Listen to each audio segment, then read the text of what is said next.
ever leaves us. No one ever leaves us. No one ever leaves us. No one. There's so many scriptures that warn us about YouTube and YouTube theology and getting sucked into all of the false winds of doctrine that are constantly blowing around. It's one thing when a parent, somebody, person in authority, teacher, police says that to you and you say, I will not. It's way worse when you say that to God or to your pastor. Listen, a refusal to do the will of God is called what? Rebellion. Let me take that one step further. A refusal to do what your pastor asks you to do is called what? Rebellion. Some people say, I don't have to do what you say. What? And no, you don't. But if you don't, you're rebellious. And they think because they are tithing, they are liberal. Tithing is not liberality. It's how we keep alive. It's how we stop God's hand from killing us, repossessing our lives. Do you think you're liberal because you pay your mortgage bill every month? The Bank of America should very much appreciate my liberality. I paid my bill this week. Your car payment, you think this is liberality? Tithing is not liberality. May I disabuse you of that notion. Oh, I'm a giver, I tithe. You haven't begun to give. You have simply preserved your life and that of your children and your wife. And God said, okay, I won't kill you. Keep it coming. I want to ask you, are you really giving? Well, I'm tithing. Tithing's not giving anything. That belongs to God. He's getting back what he wants and what he requires and what will keep you from going to hell if you give it and what will keep you from going to hell if you give it. What, Pastor? You mean I'm not giving it? You're giving nothing when you give your tithe. You're just obeying God. He says very plainly, the tithe is the Lord's. So you're not giving anything until you let this come to grips with your heart. Half ago and announced to me, Pastor, I am not leaving Jesus. I am just moving on from this church. And it wasn't but a few months that he left Jesus as well. One ever leaves us. No one. For some it can be a death Never sentence. leaves us. No one. But others plunge the knife into the call and think they can move on and do now what they were doing before without any consequence. I can tell you that once God ordained covenant relationship is broken, things will not be the same. The genius of God has been invested in our fellowship through Pastor Mitchell and many of you here. And one of my real burdens is some of our younger disciples and pastors. You have no idea what you are protected from, the insanity, the self-preserving spirit, covenant-breaking spirit of the religious world.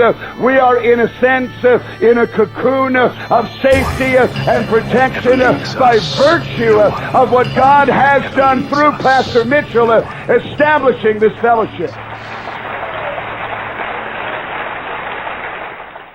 They're no longer Christians. Some of them are divorced. I know one that's in the mental bin. I know others that are, their lives are completely ruined and destroyed because little by little they got sucked into this stuff and it produced what the Bible said it would produce. You'll become an idiot. You'll become a deceived lunatic. To all the miserable rebels out there watching,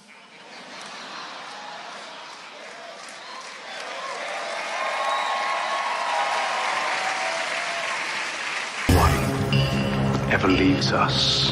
No one ever leaves us. No one ever leaves us. No one.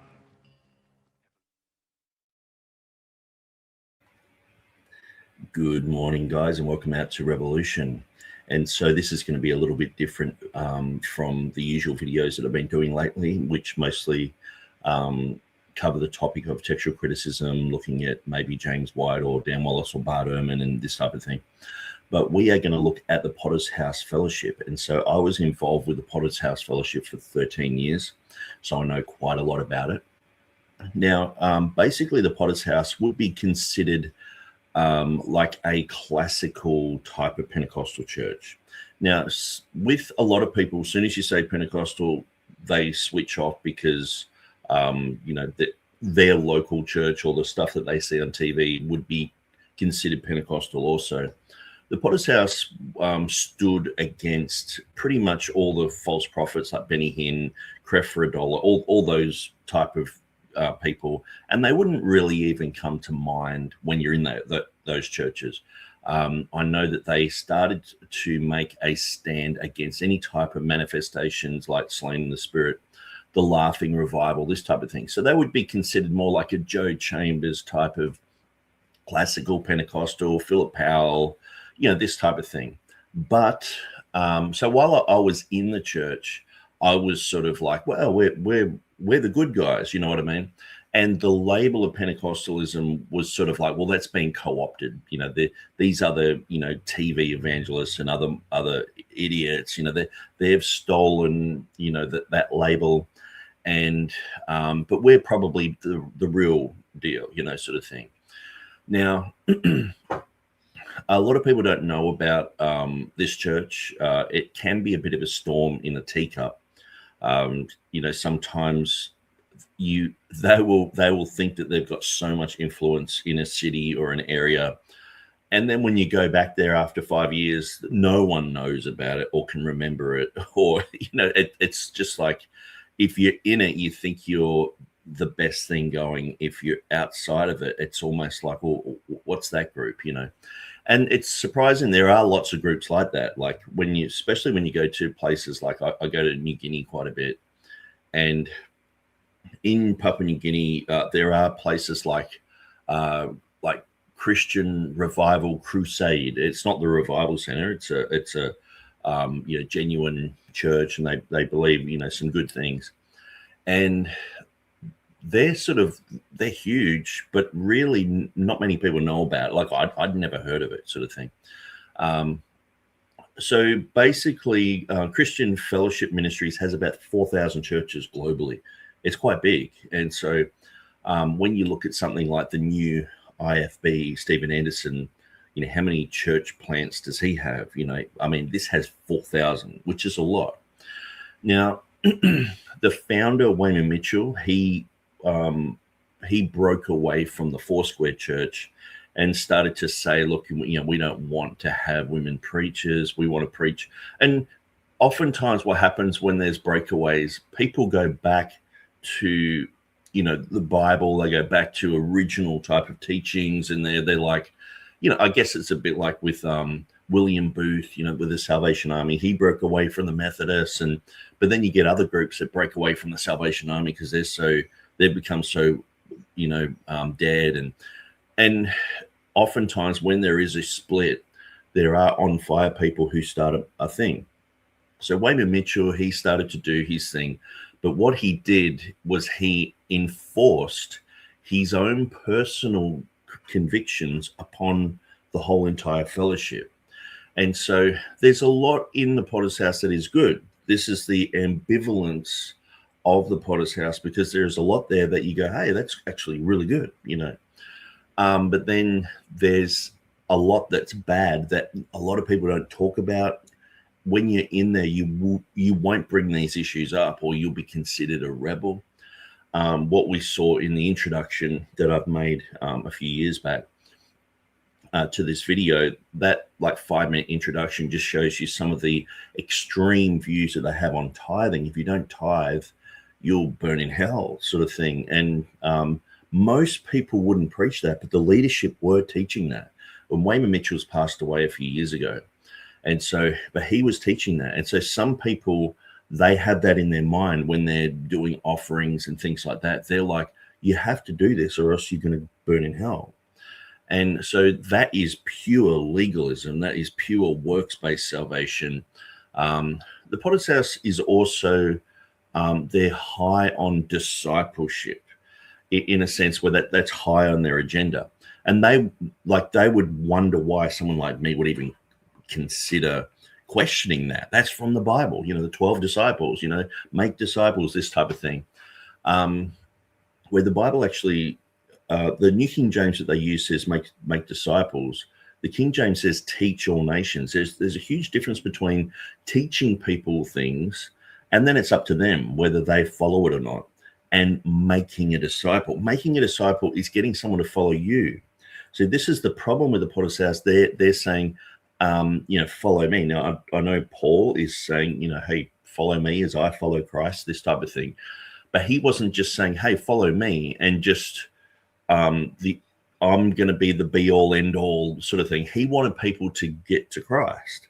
And this is the thing in the Potter's House. If you stop following them, you're unsaved. And so this is a huge problem because they become like a magisterium. They become like in the Roman Catholic Church.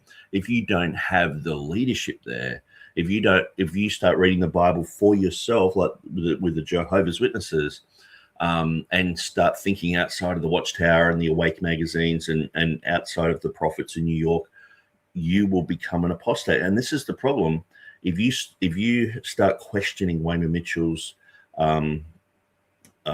beliefs, because everything Wayman believes is 100% true.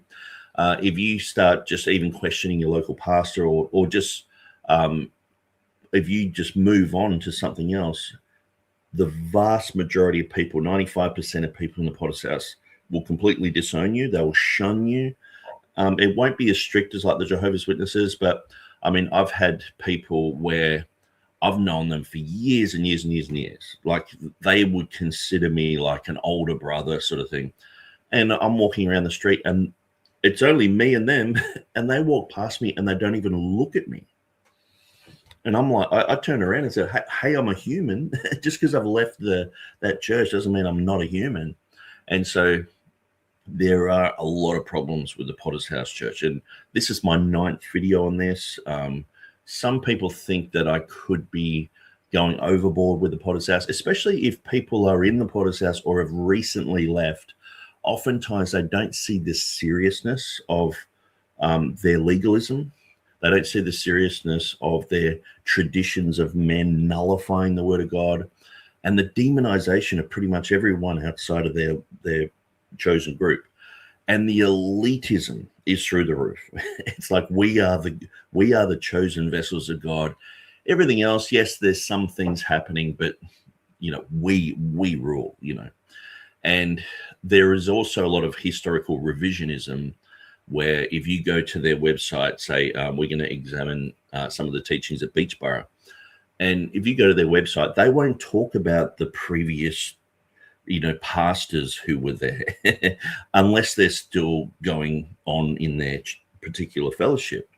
And so like Mike Maston, they won't talk about him, where he was married to Wayman Mitchell's daughter. Now, when they left the church, Wayman Mitchell wouldn't talk to her and actually didn't even go to her funeral.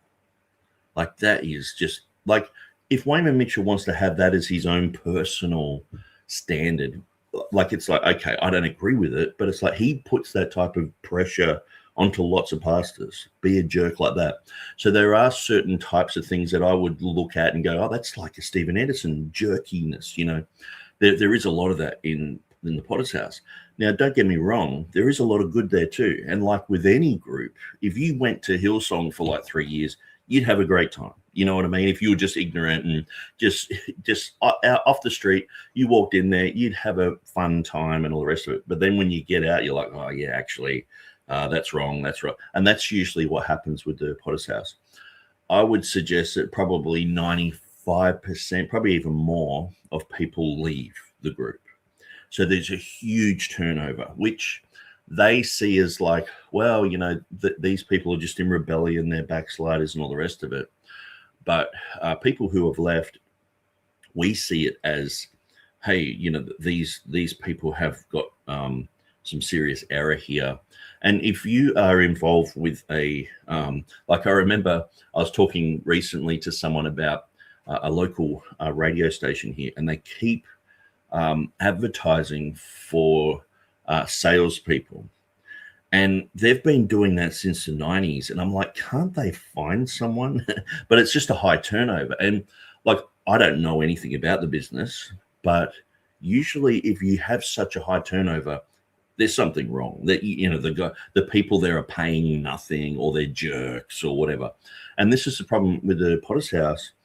They will, if you come in off the streets, you're addicted to drugs, alcohol, whatever, you'll be welcomed with open arms and all the rest of it. But as soon as you start going, hang on, do I have to continue to tithe to keep my salvation? If you start questioning that, oh no, you've got the pox, you have to get out. It's like you've gotten COVID all of a sudden, and all these strict rules come upon you, and you're out the door. And I know there are a lot of churches that have these type of things, but and when I describe some of these things, sometimes I know that it's only people who have been in the Potter's House that know what I'm saying. It's hard to describe. I guess it's like if someone was involved with Anderson's church and they're trying to explain it to someone and say, well, yeah, the pastor was screaming from the pulpit. And it's like, well, that can be a good thing, you know, but it's like you had to be there. The guy's a jerk, you know.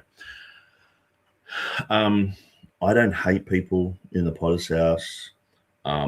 In fact, the vast majority of people who left the church that I was involved with here, we had about 100 people.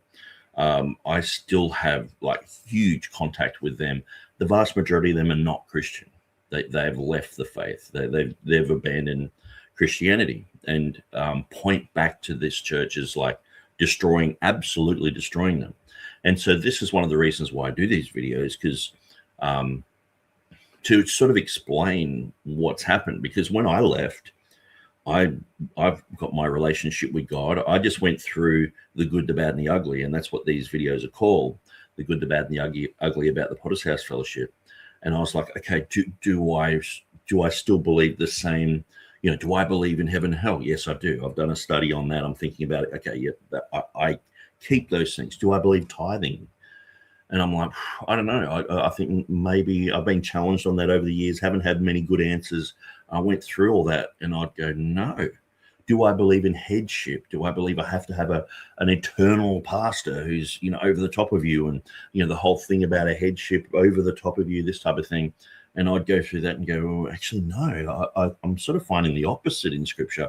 So I started to go through their teachings, and I found quite a lot of it was against the Bible, and quite a lot of it was actually the problem that I was wondering why we were having certain issues when I was in the church, but then after you're out of it, you're like, oh, that's why. Because the pastor thinks he's a pope. He thinks what he says needs to be obeyed. Like in that clip that is at the beginning of this video, the 5-minute clip, it has a pastor who's in Sydney, and he's basically saying, yes, if you rebel against God, if you don't do what God wants, it's called rebellion. And then he turns around and says, if you rebel and don't do what your pastor says, you're in rebellion. And it's like, you know, it's okay to rebel against the police and, you know, against your government and all that. You know, there's ramifications for that, but, you know, it won't affect your Christianity. But if you rebel against your pastor, you know, it's like you're not saved if you don't do what your pastor says. And the thing is, too, a lot of these pastors, like, they can be jerks. And you're not allowed to say that while you're in there. So you're constantly trying to go look on the good side of everyone. But looking back, I just point out, this guy was a jerk. This guy was psycho. This guy had issues. And then they're giving advice on marriage, on kids, on finances, and all sorts of things. And a lot of it, you don't know a lot of that until you come out.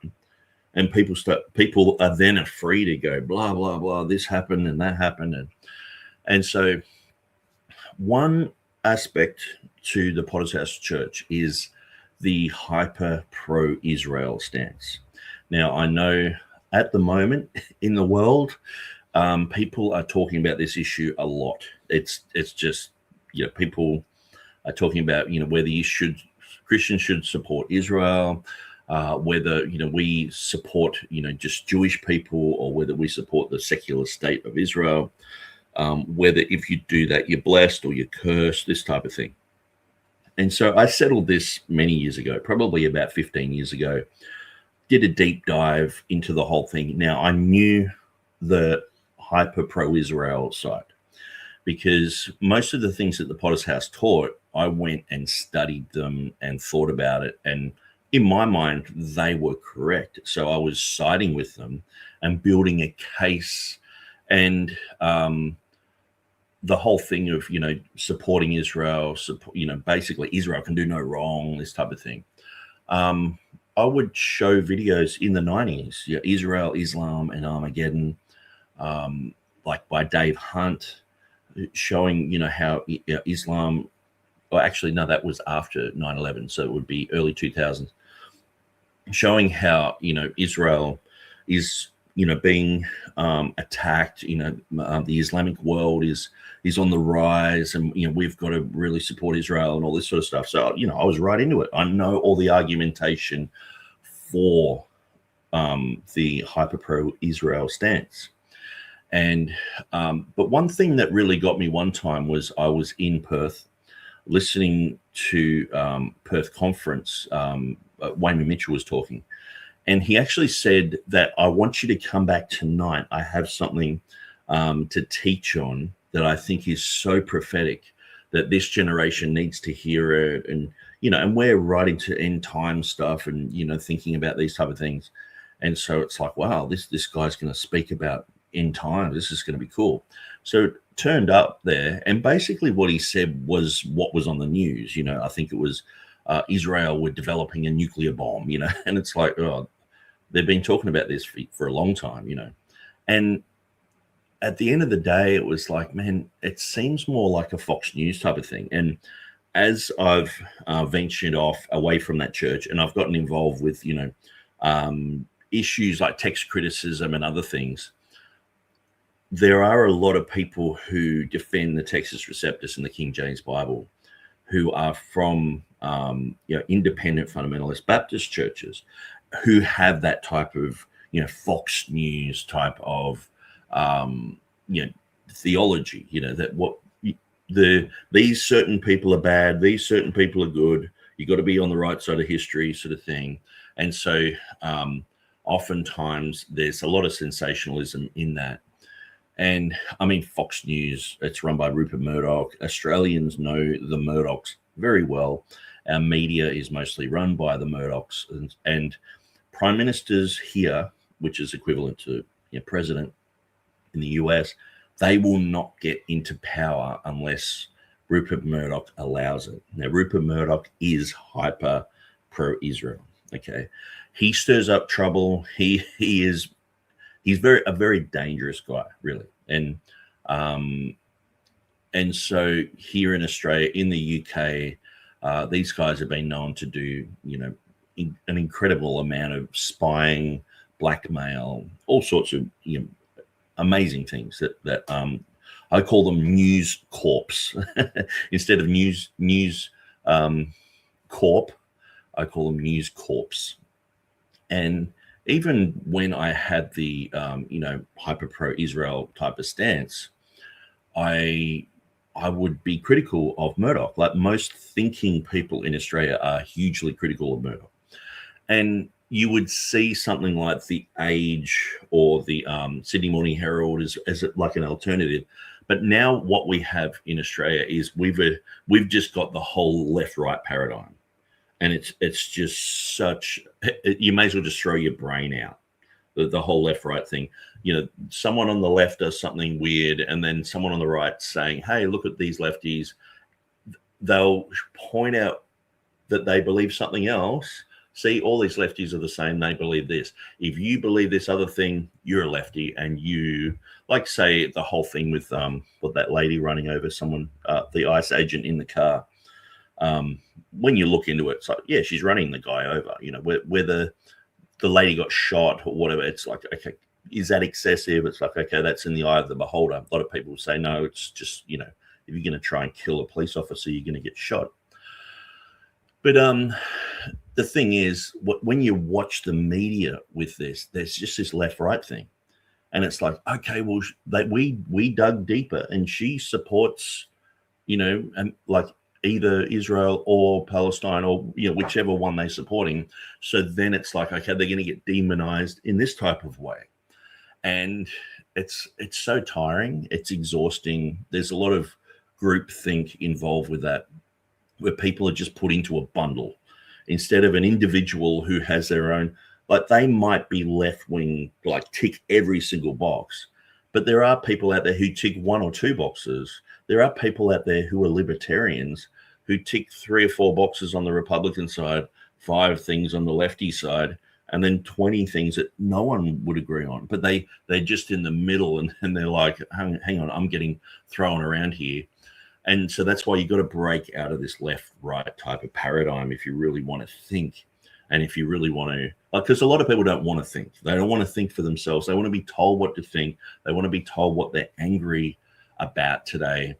And then those type of people, unfortunately, what we've seen with the rise of Facebook and social media, it's not so much that, hey, now we're all connected. You know, all these minds are connected, and we can all figure some things out. What it usually is 80 to 90% of those people don't think, but they've got a voice now, and they're just sharing stuff.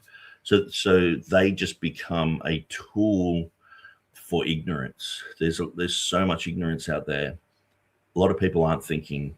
And so what I've found with the whole thing with Israel, my feed, my algorithm is flooded with either hyper pro-Israel stuff, like basically saying that you know, Palestinians are like rats, sort of thing, like almost like how the Jews were described in World War II by the Nazis. But then on the other side, you've got a lot of hyper Palestinian stuff, and there is hyper on both sides, you know. And the thing is, if you just state the obvious, you will get, like, I get demonized by both sides. And that's the thing. It's and on this issue, I've probably lost more people on Facebook as friends and you know, people who like what I'm doing elsewhere. They go, oh, you're not hyper pro Israel, and then I'm blocked. And I've had you know, rabbis rebuke me and say I need to repent for what Martin Luther did. I'm like, why would I repent for what he did? You know, and then for what the Nazis did. I'm like, why? I have no connection with them. Why am I repenting for that? Yeah, and then I'm just called anti-Semitic. And so at the moment, I'm in the bad books with like everyone. And I remember this back in like it was like 2012, I think, when I really started to get out of the hyper pro Israel stuff. I was challenged by a good friend of mine. So I'm involved with a church that's, you know, hyper pro Israel. I've been out of that church for, you know, 3 or 4 years or whatever. I'm thinking things through for myself, but I'm still following, you know, eschatology. I'm still got my finger on the pulse with last days issues and, you know, all the rest of it. And he just said to me, he said, so what do you think about Israel? And look, I'd had really good friends who were Jewish. I had a Jewish guy live with me for 2 years. I've had guys who are IDF guys stay with me, do their whole, you know, show me how they did their bar mitzvah and all that sort of stuff. So it's like, I'm not anti-Jewish at all, one little bit. But when it comes to the government, it's like I've got tons of friends who are Americans. Now, if I turn around and said, hey, I don't think that Iraq was a great thing to do and 1 million people died, I don't think that's a good thing. Some Americans are like, well, we can no longer be friends, you know, this type of thing. And that's what I find with the whole Israel thing. But there is an extra layer the Israel thing, because it's like, well, this is to do with Jesus, and this is to do with you being blessed or cursed. And if you're cursed, you could be a secret like rebel, and we don't even know about it. And you've got all this poison, you've poisoned our minds and all this sort of stuff. And so, but I remember back, you know, you're probably looking at 13, 14 years ago, there was, my friend was just asking me, what do you think about Israel? And now I'd been asked this question over and over again by people, because I'd be out street preaching and witnessing and stuff like that, and people would say, what do you think of Israel? And it was interesting. It was usually German people who were living in Australia. Like my next door neighbor, she was just dead set against Jews, you know, and I just saw that as weird. I was like, look, you know, the Jews, God, you know, chose them, and, you know, the usual sort of hyper pro-Israel sort of stuff that I would sprout. And at the time, I guess I hadn't really thought it through that much when I was talking to her. But then I had another friend, and it was actually 3 different times. A friend of mine, he started going to a church, and he said they had someone come and do a whole seminar on how Israel is good. You have to bless Israel and all this, you know, the usual stuff that you would hear in like a Baptist church type of thing. And he just said, man, I can't go back there. And I was like, man, that's heavy. He left that church because of that issue. And he just said, man, they're just seen as superhuman, like there's nothing wrong with them. He's like, man, they're just like us, you know. And so I kept these things in my mind, but I thought he was wrong. I was like, I listened to what he was saying. I didn't want to get him offside, but I was like, in my mind thinking, no, he's just wrong. And then there was another friend of mine, like I said, all these 3 people were German, which is interesting. And he just said straight out one time, we were eating a steak, and he just said, Nick, what do you think of the Jews? And I said, well, you know, Jews are obviously not Christian. Most of them aren't Christian. Some of them are. And I said, they're just people who need salvation. He said, yeah, but what do you think of Israel? And he started asking these questions. And I guess, you know, sometimes you've got the church mantra, you know, if you're a JW, you're going to have jw.org spit out of your mouth. If you're a Mormon, you're going to spit that out. But sometimes you block yourself. You're like, no, if I say that, he's going to shut off, and I don't want this issue to shut him off. So I'll just give a few crumbs of information. I was like, look, you know, these people need Jesus and all the rest of it. But it was interesting. I was being challenged, but after I'd left the church, after I'd left the Potter's House Church, I was challenged by a friend, and he was like, so what do you think of Israel? And I was like, well, you know, and I sort of sprouted out a few things, but then I was like, well, but on the other hand, they're a secular nation. They need salvation. And he was like, well, what have you ever read anything or, you know, listened to anyone, you know, talk like about it in a sense where they're critiquing Israel? And I'm like, well, I probably have, but it's not really, it hasn't really sunk in. So he got me onto a guy called Barry Chumish. Now, I don't really recommend Barry Chumish's stuff. But this is just the reality. He said to listen to this stuff. So I was like, oh, okay.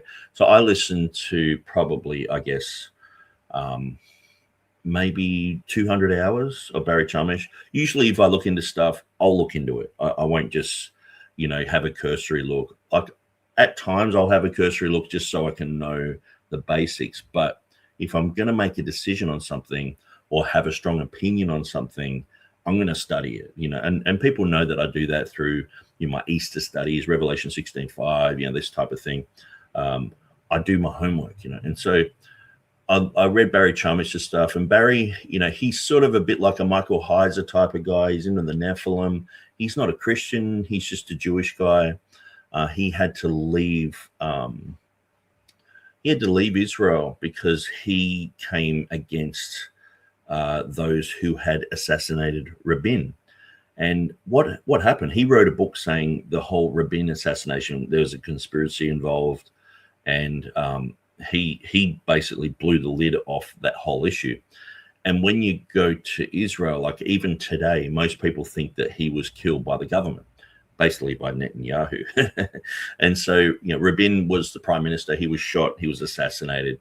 And so Barry Chumish wrote a book on it, and he had to flee Israel. But the thing is, that book was translated into Hebrew. There were many languages that had that information, and most Israelis believe it. They've done polls and things like that, and most people think that there was something fishy. It's like the JFK thing. I don't know anyone who believes the official story, And so that sort of pushed him into prominence. But then once he was outside of Israel, he became critical of the government. And his whole thing was he taught that you had, Subtites V. In 1666, on June 18th, Subtites V, basically, 1666, so you got 666 there. June is the 6th month. You got the 18 there, which is 3 times 6. This is what Subtites V did. So they were into that gematria type of thing. And he proclaimed that he was a Jewish Messiah. He got kidnapped by the Ottomans, the Ottoman Turks, and they said for him to convert to Islam, and he did. Now, 1 million Jews at the time thought that he was the Messiah. So it's a huge thing. If you don't know about Subtites V, and you want to know about Jewish history, this is interesting. It's like a turning point. And so what happened was Subtites V, he began to teach things like, instead of thou shalt not commit adultery, thou shalt commit adultery. Thou shalt not murder became thou shalt murder, this type of thing. And so obviously a lot of Jews were like, oh, this guy's nuts. And so they left that type of thing. 1 million Jews thought he was the Messiah. Then all of a sudden, oh, he's not the Messiah. He's a very naughty boy. They've left that type of thinking. Now, this was rehashed with Jacob Frank. And so Jacob Frank, he was friends with Adam Weishaupt and the Rothschilds, these type of people. And so if you look up Jacob Frank, Sabbateanism, this is the sort of thing that Barry Chumish was teaching. So, I've listened to tons of conspiracies over the years, and lots of them I've rejected and just gone, that's dumb or that's stupid, or, it always goes back to some guru at the top, whether it's the Queen or whether it's the Pope or whether it's the president or whether, there's always someone at the top somewhere. And I've got no doubt that these people have power, but sometimes people who have never really even been involved in a big organization or something like that, they're trying to think of global things. And so to me, some of this stuff's like flat earth. There's an ice wall there. And I mean, here in Australia, we can just fly to South Africa 13 hours and we fly over Antarctica and you can see these ice walls. There's nothing there. You can fly over Antarctica.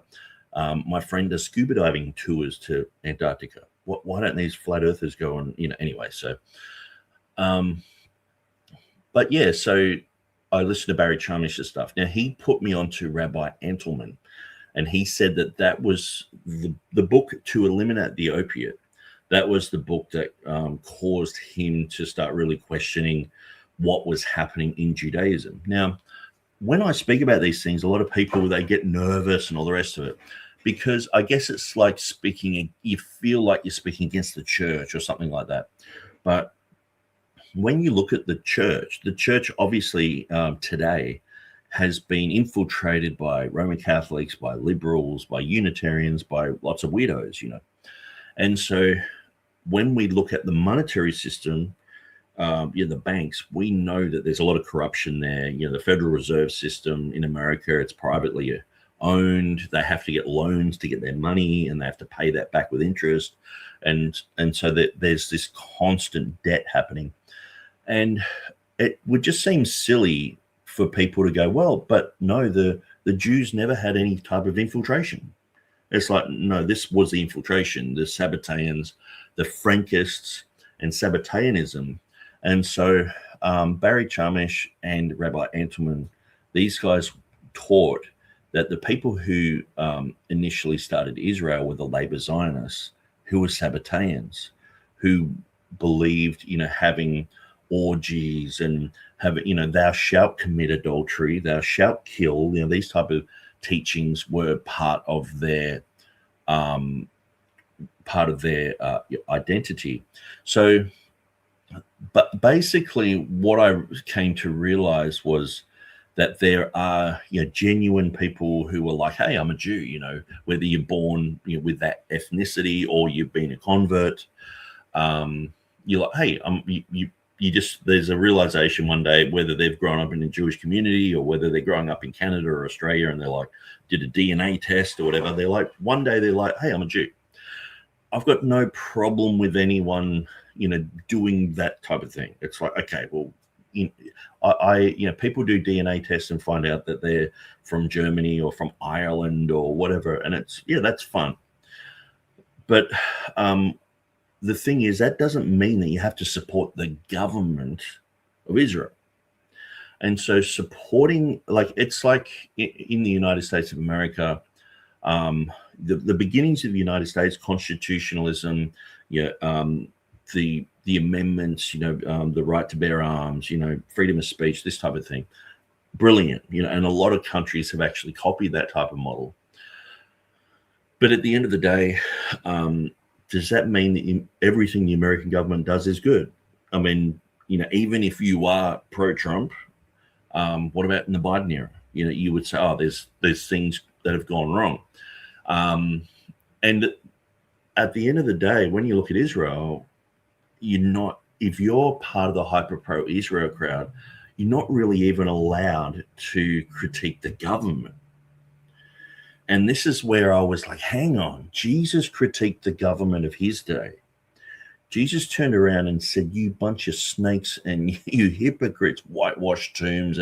And these guys were biblical Israel in a sense where they're genuinely like, they're not believing that Jesus is the Messiah, but they're keeping rules and regulations, and they're doing all this stuff. They're in their land. They're like, hey, we're the promised people. And Jesus is rebuking them. And I'm like, yeah, well, what about, and the thing is too, the New Testament makes it pretty clear, and the Old Testament. So a lot of people get confused in their mind and think that Israel is just a race of people. No, Israel is also a religion. Judaism is a religion. To become a Jew, you can convert. And in the Bible, people converted. It would say, like, if you're an Ammonite, you're not allowed to be part of the house of God for 10 generations. But there were people who were Gentiles who came into the covenant of Israel and the whole covenant of circumcision and this type of thing, and doing, all the feasts. So they would go along and do all this type of stuff. And then the next thing you know, they're part of Israel. They're converted. Their whole family is they're Israeli, they're Jewish now. And so it's not just a race. And we see this like with Ruth, we see this with like Abraham's servants, they got circumcised and they would have hung around. And most of the time you see the people who are the key players of in the Jewish lineage, these key players had lots of servants.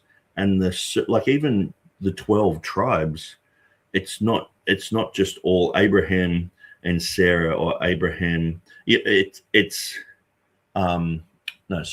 not. I'm just thinking Abraham, Isaac, Jacob, and then the 12 tribes. So Jacob, he even went into his servants. I think it was like 2 or 3 times. So what's that?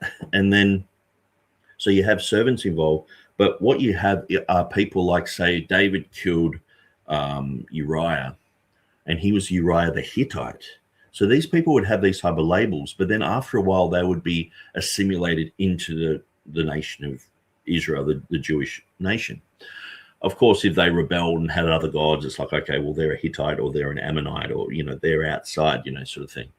But if they played the game long enough, they could be assimilated in. And so that's what we see is a lot of people are converts. Now, one thing that needs to be taken into consideration, if you have a Jewish grandparent, like I do, you are considered Jewish. Hitler, he persecuted the Jews down to the grandchildren. So he would kill the parents, he would kill their offspring, even if they were half Jewish. But even if you were quarter Jewish, you would be persecuted and you could be killed. And so when Israel began, the nation of Israel, they accepted people who were full-blooded Jewish, half and quarter. So a lot of people in Israel only have 25%. You can have 75% Irish. But, you know, if you've got a Jewish grandfather or grandmother, you can go to Israel and you can claim land there. And so this is one of the things. And so, anyway, I started to think about all these type of things. And I know that it wasn't long after that what's his name? Steven Anderson started to do movies like the Zion movie, Marching to Zion. So I watched that and I was like, yeah, I understand that bit. This other bit, I just see that he's squeezing his eschatology in there. This other bit is just wrong.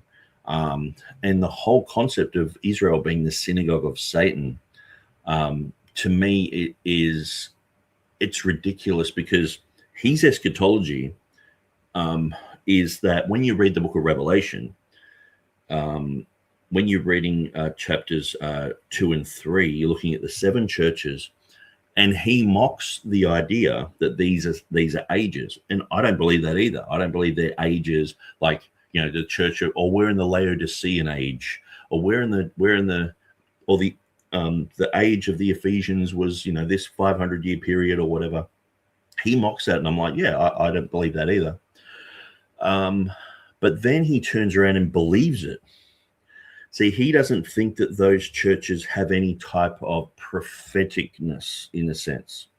But then he turns around, like, say, if it's talking about you are against the Nicolaitans, who I also hate, like it says that into one of the churches. Like, we don't read into the Nicolaitans, well, that's talking about the Mormons, or that must be talking about the Catholics in the future, you know, sort of thing. No, we just go, well, there was a group called the Nicolaitans there. They had these certain beliefs, and at the time, God, you know, hated them, and so did this other church, and God was happy that they didn't like the doctrine and teachings of the Nicolaitans. Okay, so that's a natural type of reading of the scripture, you know, if you're doing proper biblical studies. But then when you get to the synagogue of Satan, that's future Israel. And it's like, no, it's not prophetic yet. And, you know, Steven Anderson will admit, like, this is what I teach as well, even though I'm pre-trib and he's post-trib, pre-wrath. My understanding is that from chapter 4, verse 1 is when the prophetic implications of the book of Revelation start. Okay, so unless it's stated otherwise, like Jesus, you know, it says he's coming with clouds and every eye shall see him. Okay, well, it's talking about the future. But really, most of that early section of Revelation, people just see it as they're talking to 7 literal churches, just like the church of Galatia or Ephesus, or the church in Thessaloniki. These were real churches with real people who they read those letters and it ministered to them. Not, oh, well, it's just talking about the future and all this sort of stuff, or it's a specific age in this type of thing. So when you get the whole synagogue of Satan thing, they're saying that that's just all Jews, which is ridiculous. It's saying these people are fake Jews. They're pretending to be Jews. They're not. So then they do a little bit of, twisting of the scripture, a bit of gymnastics, and go, well, the Jews aren't really children of God. So they're saying they're Jews, but they're not. And so therefore they must be Jews who haven't become Christians yet. So God hates them, and all the Jews are the synagogue of Satan. So the people even today are the synagogue of Satan. But then when you go through Anderson's concepts, he's why is he only picking at the synagogue of Satan that has this prophetic implications to today? Why doesn't he put that onto the Church of the Nicolaitans, or the teachings of the Nicolaitans, I should say, or the there are other people mentioned, like, you know, the Jezebel. Is Jezebel the Catholic Church, or was it just a person back then? And like, even you wouldn't even relate it to the Old Testament Jezebel. It's just the same name. If she had a name like, if someone had a name like David, you wouldn't go, oh, that's King David. You know, it's just the same name, you know. So it doesn't mean it's in the future, it doesn't mean it's in the past. But the thing is, Scripture teaches us lessons. So we can know about Alexander the Coppersmith. We can know that he believed the resurrection was past and teaching other people this type of thing. But we don't have to go, well, Alexander the Coppersmith is a type of the future, you know, Christadelphian church, or this other church, you know, it's the Jehovah's Witnesses. No, it's just talking about that. Yes, there are principles we can get from that can relate to the future. But there was actually a guy called Alexander the Coppersmith. There was actually a group who were the synagogue of Satan, who did Jewish feasts and everything like that, but they weren't Jews. So to get that and make it a prophecy in the future, this is what Anderson does. And what he's done, he's basically gotten the hyper conspiracy theorist Texe Marrs, who wrote a book called The Synagogue of Satan, or he promoted this book called The Synagogue of Satan. And they've gotten that teaching, and they're like, well, I want to squeeze it into the Bible somewhere. So they squeezed it into Revelation 2 and 3, and that's the Jews. And then, but they don't do it to anything else there. They don't do it to the Nicolaitans. They just do it to the Jews. And then all of a sudden, the Jews are the synagogue of Satan. Their star is the star of Remphan. I mean, and this is where, you know, I listen to everything, okay? I listen to critiques. I listen to people like Tucker Carlson, Candace Owens, and someone like Candace Owens, like, she's saying that the flag, the symbol on the flag, the Moroccan flag, is a 5-pointed star, therefore it's from Satan. I mean, this is so infantile. This is so silly. Like, I'll just show you. Like, I'll just quickly go here. If I go to 5-pointed stars in nature, like that God made, and I go to images. Wow, there you go. There's a starfish. There's a flower. There's a maple leaf. Yeah, look at the starfish. God made that, but apparently it's from Satan. You know, this 5-pointed star. And the thing is, you can make anything evil. I mean, we probably wouldn't have the same type of disgust in a swastika. If you see someone walking around with a big swastika on, you know, hang on, there's something happening there. But if Hitler didn't use that, if he used a square, it's just a shape, we probably wouldn't think it's evil. And the whole thing is, all you have to do is just change this to 6-pointed stars in nature, and it should say in nature. Obviously, it's only showing Jewish stuff now. But like, look at this leaf. It's got like the triangles. It's and this is the thing. People have this really simplistic way of looking at things and go, well, that's, you know, to do with you know, the occult, and so obviously that's why they're. And so these type of things come from people like Texe Marrs. He said the circle. If you saw a circle anywhere, it was to do with Project Lucid, Lucifer's identification system, and you know, this type of thing. And it's a circle. I mean, circles, that God made circles, you know. And so maybe I can go 6-pointed starfish. Here, look at these. God made these 6-pointed stuff. You know, are they evil? And so this is the thing. You're dealing with this type of really low brow. People aren't thinking properly. They see a symbol, a star. How else are you going to draw a star? It's like, oh, I have to draw it with 4 points. Or no, that's going to be like a square. I'll draw 5 points. It's like, oh no, that's evil. 6 points. No, that's the Jews. 7. Let's have a look and see 7. It's 7-pointed. Maybe it's evil. Like, you know what I mean? 7. So there's heaps of 7-pointed starfish. Okay, so that's the 7-pointed star.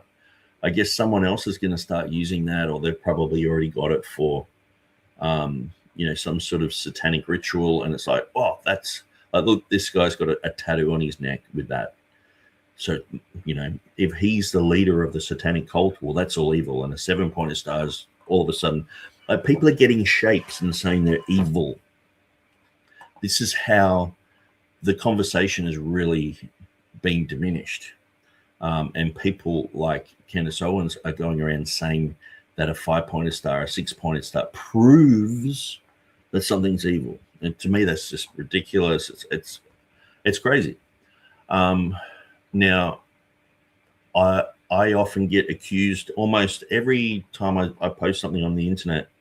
People will say, oh, you've been listening to Tucker Carlson, or you've been listening to Candace Owens. I don't think I've learnt anything from Tucker Carlson or from Candace Owens. I don't think I've ever learnt anything from Tucker Carlson. What he's saying is stuff that I believed like 10, 20 years ago. Candace Owens, well, she's doing investigation into the Charlie Kirk thing, and I think that's good. I don't have a problem with her doing that. I do have a problem with her going, hey, the Moroccan flag's got satanic symbols on it, therefore they're an evil empire, and that's just like ridiculous. It's like, and what that does, it just detracts from what you're always in the back of your mind going, yeah, she's a bit kooky, she's a bit weird, But I still listen to it and go, okay, well, what's she saying? She's saying, 50 things, but she has actually pointed out that the security team failed. They didn't use drones. Why aren't they using drones? Why aren't, like, for the life of me, I can't understand why when Donald Trump's doing a speech, they don't have 5 or 6 drones in the sky. If people are doing a protest here in Australia, just protesting like, hey, the government's done this or whatever, they'll have 6 or 7 drones just to, not for protection, but just to show how big the crowd is, or oh, it's a lovely day. Let's just show these people walking through the street, and maybe I can put it on YouTube and get some hits. But apparently, when you're doing really high-end security stuff in America, you can't use drones. It's like the Charlie Kirk thing. Like, shouldn't they have had 2 or 3 drones in the sky? And not only just to show that, how big the crowd is and all that, but for security. And then if someone does something, they can follow them. But no. And so this is the thing. This is where, to me, it's just so obvious that there's something that's amiss. And so someone like Candace Owens, even though she's pointing out 50 things and only like 10 of them might stick, I'm like, well, at least she's saying it. She is getting bullied to shut her mouth. And this is one thing that I'm seeing. If it's getting tighter and tighter, where you used to not be able to talk about Israel in certain churches, or else you're just seen as the weirdest, oh, you're rebelling. Why would you rebel against God? Or why would you blaspheme the Holy Spirit, sort of thing? That's the type of attitude you get in a lot of churches. But now I'm seeing it just in society. And so what it shows me is that the media they're either pushing a hyper attack against Israel, which works in their benefit because of the whole victim status of having, hey, we come from the Holocaust, you should feel sorry for us. Which, that's true. People have come out of the Holocaust. It's a terrible thing. I don't think anyone thinks it's a great thing. But there are also, 7 million Ukrainians killed in 1934 by Stalin. That's a bad thing too, And if people said, hey, my grandfather died in that and it was terrible, and that's why I'm, we don't want communism to come back again. So that's why we've built this fortress around our lives. And, I can understand people have, when there's war, when there's tragedy, people have a reaction to that.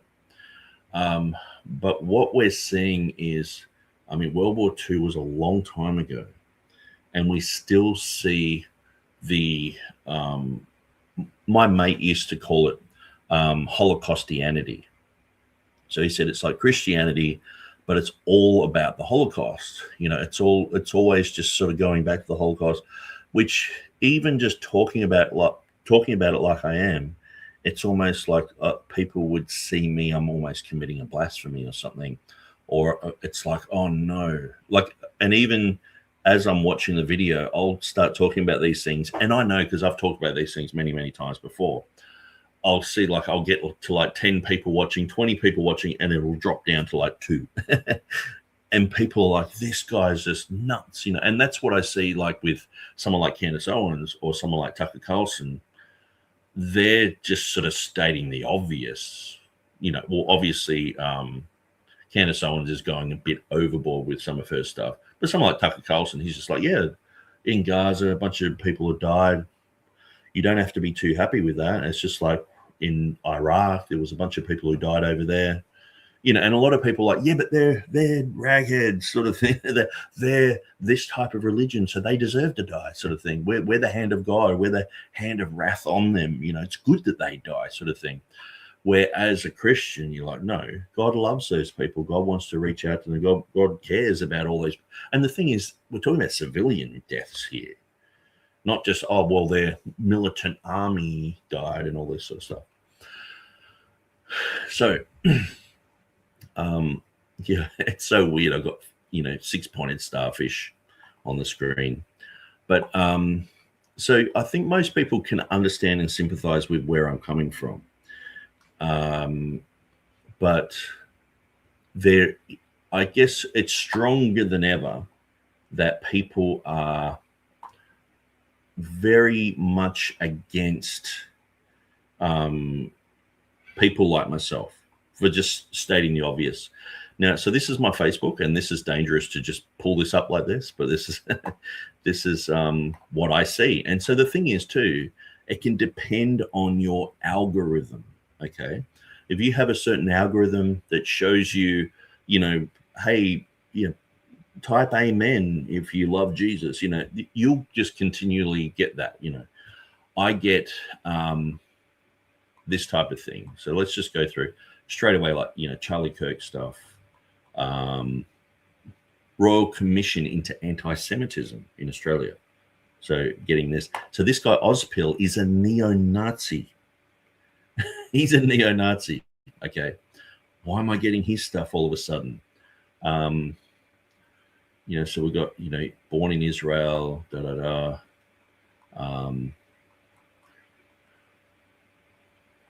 like, I guess some of these are just ads. Now, this, I actually wanted to show you my previous feed, which was filled with Israeli stuff. And when I dragged this across, it refreshed and all this other stuff's coming up. So, yeah, like this. Mia Klein explains why she chose to share her experience being kicked out of a share house in Canberra for being a Zionist. She reflects on what has stayed important to her a year. So she's in this share house. She's a Zionist. She gets kicked out. And so at the moment in Australia, I've never seen Australia so anti-Zionist. Now, when I say anti-Zionist or anti-Israel, I'm not talking about anti-Jew. Tons of friends who are Jews, tons of people who I know who are Jewish. I've got no problem with them. And probably about half of them are anti-Netanyahu. They hate the guy. They're anti-Israeli government. And so where I live, you've got, in Australia, you've got areas like Elstonwick, which are filled with Jews. Then you've got Bondi, filled with Jews. But here in Byron Bay, there's so many Jewish people. Like there's lots and lots and lots of Jewish people. So you can't help but just be like, hey, you know, lots of Jewish people. And it's a major destination for Israelis to come on holiday. So I'll be working with people who are, you know, they're like, oh, I'm in the IDF. Lots of people who I know have been in the IDF. And to me, I'm not like straight away like, oh, you're a killer. I'm fascinated by their language. So I start talking about linguistics and, you know, where'd you grow up? How'd you grow up? You know, I'm not like, hey, you're full on just against someone just because of where they come from. Half of these people had no choice but to be born there. So what I see with the Palestinian movement and the at times there are people who demonize all Jewish people. Like they exist there. It's just like me. I was born here in Australia. I had no choice. And, I'm born in a place which 200 years ago, there was only Aboriginals here. And now there's a bunch of white people here. And I'm just born here. You know what I mean? Like, can I be demonized for just being born here? A sort of thing. And this is where it comes into, racism and all the rest of it. So, but this is the sort of media that I'm getting. And a lot of hyper pro Trump stuff. So here we have racism in Australia.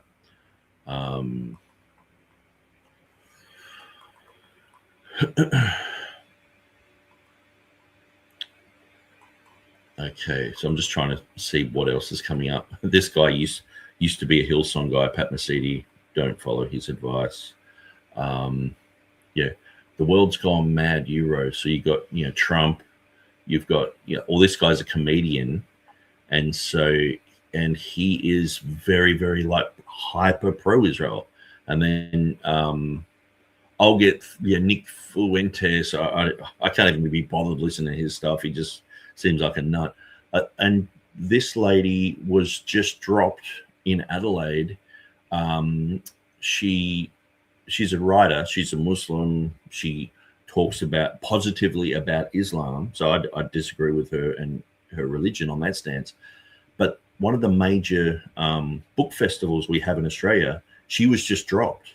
So the power of the Israel lobby in Australia is they can just get involved with this type of thing and just drop people now from speaking because she's a Palestinian.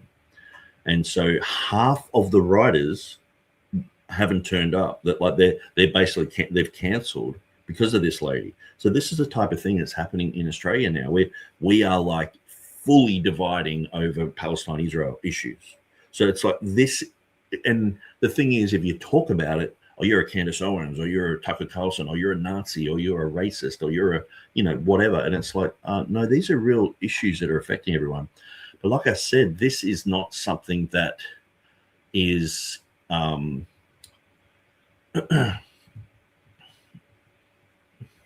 sort of lost my train of thought there as soon as I saw Dr. Phil. Dr. Phil, Israelis are the real victims of the Gaza genocide. You know what I mean? Like, so this is the type of stuff we usually see, Fox News. Israelis are the victims here, Like, to me, Israelis are the victims of Zionism. Just like if I was to say they had a church with an LBGT pastor or a Catholic infiltrated and came in, I would say, well, yeah, that church has been poisoned through their leadership. You know what I mean? And that just seems like an obvious, 1 + 1 = 2 sort of scenario, where when you go, okay, the Israeli leadership under Netanyahu is just so toxic and so bad, and they've killed all these Gazans, and it's like that is actually causing a lot of anti-Semitism. So what's happened just in the last few days, they've called for a royal commission into anti-Semitism in Australia. Now, a royal commission in Australia is one of the highest type of investigations that you can do into anything. Like they had a royal commission into child sexual abuse in churches here in Australia, and it was huge. And at the time, I was instrumental in getting Hillsong investigated. So that sort of put me, like everyone was like, well, you want Hillsong to be investigated? And that, there was lots of pushback. I got rebuked. I got called a devil, and I was doing the work of Satan and all the rest of it. But what I realized through that was, yes, what it can do is bring out facts and figures and stats. But the conclusion is not usually like, oh, someone's got arrested or like say the whole thing with the Hillsong leader, Brian Houston, like he should have gone to jail. He perjured himself and said that he had given money to one of the victims to keep him quiet. And he knew that his dad would go to jail if everyone found out about it. So they covered it up, which is perjury. But because one of the people who went to Hillsong was the chief commissioner, and he had just had a lot of powerful friends, and he got invited to the White House to be with Trump. And it's like, next thing you know, nothing's happened. And so these royal commissions are just sort of, they're like a farce. And what usually happens is at the beginning of the royal commission, they deal with the real stuff behind closed doors, and then they seal all that, and you're not allowed to speak about it. It's like, it's a scam. That these royal commissions, people think that they're going through and just exposing everything. They're not. And do I know of a better way? Well, it's with the government involved, probably not. Probably just investigative journalism. So we got like the whole Maduro thing. We could talk about that forever, but so you can see, getting lots of Trump stuff, lots of stuff about Israel, coming into my feed, and oftentimes too the church stuff, it bleeds into the Israel stuff and vice versa. So you've got a lot of people who are Christians who, if I say anything like, the children in Gaza shouldn't have been killed, or they're still being killed, they shouldn't be killed. Lots of pressure comes from the hyper pro-Zionist groups. Okay, so here we have Ben Shapiro podcast surges ahead, taking Candace Owens' collapsing show. Which is just ridiculous. Like Candace Owens is like #1 in the world at the moment. Ben Shapiro is just absolutely losing. But this is the type of thing I'm seeing, like obvious propaganda. Like they just think I'm an idiot or something. They're saying that Candace has got low IQ and all the rest of it. But there's a lot of stirring up of things. So anyway, that's just this is the type of thing that I'm seeing in my feed all day. The Bondi Beach massacre from Muslim. Why would I be interested in Muslim Daily?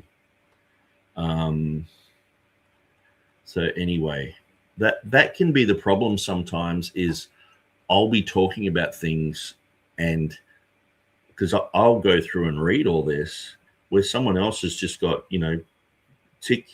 Like if you love Jesus, and that they're not seeing all this stuff. And so anyway, I will shut that down, and I'll just show you this clip from Tommy McMurtry. Now, Tommy McMurtry came out of the, Stephen Anderson new IFB stuff. So obviously there is a like an anti-Israel sort of stance there already. But I just thought this was hilarious. And so he's been making these videos that are AI generated. But just check this out. With Israel. Okay, I'll rewind that. I'm telling y'all tonight, the only way to make America great again is to stand with Israel. Hallelujah. Wave that banner high. If you stand with the Lord, then you will be standing with Donald J. Trump and with the nation of Israel. Folks, hear me tonight. If you voted for a Democrat in the last election, you need to come to this old-fashioned altar and get saved. Don't you wait, the Spirit's moving. Step out. Do you want to know why I voted for Donald J. Trump? Tell it, preacher. Because I believe the Bible. If you believe the Bible, you will be a Republican. I believe Donald J. Trump is God's man for this day. If you are against him, you might need to come to the altar and get saved. I'm an independent, fundamental, Bible-believing, Israel-supporting, Donald J. Trump-loving Baptist. Somebody shout amen. If you are a Bible believer, you will stand with our president, Donald J. Trump. It's just, I know, like Tommy McMurtry, we've debated on the rapture and stuff like that. When I started getting this stuff in my feed, and I was like, man, this is just hilarious, I want to know how to make these. I could make a few about the Potter's House. But so what we're doing is we're looking at this video, which is a teaching by the Potter's House Church, and so that I used to be involved with. We're looking at the issue of hyper pro-Israelism within the Potter's House Church. So pretty much the people who would be interested in watching this, obviously for the first hour and 15 minutes, I've talked lots about different things.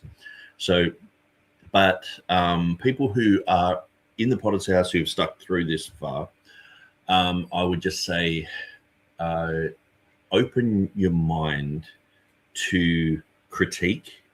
Sometimes your best friend is someone who will critique you and just say, hey, you're thinking this way. That's not the way you should be thinking. You should be thinking this way. And what I find is there's no debate on anything to do with the Potter's House.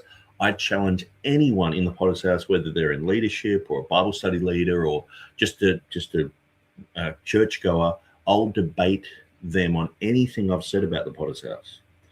And they can come on my channel. I'll be fair. I'll get a moderator and we can talk about things, even just having a discussion.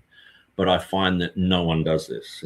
They would just talk about me and just say, that Nick guy, he believes this now. And see, the thing is, to people in the Potter's House, like a video like this, they'd be like, well, Nick is like Tucker Carlson.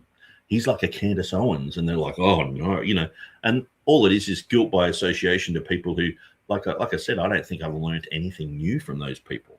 Like I watched Tucker Carlson, he was talking about 9/11 the other day. I'm like, I remember this like years and years and years ago, figuring all, building 7 out, and he's talking about it now. Wow, that's interesting. But I'm not like, hey, I'm a Tucker Carlson fan or whatever. I didn't really even know that much about what he said about Israel. I think I've probably watched all up maybe 3 of his programs, but I'm constantly told that I am following Candace Owens and following Tucker Carlson. I'm like, that's really lowbrow type of thinking. But yeah, anyone in the Potter's House who wants to debate me on this issue or just in general on this issue, that we have to, bless the secular government of Israel. It's like, where on earth does the Bible say this type of thing? It just doesn't. So anyway, this is like the third teaching that he's done on Israel. So the first teaching on Israel was sort of like, okay, the Jews come from Abraham. Okay. Then the second teaching was like replacement theology. So I would be in agreement with what he taught about replacement theology. I think Israel does have a future. Okay. Where someone like the Andersonites, New IFB, those type of people, they think that Israel just doesn't exist anymore, sort of thing. Where I think that a third of Israel will be saved at the end of the tribulation period. But then I started to go through this video and I thought I'll actually do a response video to it. And he's mostly talking about being like anti-Israel sort of thing. Like we should never go there. We want to be the blessed people type of thing. So let's just jump straight into this. Can I get Travis to open us in prayer?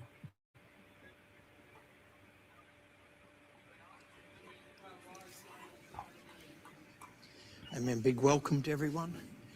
It's good to be here on the first Sunday of the new year. Welcome to the new year. Welcome to... Okay, this sound is very low.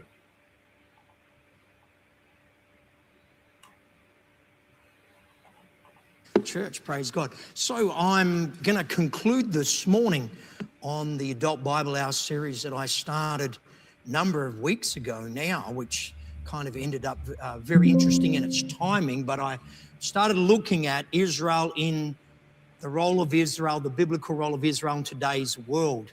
And so we're going to conclude. Pastor Higginson's going to do a couple of weeks, next few weeks, a new series, and then I'm going to start another new series after that. So this is a conclusion of he's talked about who the Jews are and all the rest of it, how we should support Israel, but then he's talked about how replacement theology is wrong. And a lot of that I would just agree with. And even when we're going through this, some of it I'm like, yeah, that's pretty normal.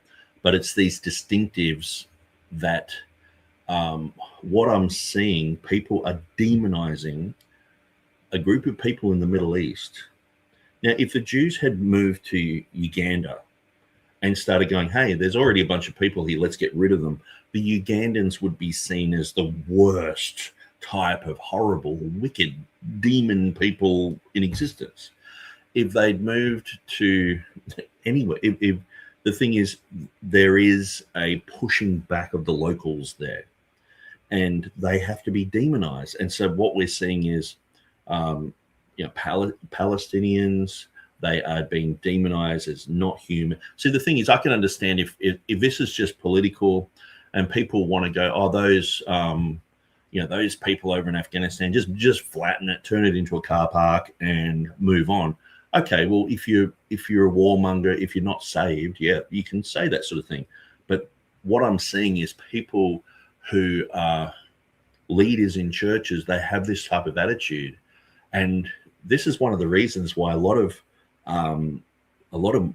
people who come from Muslim lands are not getting converted, because it also reminds me of, like, oftentimes I would be preaching in the Gold Coast in Cavill or in Brisbane, and the guys there, the needgod.net guys like Ryan, they've developed tracks, and so over the years they've had tracks, and I've had bundles of them, handing them out. But I remember one time sitting down and going through the track, and there were 4 bad people in the track. 3 of them were Arabs, and I'm like, and I'm there trying to witness to Muslims, and they're reading through it going, it's just like Saddam Hussein's evil, Osama bin Laden, I think it is, and someone else. It was like, there's 3 Arabs there. What is, and this to me is like a Fox News type of thing. Back, World War II, the Germans were evil, and years after that, in the movies, if you had a villain, they had a German accent. It's terrifying sort of thing. But then it's like, actually, the real enemy are the Soviets, So then you'd have the villains being, the guy with a Soviet accent. But then it's like, oh, hang on, no, the real villains are, because the Mujahideen were our friends, and Rambo's like, they're the good guys, and we should feel sympathy for their cause. And now they're the Taliban, so we should hate them, But it's, the Arabs are bad. And so this generation is just in the midst of that, where they're like, Arab bad. If you want to describe evil in a tract that you're handing out to win people to Jesus, have Arabs there. They're the evil. And so this is the mindset. People just think that Gazans, Palestinian people, are just wicked, evil. And the thing is, 35% of Palestine in the 1980s were Christian, and obviously that's Christian in a sense of Catholic, Orthodox, and some Bible-believing born-again Christians, but 35% were like that. So it's pretty hard to get America, Australia, other people on board with they're all demons. If it's like, well, hang on, no, they're not terrorists, they're not Muslims, So that's why a lot of these people, when you talk to them, they say they were targeted to get rid of the Christian population in these areas. So now in Gaza, there's hardly any. In the West Bank, it went from 35% right down to it's like 7% now. And so these groups are being targeted to pressure them to leave. They have no right of return. And then, so then it fulfills the whole thing of the good Israelis against the bad, horrible Islam, Islam. And so basically any type of speaking about Islam is always going to be, saying the worst possible stuff about it. And I don't agree with Islam, but it just says the worst possible stuff about it because that helps the Israeli cause. And so it's interesting to watch that, where sometimes just to get people to say how bad Islam is, it's like, well, that helps the Israeli cause, where that they weren't able to do that in the 80s because 35% of the Palestinians were Christian. They actually had the highest in all of the Arab lands, highest population of Christians. And what we find with war, with military intervention, like in Iraq, there was a thriving Christian community before America started carpet bombing the place. And now it's the Christian community scattered. It's destroyed. It's ruined. And so oftentimes military intervention causes these people to scatter. And it radicalizes areas. But anyway, let's start with this. We want to look at our text, Genesis 12, 1 through 3, and then I'm going to get Genesis 22, verse 18. Let's go. Now the Lord had said to Abram, get out of your country, from your family, and from your father's house to a land that I will show you. I'll make you a great nation, I'll bless you and make your name great, and you shall be a blessing. I'll bless those who bless you, and I will curse him who curses you, and in you all the families of the earth shall be blessed. Okay, the promise made to Abram, who became Abraham, the father of our faith, and he talks about God making him a nation, which we know then his grandson Jacob, who was turned to Israel, is named by God, and we know that God spoke about the Abrahamic blessing, that God would bless those that bless you and curse those that curse you. Let's have a look at Genesis 22, 18. In your seed, all the nations of the earth shall be blessed, because you have obeyed my voice. Okay, so we understand that the lineage of Israel and the Jewish people have brought us the Christ, the Savior, and we understand also custodians of the Word of God. The writers of the Word of God God has chosen them to give us the oracles of God or the Word of God. Very, very important. You know, I started this, because there was some feedback and some thinking about the growing anti-Semitic.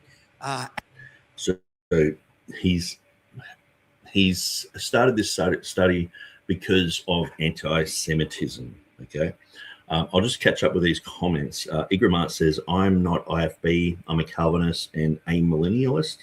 However, I do recognize Israel as America's strongest ally in the Middle East." Yes, and so. Yeah, absolutely. Israel is almost like a state of America, and they wouldn't be doing what they're doing without American help. I mean, Donald Trump came on onto an interview and just said, "Hey, whatever Israel asked for, we supplied." When they were bombing Gaza, this is just what happened, and so. I actually think I've got a little bit of a clip that only just has Donald Trump speaking about this. I might just quickly grab that.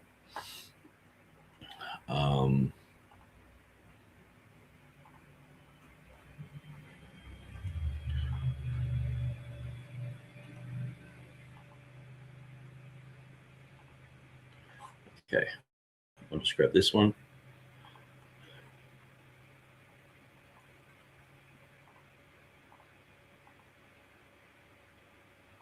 Video made by an IDF soldier. Actually, that's not the one.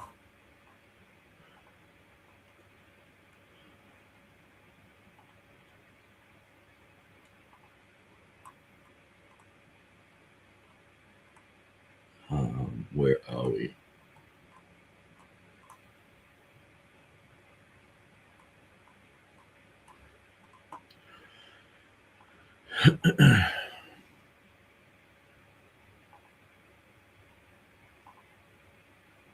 Here. And so people are saying, okay, this is not what I voted for and all the rest of it.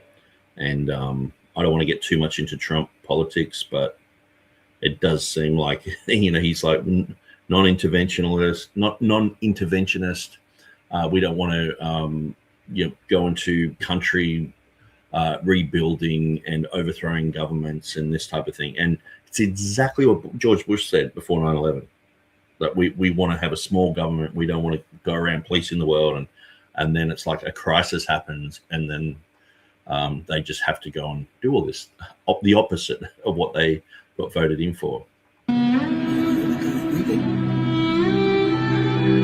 We make the best weapons in the world, and we've got a lot of them, and we've given a lot to Israel, frankly.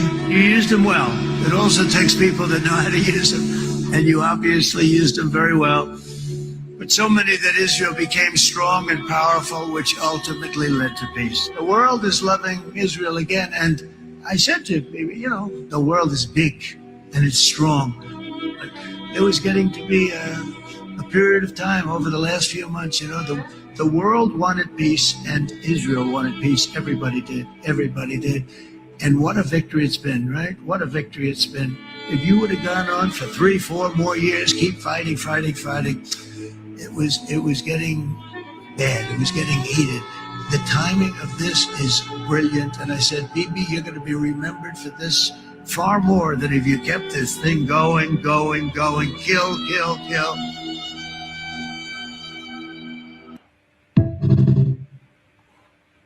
Okay. So that's just the words of Donald Trump, you know what I mean? And so when that's coming from the top, that he's just saying, we supplied you with whatever you want. And there's other videos of him saying, hey, we didn't even know half of what these weapons were, but we were just giving them to Israel, whatever you wanted, and this type of thing. And just whatever money they wanted, they're just giving them to bomb Gaza. And it's like, it's quite amazing to see how this impacts a lot of the thinking of pastors and leaders. And the thing is, in the Potter's House Church, it started in America, in Arizona. So there can be that whole, pro-American stuff. And even to the point where there was one pastor who was the leader of this church in Perth.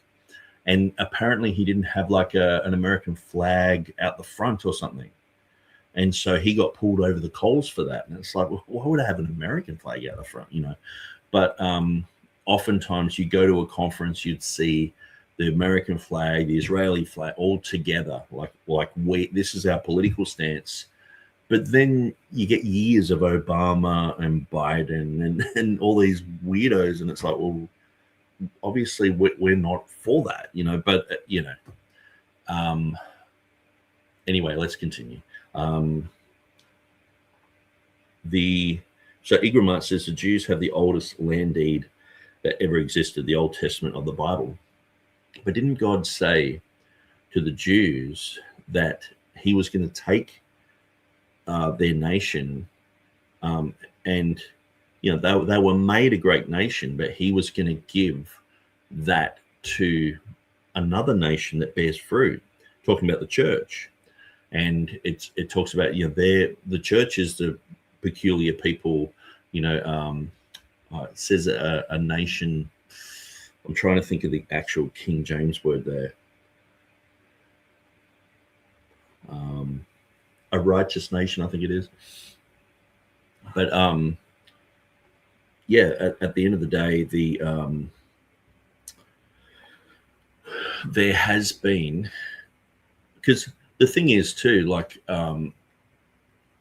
understanding that England took over the Middle East and then had to divvy it up between 3 different parties, the Arabs who were there, the Jews, there were some Jews there, and Jordan. And so basically the English promised the land to 3 different groups, but only delivered it to one. And so that caused, the Arabs are on the outside. And of course, too, the Arabs, the Ottoman Turks, this type of thing, whatever you want to call them, they, all that part of the caliphate, we fought against them in Gallipoli, the Australians. The Australians actually liberated Israel. So we had a huge part in this. The mindset here in Australia, I just want to show you this 800 Horsemen book.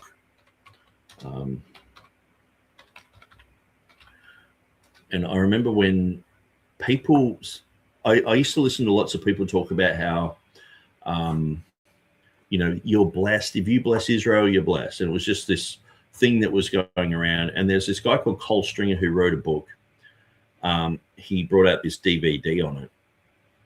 And it's basically the story of the light horsemen who opened the doorway for the liberation of Jerusalem from centuries of Turkish rule and the founding of modern Israel. So if the 800 horsemen had not gone into Jerusalem in, I'm pretty sure it was 1917, they wouldn't have been able to have modern day Israel. It would have still been under the Turks and all the rest of it.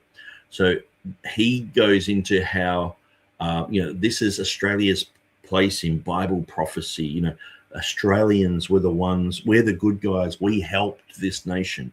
And I remember hearing this in the 90s, and I think we even watched it at church, and it caused a lot of interest because a lot of these light horsemen they're local in our area here, and so even one of the guys in church, he actually, I'm not sure if he did it or not. And I actually saw his son, he plays the piano in the clip that we're looking at, but he was trying to get like a plaque set up in memoriam for these 800 horsemen, because it's sort of like this whole thing of like, if you bless Israel, if you let people know about Israel, and Australia and Israel have this, type of link. And at the time, Australia was a very young country, and to help Israel like that, it's like, oh, we're going to be blessed, sort of thing. The English, well, they must have done the wrong thing against the Jews, and but we're doing the right thing, so we should be blessed, and God's blessed Australia, where it's basically historical revisionism. Australia is blessed because, like America, we go around stealing everyone's resources, putting sanctions on people, pressuring people, crashing economies. I mean, we're doing all the stuff that the Bible says not to do. Don't steal, don't lie, don't murder. But we're doing all that, and we're like, oh, we're blessed because we helped Israel, sort of thing. And so it's quite a strange thing. And I remember when I went to Indonesia, and I'm there with a bunch of Indonesian guys, great guys, good Christians. And I remember thinking, am I more blessed than these people? Am I more blessed? And this is in the 90s. Am I more blessed than these people? Yeah, it was in the 90s. This says 2003, but I remember I went to Indonesia in 99. And I remember thinking this, or maybe I thought about it later. It could have been later. Anyway, regardless of the date, I hate being that guy who's like, oh, was it a Tuesday or a Wednesday? It's so annoying. But regardless, I just thought, why am I better? Why would I consider my the place where I'm being born, just sort of so happen to be born here, and because of what people did like 100 years before in a war, now I'm blessed, and these people who live in Indonesia, even though they're Christian, well, they're sort of cursed because, they're a Muslim, they're the biggest Muslim country in the world. So you guys suck, we rule, this type of thing. And it's a strange thing because this is all throughout a lot of churches where, a lot of Americans are like, well, we've helped Israel, so we're blessed. If you bless Israel, you'll be blessed, type of thing. And I started to hate that type of attitude. And I was like, no, it's to do with Christianity. If you're a Bible-believing, born-again Christian, you're going to heaven. You're not going to hell anymore. It doesn't matter what country you're in. You look at the disciples; they got scattered all over the place.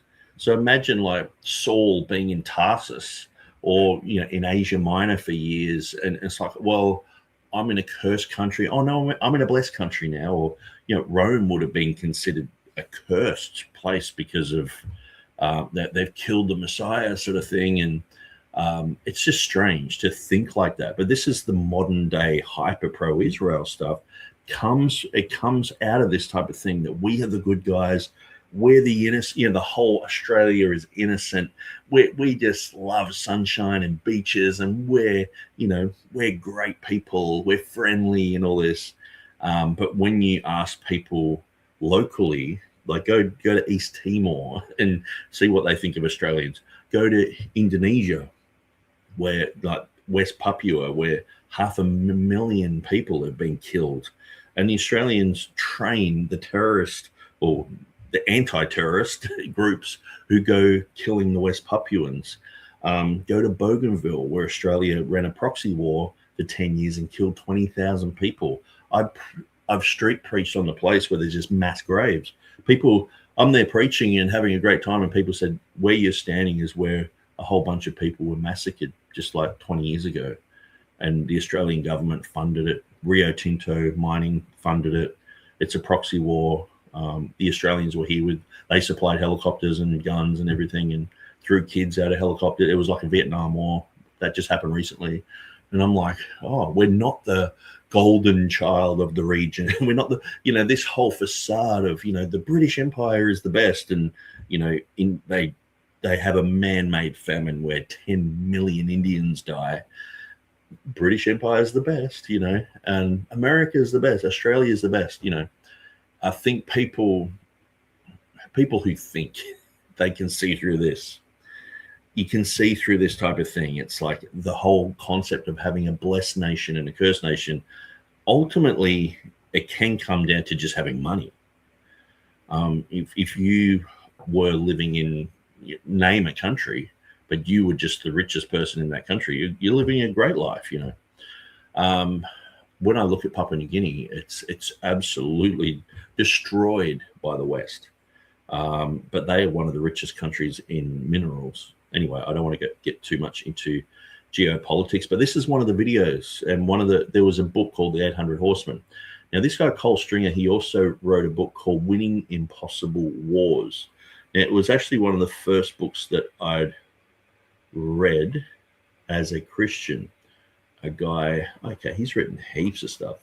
But I do remember this one, The Australian Christian Heritage, which a lot of it's just history. Captain Cook, he had, a lot of, Christian virtues and things like that. And he gets blamed for, a bit like it being like a warmonger and all this sort of stuff. But he actually was not. It was people who came later. He was just an explorer. But see, we have the 800 horsemen on the cover, the land of the Holy Spirit, this type of thing. There's all these type of prophecies and Pentecostal prophecies. Now, I might just type in Winning Impossible Wars. Winning Impossible Wars, Cole Stringer.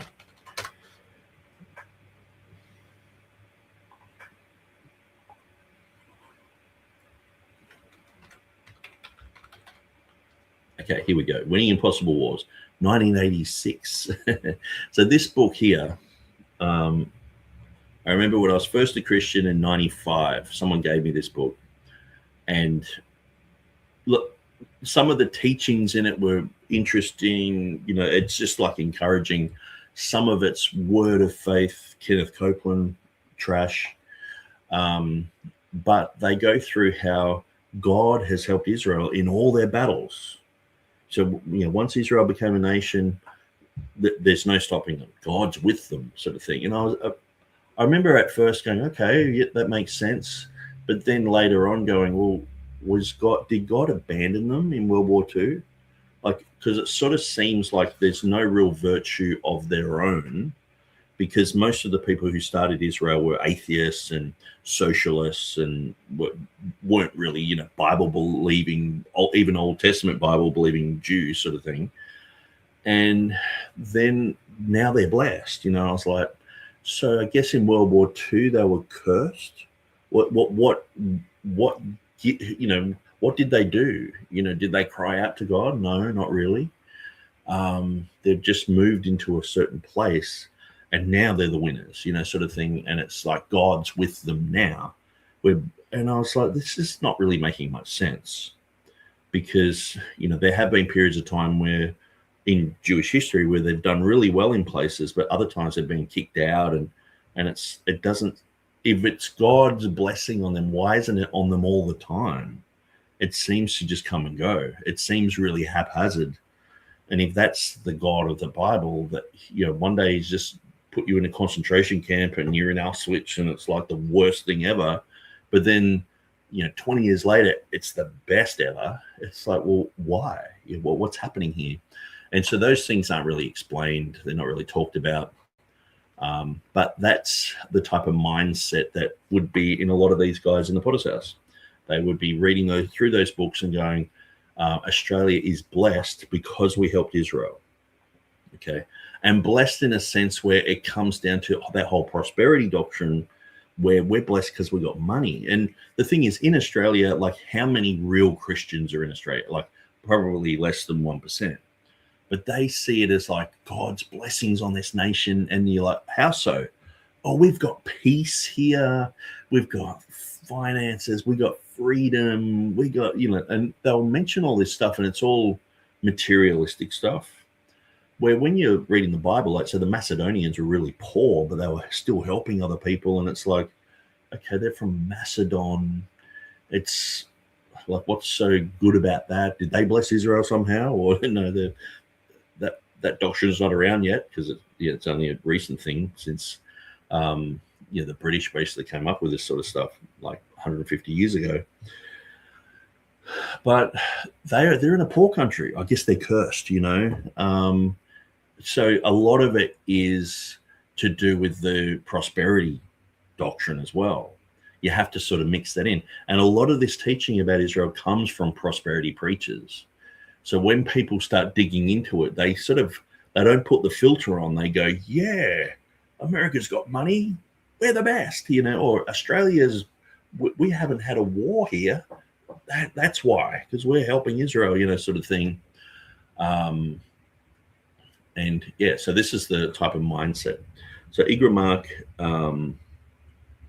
is saying, the Jews have the oldest land deed that ever existed, the Old Testament of the Bible. But at the end of the day, if you're a Bible-believing, born-again Christian living in Israel, but you're not Jewish, should you have to give up your property for them? For someone who's 25% Jewish, just coming from Russia, they don't even believe the Bible. They're atheist, and that they go to the Tel Aviv.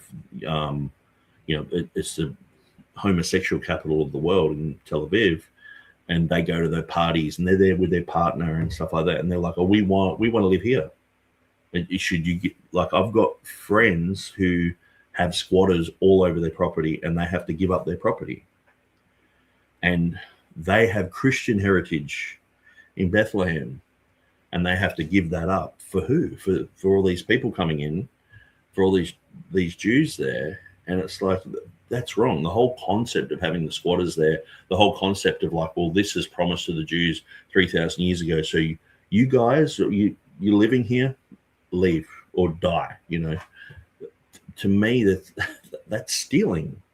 Like, even like, the thing is, Israel is very anti-Christian. And I've seen posts come up recently where Netanyahu is going to save Christians and help Christians everywhere. And, Trump's bombing Nigeria. And it's like, they're trying to save the Christians. It's like, well, please just leave them alone.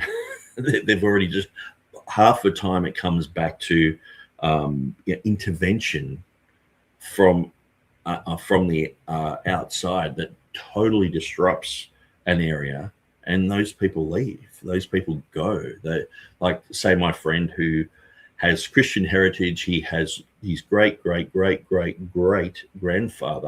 He has a picture of him in 1863 on a hill in Bethlehem, and they have church records going back to hundreds and hundreds of years of them being there and them owning the land. But now they have these Jews who, lots of them are atheists, lots of them don't believe the Bible at all. They're on the land now. They have to give it up. What? Why? Like, they've lived there peacefully with people for years and years and years. And so this is a problem. Okay, well, God's promised the land to Israel. See, the thing is, those promises will be made a reality in the millennium, not beforehand. But these people are gathered there. I believe it is prophetic that they will be gathered there. But in the book of Revelation, it calls them Sodom and Egypt. It doesn't say anything good about them. Sodom and Egypt, and so are we helping the Sodomites and the Egyptians? and saying, hey, you Christians, move off your land, get out of the way, or just die, just blow yourself up or something, because we're the chosen people are here and they need your land. Move, get out of the way. And so a lot of people don't think of that. What I encourage people to do is go and make Palestinian friends. If you go and make friends who are Palestinian, they'll tell you where they lived and what they did and how they grew up in a town and all the rest of it. Because most people think Palestinians are like jihadis sitting there. I don't think I've even met a Palestinian personally. Like, I know lots of Palestinians. I don't think I've met a Palestinian personally who was a Muslim. Like, most of them were Christian. And even like I've said, my best friend was a Palestinian Christian guy. Well, his family were Christian. He wasn't, he was just like the rest of us, just atheist or just nothing, whatever. But he's a Palestinian guy, and we were best friends for years and years and years. So I don't see Palestinians as like these monsters, these goblins. I'm like, that's my best mate. You're talking about him. Oh, he's evil. Oh, okay. Why is he evil? Because the special people have arrived.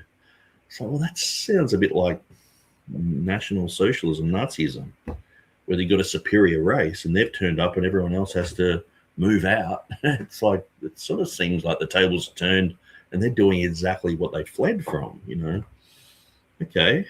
Igramart says Islam is bad.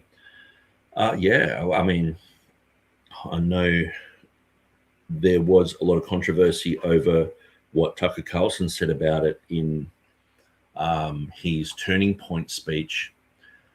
But at the end of the day, think about it. Just think about it from a logical perspective.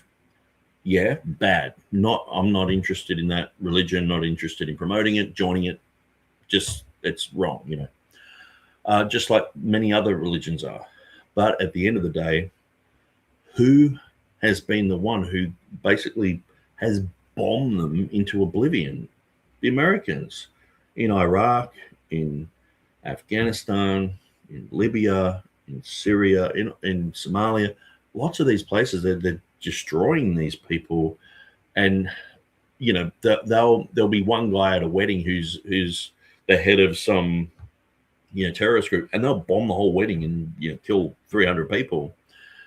And it's people have looked at that. And I guess the thing is, my journey, when all these wars started happening in the Middle East, I've looked at it and gone, man, this is really immoral. They're going in based on a lie, weapons of mass destruction.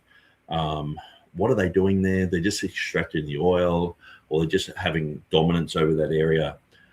They've killed like 1 million civilians in Iraq. What about Afghanistan? Another 1 million. What about Libya? I'm looking at all this just with a bad taste in my mouth going, this is ridiculous. And most people up until probably a couple of years ago were like, yeah, it's ridiculous. And even just normal news cycle, people would go, yeah, well, what a fiasco that was, but we're moving on. But now it's like revisionism. No, that's a good thing. We've killed all these people we don't like. And I'm like, I'm sort of got this disgusting taste in my mouth. Like, I thought people were coming along with me with that type of thought.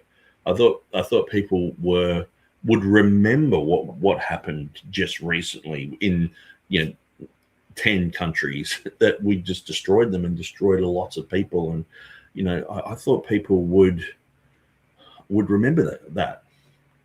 And so the whole, like, Iraq had nothing to do with 9/11. It can't get any more immoral what happened there. And people just defend it and say, no, we're still the good guys because we're helping Israel. It's like, okay, so when do we ever be the bad guys? And the whole thing about, they're the bad guys, we're the good guys. It's like, especially, when I was living in Pakistan for a year, Obama was bombing Pakistan when I was there. And I'm like, man, I care for these people. I guess the thing is, a lot of people are so detached.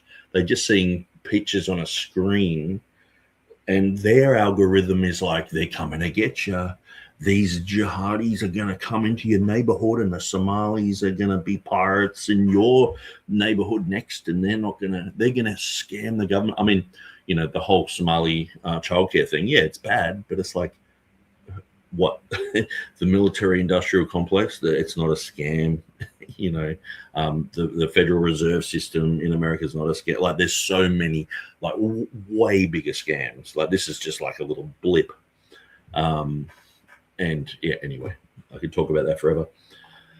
Boulder's Alliance says, the Lord has been keeping me busy, and that's a good thing. I'm so far behind on your videos, Nick, watching from the beginning, so I'll not confuse you. Hi, everyone. Okay, cheers, Bold. Igramar says, Gaza attacked Israel. Israel responded. Japan attacked America, so America nuked Japan. I am sure there were innocent babies in Japan who were killed. That's war. Well, yeah, from a secular point of view. But, I mean, surely we could all get together and say, when you look at, say, somewhere like Dresden that was just overly bombed in World War II, you go, well, most people on all sides go, yeah, that was probably unnecessary to do that. It wasn't really a strategic place. There were just lots and lots of refugees, people fleeing from all sorts of sides, ended up in Dresden. And then 100,000 people are just bombed. The whole place was just an inferno. And the thing was, too, like in Japan was surrendering, but they dropped the atomic bombs on them anyway. So that's the thing. It's like, is that moral?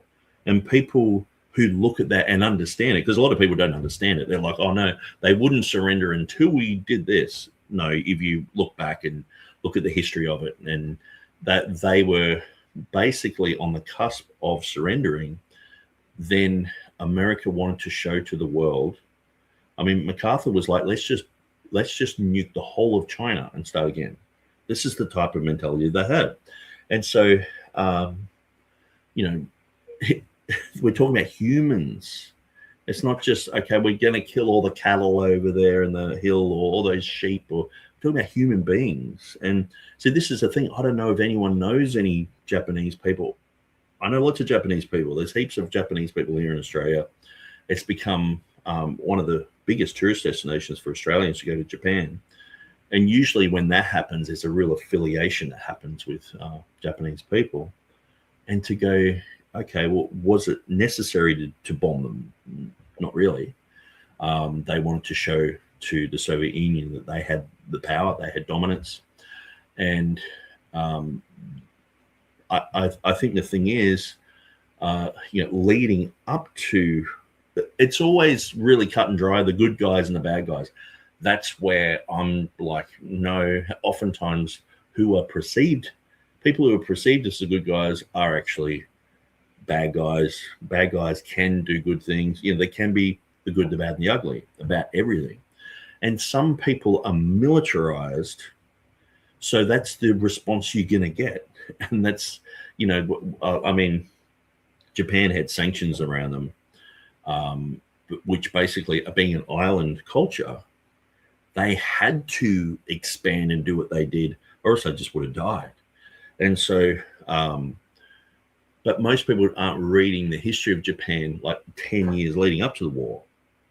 The thing is, like, when you've got sanctions on people, like say Venezuela had 1,000 sanctions on them. So this is where people go, oh, it's communism. Communism destroyed it. Oh, what about the sanctions? Why would people put sanctions on Venezuela? The sanctions are there to cripple the economy, to punish the people so that they overthrow the government themselves.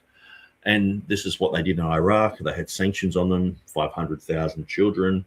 Madeleine Albright said, you know, it's worth it. You know, these 500,000 children died, and we've been bombing them with 88,000 tons of missiles and bombs.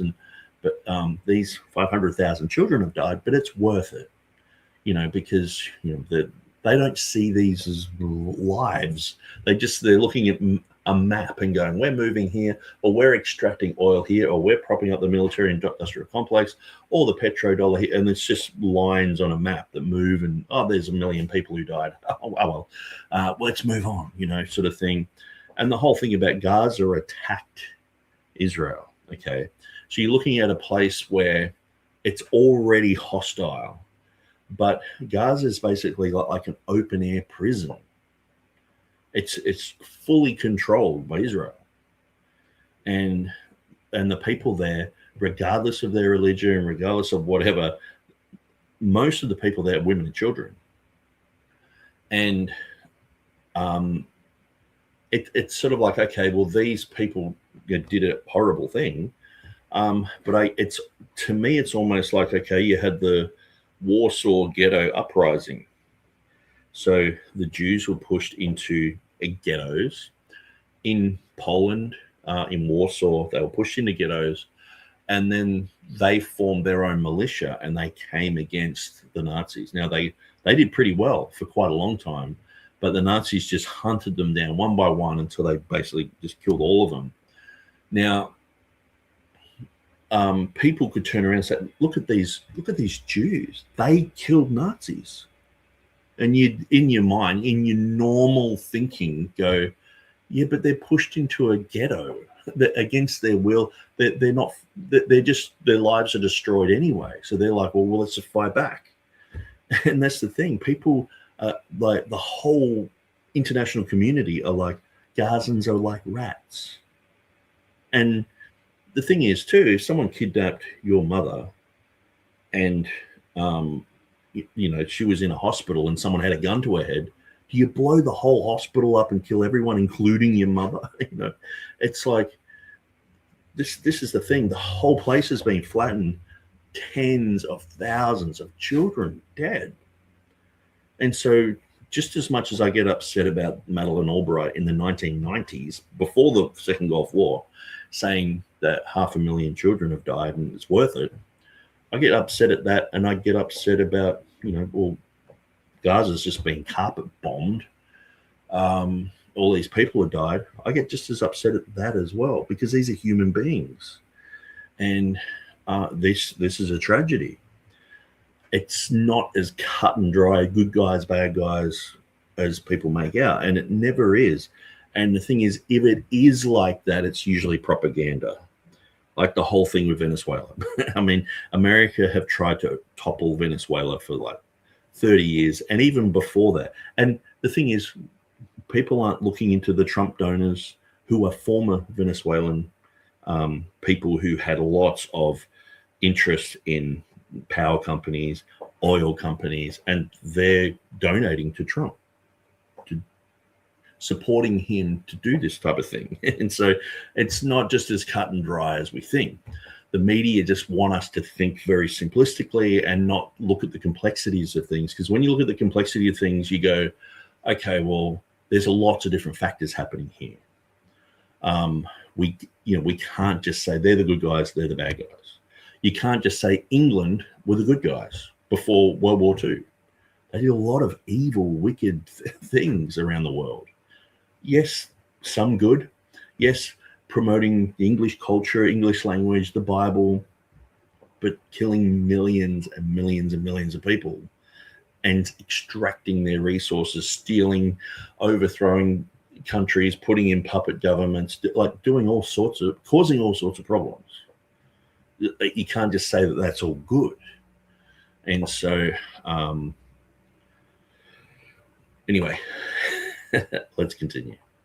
Attitude that was sweeping the world.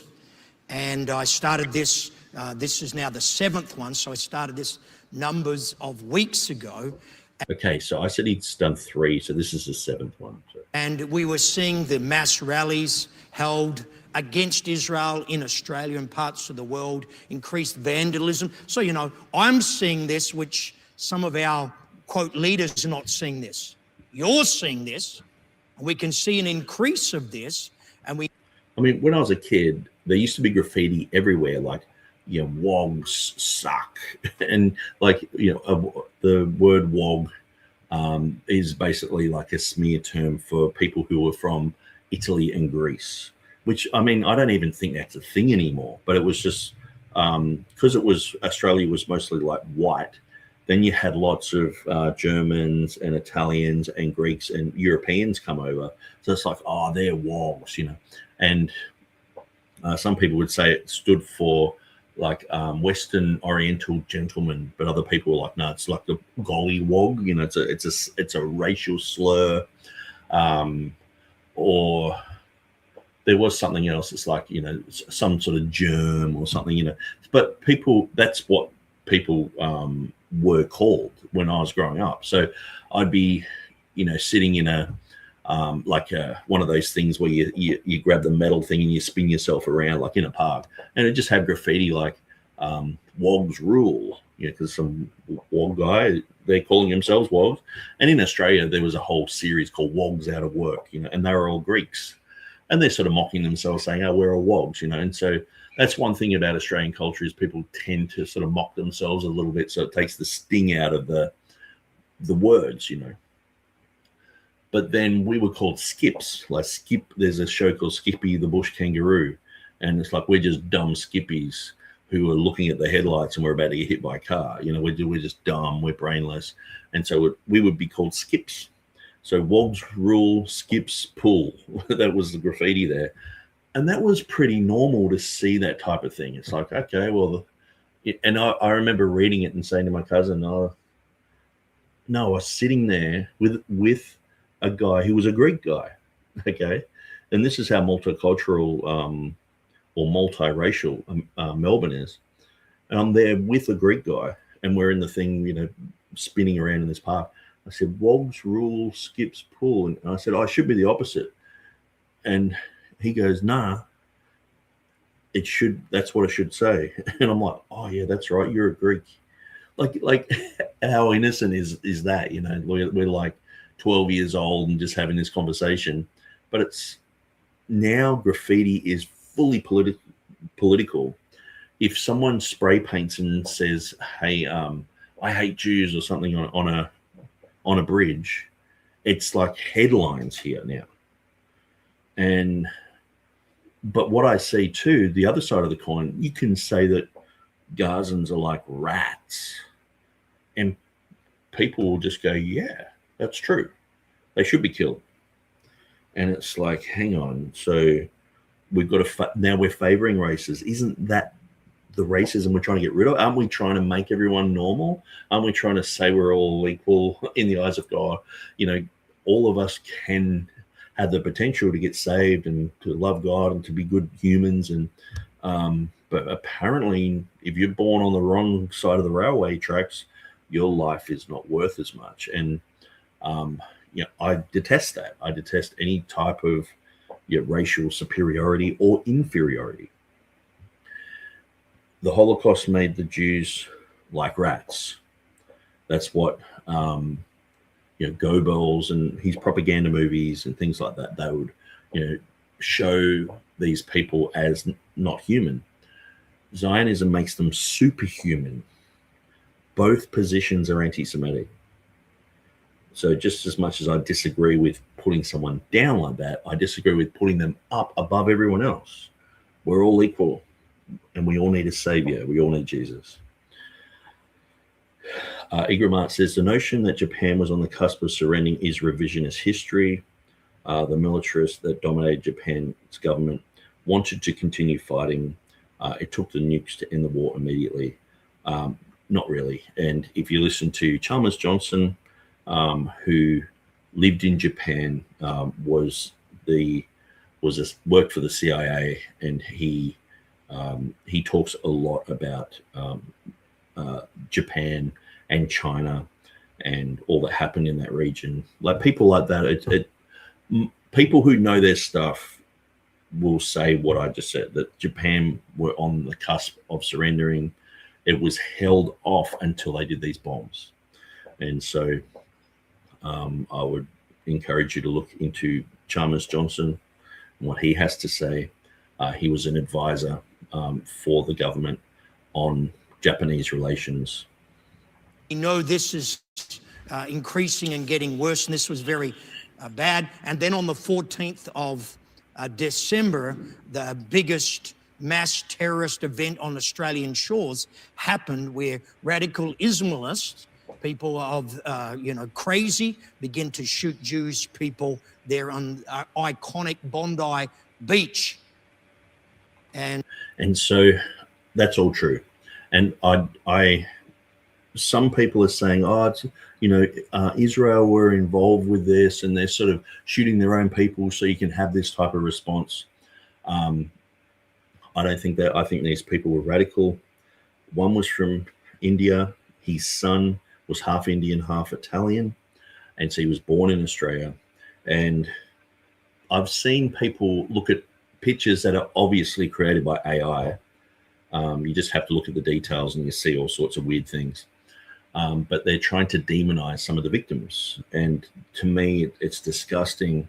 And it shows you how most people are not thinking when it comes to this issue or doing their own research and coming to proper conclusions. They're just jumping into wild conspiracy theories. And this is the problem. A lot of people say, well, after COVID, people started thinking outside of the box and I got red pilled after COVID and all this. Yeah, but a lot of people are not thinking. A lot of people are just going to the dumbest theories and repeating them, or they just say things that they don't even really know or understand. And so these people were radical Islamists. They were radicalized, and especially the son, he was on the ASIO, which is like sort of like an FBI or a CIA watch list. And they slaughtered a bunch of Jews on the beach in front of thousands of people. So you can't pretend that this didn't happen. People are just saying the wildest things. But everything that he just said there, I would agree with. It's like it's a tragedy, but probably the opposite side of the coin. And just to, show you the contrary position to what's sort of on the news, people just go, oh, it's just anti-Semitic, or it's just Islamic terrorism. Yes, there is that involved, but they're leaving out a third factor, which is this is blowback, because these people are genuinely upset that Jewish people have just killed tens and tens of thousands of people in Gaza. So they're like, let's just do something about it. If we just put everything, just say they bombed Florida, just say China came and bombed Florida, bombed it until it was just looked like Gaza. And then some Americans in China shot 15 Chinese. Would you just go, well, they're just radicals, that if you look into American doctrine, they're revolutionaries and it's just in their blood. And it's like, no, there can be things of cause and effect. And this is one of the things where people just jump to these simple conclusions. It's like, look, there are people who do retribution.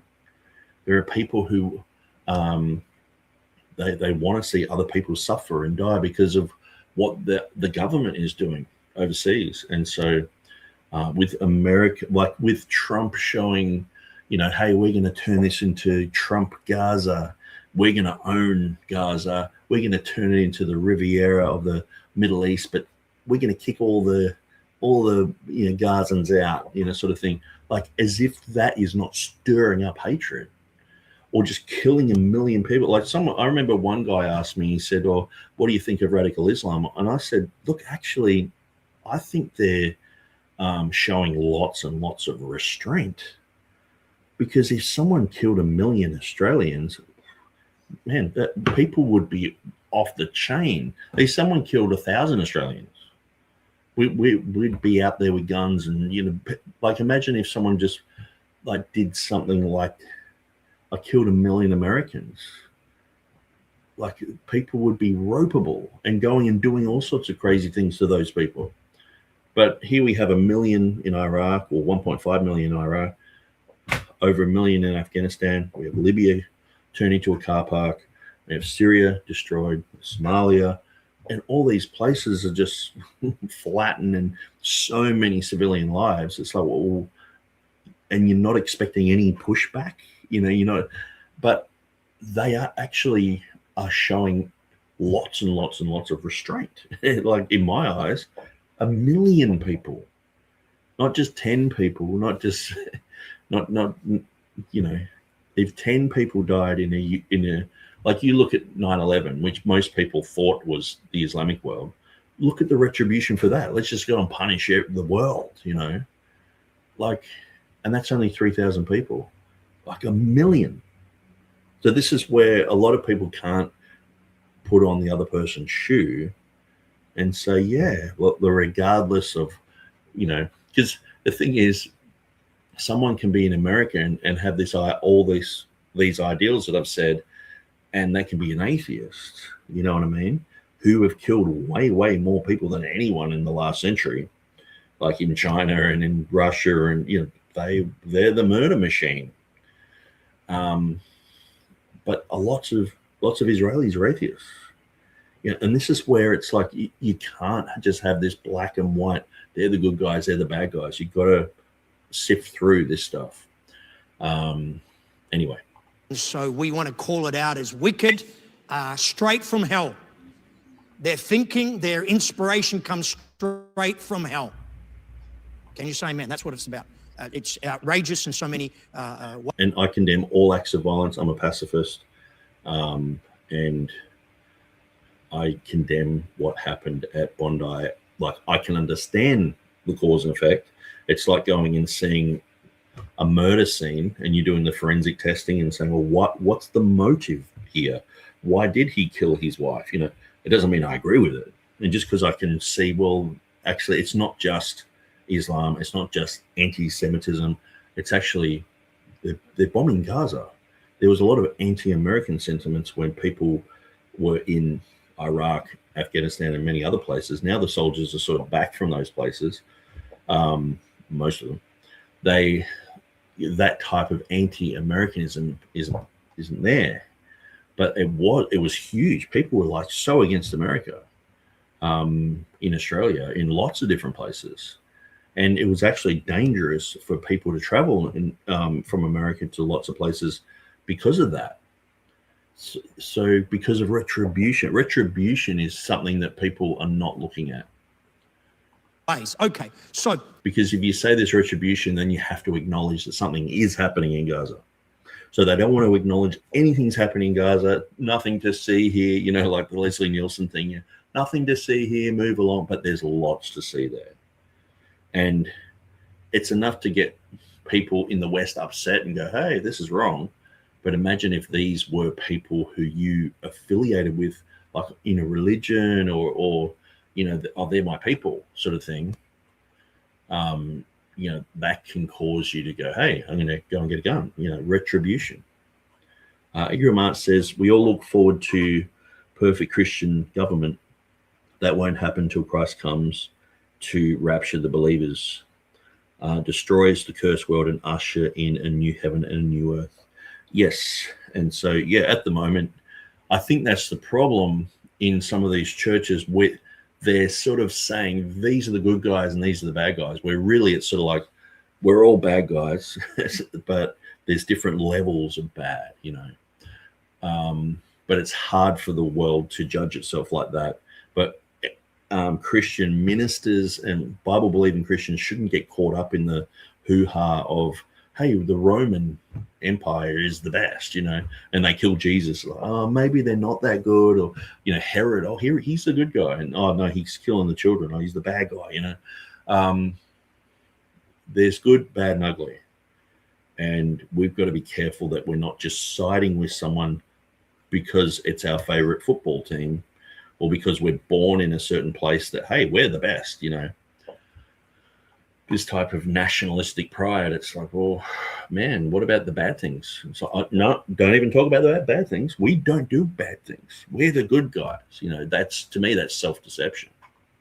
What is this about? Why is this happening? And as Bible-believing Christians, we should begin to understand what should we think about Israel in today's world. So first week was about the eternal covenant, the Abrahamic covenant that we read, that I will bless you and I will bless those that bless you. And I will curse those that curse you. Nations that begin to allow this new phenomenon, especially in Western Christian nations, of turning against Israel, I believe they open spiritual doors that are not good.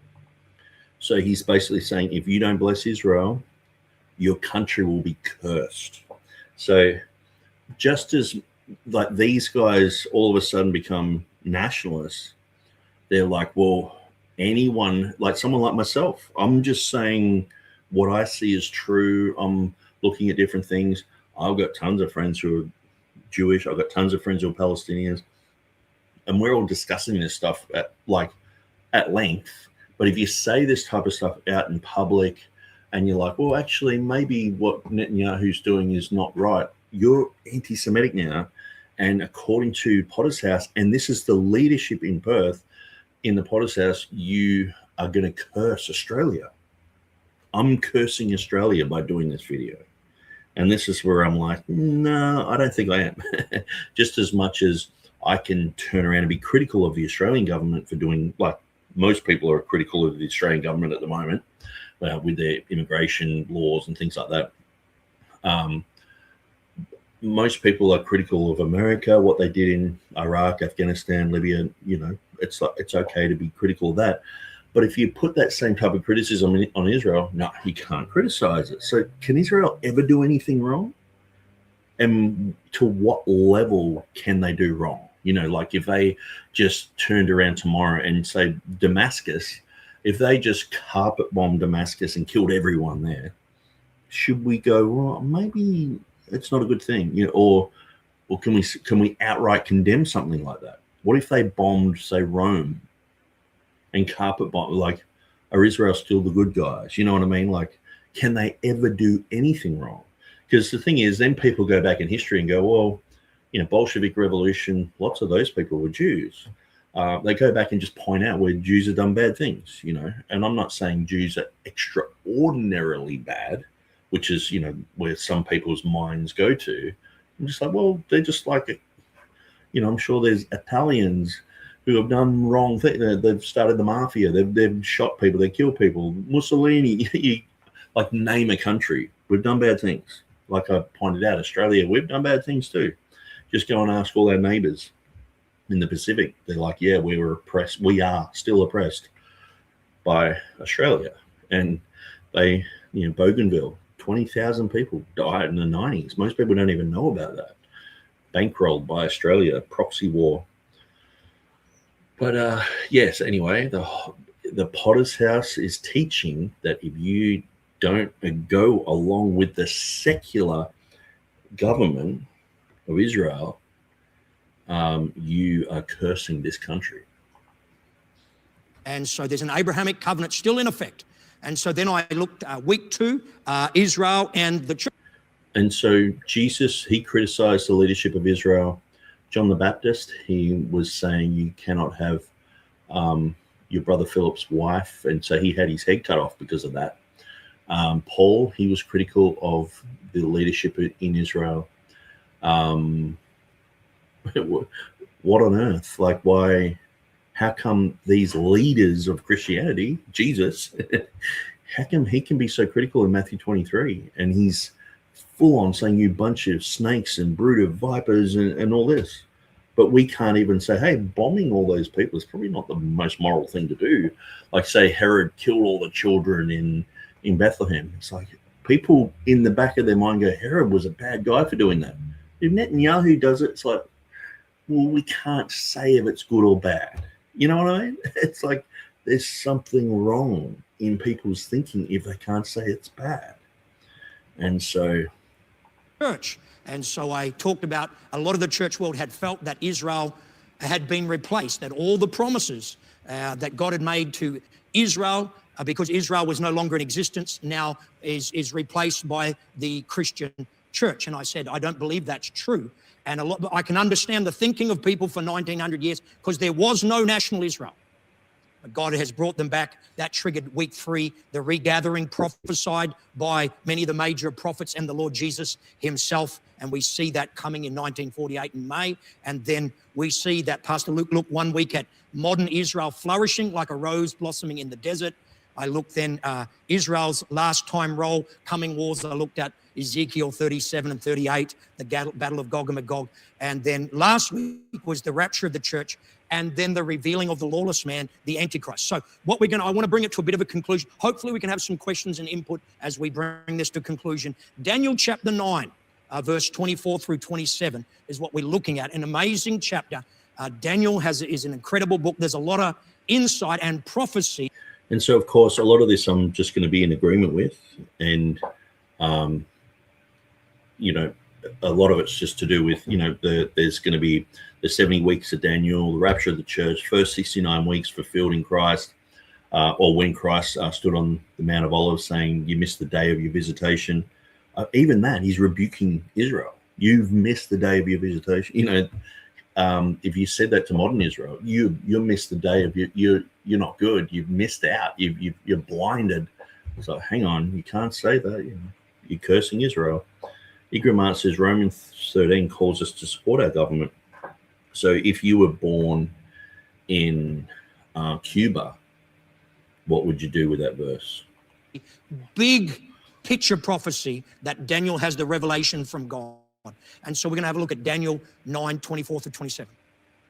70 weeks are determined for your people and for your holy city to finish the trend. And, and this is a sort of teaching where it's like, I appreciate that the Potter's House teaches this sort of stuff, because a lot of people don't know the prophecies of the 70 weeks of Daniel and the rapture and all the rest of it. And so I do enjoy this type of teaching.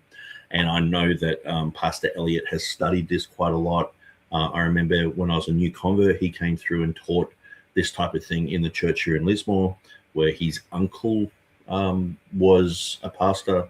His uncle now is no longer part of the fellowship, and we chat every now and then. He's just like, man, the Potter's House is it's I don't think he actually says it's a cult, but he's like, there's lots of wrong things in it, But look at this picture. You got a guy here with a machine gun. You've got Netanyahu here with the Israeli symbol, the flag. And what have they been known to do in the last 2 years is basically carpet bomb Gaza. So this is what I'm saying about the whole hyper pro-Israel thing. What, they just support the military no matter what they're doing? I mean, have you ever looked into some of the footage of just people at checkpoints and all of a sudden they're just machine gunning a bunch of people? Or the squatters, if you just type in, like, I know a lot of people won't do this, but if you really, really were interested in getting into the mindset of like, or steel manning someone's position, like just say someone came along and said, look, I don't like Israel at all. And there are lots of people saying that. And it's like, why don't you? Well, I watch these videos that show what they're doing. I would encourage people, if they're going to steel man an argument, which is accurately represent what they're saying, not agreeing with it, but just representing it accurately, go and look up killings in Gaza. Go and look up squatters. Type in this type of thing into Google and look at the contrary voices, or else you're just going to be in your own little echo chamber. And when I'm coming against Jehovah's Witnesses, I want to know exactly what they believe. So I ask Jehovah's Witnesses themselves, what do you think about this? What do you believe? So then I can thoroughly understand. I read their documents. I look into their stuff. So then I can debunk what they're doing. How can you even debunk what people are saying about Israel if you don't know? And so this is the problem. If you actually look into it, you go, yeah, that's really bad. And then you start agreeing with them. And this is where people don't. This is why Netanyahu's like, we got to take over TikTok. It's poisoning too many people. And I'll just quickly show you another clip that I was about to show before, but it's probably a really good time to show this. And this is just an Israeli lady talking. Where are we?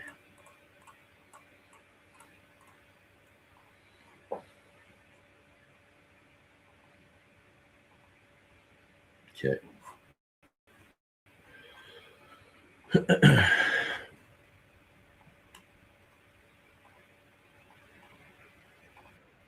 And so while in the 1990s, a young person probably wasn't going to find Al Jazeera or someone like Nick Fuentes, today those media outlets find them. They find them on their phones.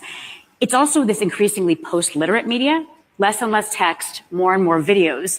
So you have TikTok just smashing our young people's brains all day long with video of carnage in Gaza.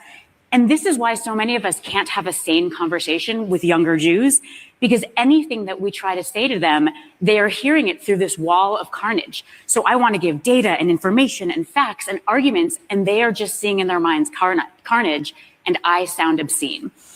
And, you know, I think, unfortunately, the very smart, bet that we made on Holocaust education to serve as anti-Semitism education, in this new media environment, I think that is beginning to break down a little bit, because, you know, Holocaust education is absolutely essential.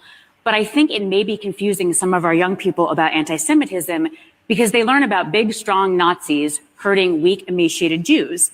And they think, oh, anti-Semitism is like anti-Black racism, right? Powerful white people against powerless Black people. So when on TikTok all day long they see powerful Israelis hurting weak, skinny Palestinians, it's not surprising that they think, oh, I know, the lesson of the Holocaust is you fight Israel. You fight the big, powerful people hurting the weak people. And so while in the 1990s... Okay, so I think you get the drift of what's happening there. And she's pro-Zionist. You know, she's trying to educate people about what's really happening and why people aren't listening anymore to the public relations sector of the Israeli government, is because people are seeing... It's like the Vietnam War, that they started putting lots of stuff on TV. People got disgusted in it and they started protesting.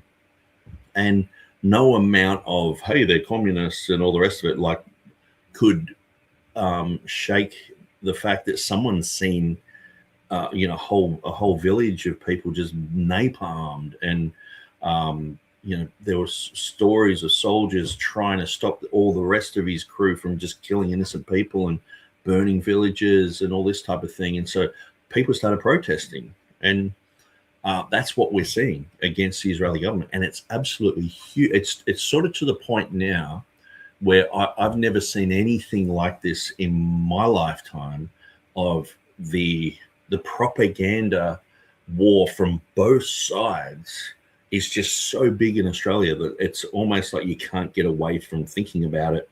Every second post on my Facebook is just about this.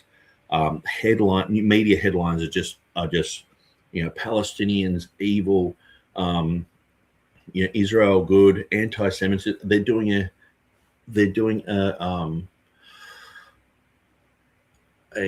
what's it called? It's on the tip of my tongue.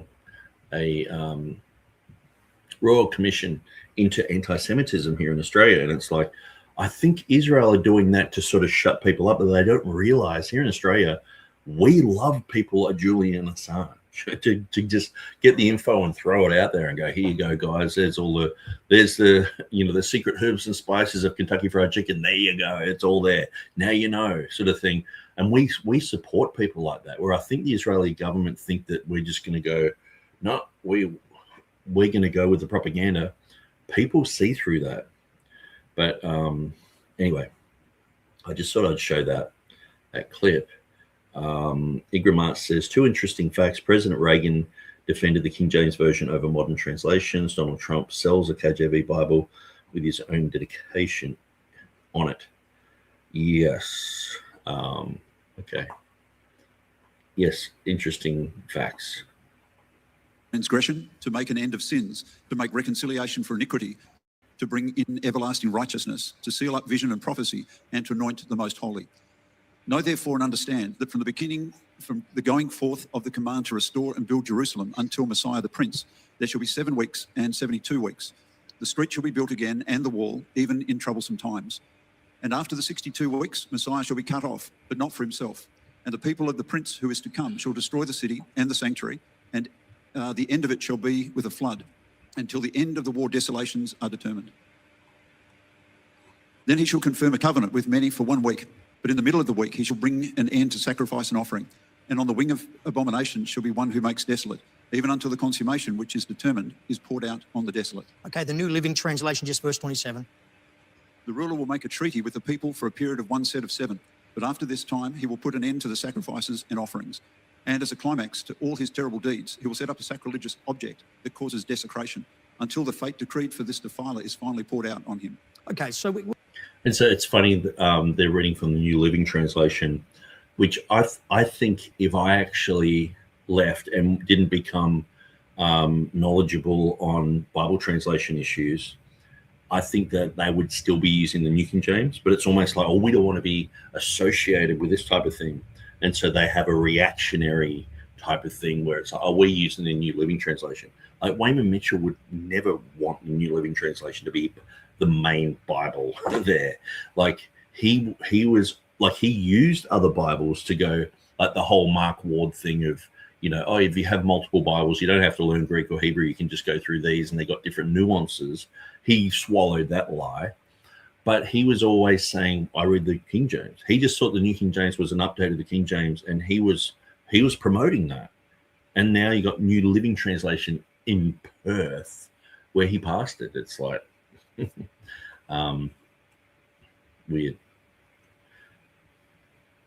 We're going to just look at this, and this will be our jumping off period, because it mentions the 70 weeks, which we know the weeks are years, and we can look at that. And then it talks about one last lot of 7 years, or 1 week, 7 years, that's going to come towards the end. So let's have a look firstly at the 7-year tribulation. You know, the Bible spends a lot of real estate or space on the tribulation. Can I say there's more space written about this period, this last week or last 7 years, than any other future event.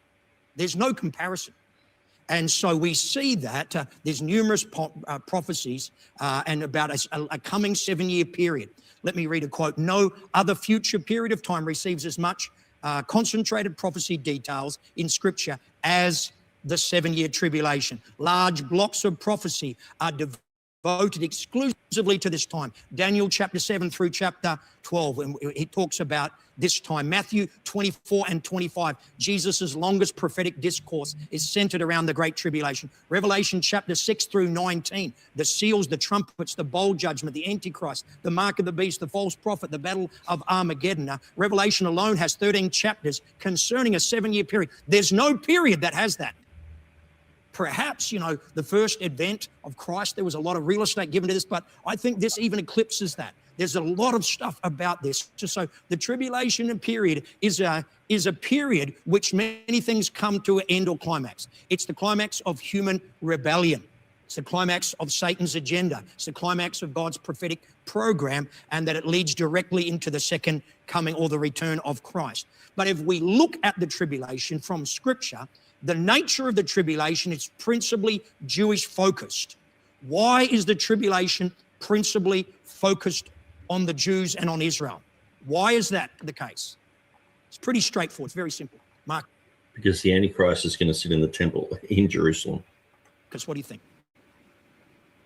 The church has been raptured? Well, because the church is no longer there. The church has been raptured. We believe in a pre-tribulation rapture, which pre means before tribulation. And so, as I've said, like, I'm in agreement with the vast majority of what he's saying here. Like, we might come to slight little, you know, splitting hair sort of things, but he believes in a 7-year period of tribulation. So do I. I believe the church is pre-trib, raptured. I believe in a 1,000-year millennium. The main reason I'm going through this is because of what he's saying about the Jewish nation, Israel, Zionism, and how we have to blindly and wholeheartedly support Israel no matter what they do. The 7-year period, rapture, the catching up, or to meet the Lord in the air, the translation, amen, of the saints and the change. So I believe in a pre-tribulation rapture. So we believe the church is raptured. So they're not focused, it's not focused on the church. So we're in the church age. We believe in dispensations or time periods where God's doing certain things. When did the church age start? When does it finish? This is, again, very simple. When did the church age start? When did the church age finish? Russell, what do you think? Most people would say the day of Pentecost was when it started. And of course, the rapture of the church is the closing of the church age. Okay, I think that's pretty reasonable, Russell. So, you know, we could mark the day of Pentecost. Pentecost, what's 50 days after Passover? And so we know Christ died, rose again, appeared for 40 days to up to 500 people in his resurrected form. Then he said, tarry in Jerusalem until the promise from the Father comes. And 10 days after his last appearance, we see the descending of the Holy Spirit. Amen. And no doubt 3,000 get saved, and the church age goes forward. So God has been building his church. Jesus said, I will build my church. right? So that's what Christ is involved in. A lot of things have been happening the last 2,000 years, but from a spiritual perspective, Jesus is building his church. Isn't that true? And it's principally, as spoken in Acts, been a Gentile church. Why has that been the case? Initially, the initial church was in Jerusalem, 70 AD. We know the Jewish people were dispersed, the temples destroyed. The Jerusalem church is no longer really the center and the focus. We have other centers. Paul is in Antioch. Antioch becomes a center. Corinth, Ephesus. We see other, we could say, conference centers. This is the genius of what our fellowship's doing. I think we have 62 worldwide conference centers, right? And so that's quite amazing because God, God forbid this one center, something happens, the nation locks up, they can't do world evangelism. Well, one of our other centers can. The Russian fellowship have more access to Cuba than what we do, or Americans. Australians have access to certain countries of the Commonwealth that Americans don't. So the genius of having these centers around the world, and that's what began to develop, of course, throughout the areas where Paul went and started churches. Okay, so we see it's principally Jewish. Let's have a look at Zechariah 12, 8 and 9. In that day, the Lord will defend the inhabitants of Jerusalem. The one who was feeble among them in that day shall be like David, and the house of David shall be like God, like the angel of the Lord before them. It shall be in that day that I will seek to destroy all the nations that come against Jerusalem. I will seek to destroy. So if you're a nation thinking of coming against Jerusalem, think again. God says, oh. But the context says in that day. Okay.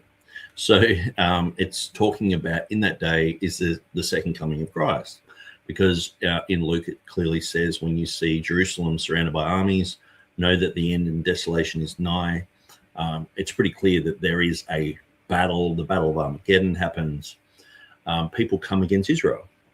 So it's not, you can't get that end time prophecy and just apply it to anywhere between. Now, I believe that the rapture can happen at any time. Okay. Now, if it doesn't happen in the next 20, 30 years, I'd be surprised, But we could continue on for another 200 years. Like sometimes it's good to think outside of that box and go, well, I guess, pre-trib guys, 50 years ago were like, it's going to happen tomorrow. And it didn't happen. And this, they're like, well, maybe it's going to happen tomorrow now, it's 50 years later. But we've got to put ourselves in a position where we're like, okay, well, these promises, these prophetic events that are going to happen, can you just grab them from the end of the 7-year tribulation and just apply them to today? You can't do that. And so that's anachronistic. And this is one of the problems. A lot of people are viewing Israel like as if they're already this godly, God's already cleansed them and washed them and they've been purified and they're the angels, they're pure, the butter wouldn't melt in their mouth, where the facts on the ground are saying otherwise. Most of them are atheists. Destroy you. It's going to be more than the Iron Dome. It's going to be more than the missile shield, and thank God for those things. But God says, I'll destroy them. Okay, so we see that. So the Lord will fight against the enemies here. God's made a covenant with Abraham that I'll bless those that bless. See, the thing is too, okay, so in World War II, why didn't God help them there? You know what I mean? Like, why aren't they helped? Why are they in the gas chambers? Why are they persecuted? Why are 6 million of them dying? It's sort of like this contradiction that happens where it's like, well, God's blessing them now, but back then they're not getting blessed because of certain reasons. And it's like, okay, so is God so fickle that 1 minute he's just like, here's a blessing, next minute he's like, oh, here's a cursing. Like, what if another Holocaust happened tomorrow to the Jews? Like, it could happen. I mean, what if the rapture doesn't happen for 100 years? Okay. And what if Israel gets, completely like carpet bombed like Gaza by like the Chinese or something? I mean, we're thinking in the box of what's happening today. I mean, I'm sure, and this is the thing when you read prophetic books, like going back to the, old school prophetic books, they're talking about, England still being a major power and all this type of thing. And it's like, they're almost nothing. But there's a lot of different players, and the Spanish Empire is pretty much disintegrated. The Portuguese Empire has pretty much disintegrated. The French huge empire that they had pretty much gone. There's been so many nations that have just come down to almost nothing, where they used to be huge and have massive influence. And so who's to say that what we're seeing today is, when we read the book of Revelation, yes, it's interesting to look at it that way, but we've also got to consider that things might change a lot. And who's to say that there's not going to be another Holocaust like for Jewish people? Who's to say that? Can we guarantee that that's not going to happen? And so I think just getting these things in the future and bringing them into the past, but also sort of thinking that God's so fickle that one minute he's going to go, okay, we're blessing you, and then the next minute, no, you're cursed. And like it's not really making much sense. And can I just pause here? Does that mean every Jewish person and all decisions of national Israel are wonderful, beautiful, and godly? Of course it doesn't. It's just like saying that every person that comes to church or everyone who's in a Christian church is the most amazing person. This church is an exception, of course, but the church world out there, right, okay. Does that mean every decision that, quote, Christian churches have made over the last 2,000 years have been spot on? No, it doesn't mean that at all. Remember I talked about, God bless Martin Luther, but he got mad at the Jews. Some of his writings was used by Adolf Hitler to have his Holocaust things. He made mistakes, but God was still with him. How many know you can make mistakes and God can still be with you? And remember, covenant is covenant. God made a covenant with physical Israel. God has made a covenant with spiritual, which is his church. Isn't that true? So there's a power of covenant, which is very, very interesting. Okay, we could... So... But what about the whole concept of, let me get the scripture up so I'm not misquoting it. Be given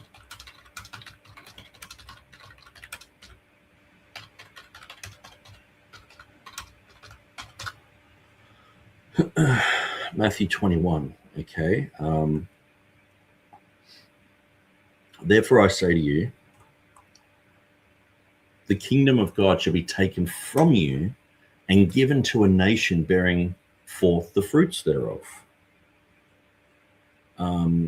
It's going to be given to another nation, which is the church. And the whole concept of just, all these things are going to be with Israel, it's like, you've got to be really careful with that, because if you're showing favoritism, it's like, oh, this person's Jewish, let them off. It's almost like, some people would say that about like Freemasons.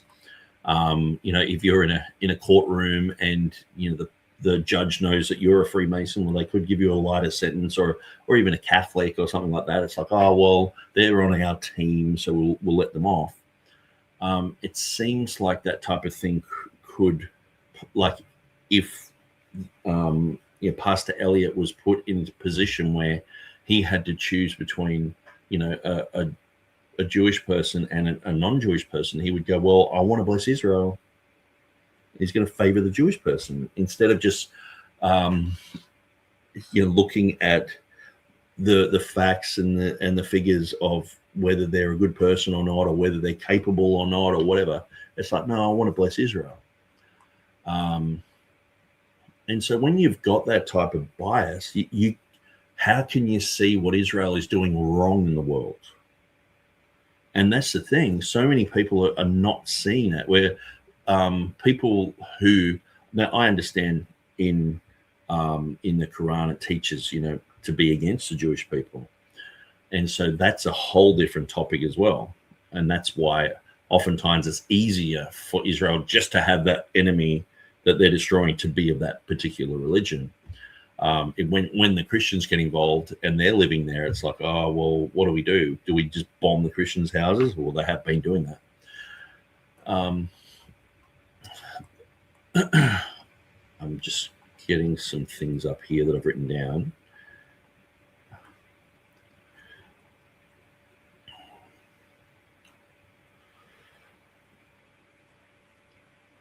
Okay, let's just continue. Do a series on God's covenant, but that's for another day. Now, let's then have a... Yeah, here's what I'm looking for. when the land is later specified in Leviticus 18:28 and Deuteronomy 28, it's tied to Israel's obedience. And it says that they are specifically warned that they'll be vomited out of the land if they don't obey it. And that's what happened. The land possession is not unconditional. So when these people who are atheists are like, hey, we're in the land, you know, all the promises apply to us because of our heritage, God's just like, no, that's not part of it. And it's not just because you're related to someone. Even Jesus was like, hey, you guys, your father's the devil, like talking to specific Jews. I know, and the Andersonites will say it's talking about all Jews, your father's the devil sort of thing. No, it was talking about the audience that he was actually addressing and saying, look, your father's the devil. And they were like, no, our father's Abraham. And he didn't care who they were related to. He cared about whether they had the truth, whether they were spiritually true. And so being Abraham's physical descendant does not guarantee blessing. So modern Israel, it's a secular state, completely secular. Now, I know every now and then Netanyahu will do something like a Sabbath law or something like that, but really it's sort of like it's nothing. It's not a wholesale turning to the Bible and all the rest of it. And look, I witnessed to lots of Jewish people. Most Jews don't believe that the Bible is accurate. They don't believe there are true accounts in the Bible. When you ask them about like the creation, they're like, no, I believe in evolution. When you talk to them about Noah's Ark and the flood, they're like, oh, it's a great story, but it's not true. When you talk about David killing Goliath, they're like, look, they're just moral tales, you know. So it's like talking to an atheist or a really liberal Christian who goes to church and they're like, well, you know, those are just tales so you can tell a good story, you know. So they're sort of like Bart Ehrmans, you know, and God's just blessing them just because they are related to someone. It's like, I don't know, sounds pretty weird. But are promises to them? Yes. Is God going to save them? The Bible does say a third of them will be saved, will be delivered at the end. So that means a third of them have to become Christians. So you can look at it either way. Either God's going to diminish the whole population of them right down to like when only a third of them are actually Christian, or there is a revival. And so people have different views on that. But they're a secular state. They operate outside of the Mosaic covenant. They're not doing all the things that they used to do with a temple and everything like that. They reject Jesus. The persecution of Christians in Israel is through the roof. And the thing is, it's like, oh, look at how they're treating people in Syria, they're treating Christians like this, and in Egypt, look at how they're treating Christians, especially Palestinian Christians. They're treated like rats. And so it's bad, you know.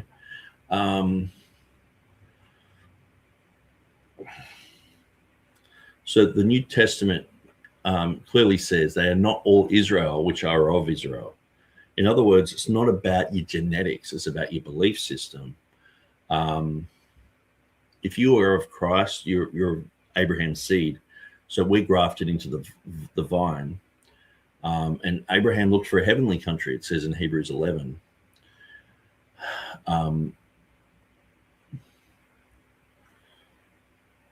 The whole concept of the nations must bless modern day Israel or be cursed is a twisted way of looking at scripture. John Hagee, many of the hyper pro-Israel guys who wrote the late great Planet Earth, Hal Lindsey, many of these guys have been proven to be false prophets, and like easily, like Benny Hinn style weird false prophecies.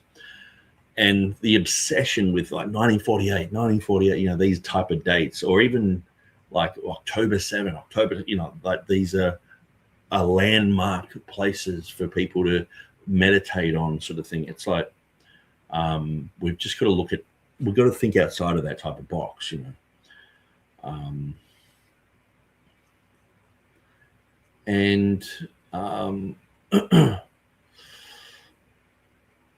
Yes, anyway, let's continue.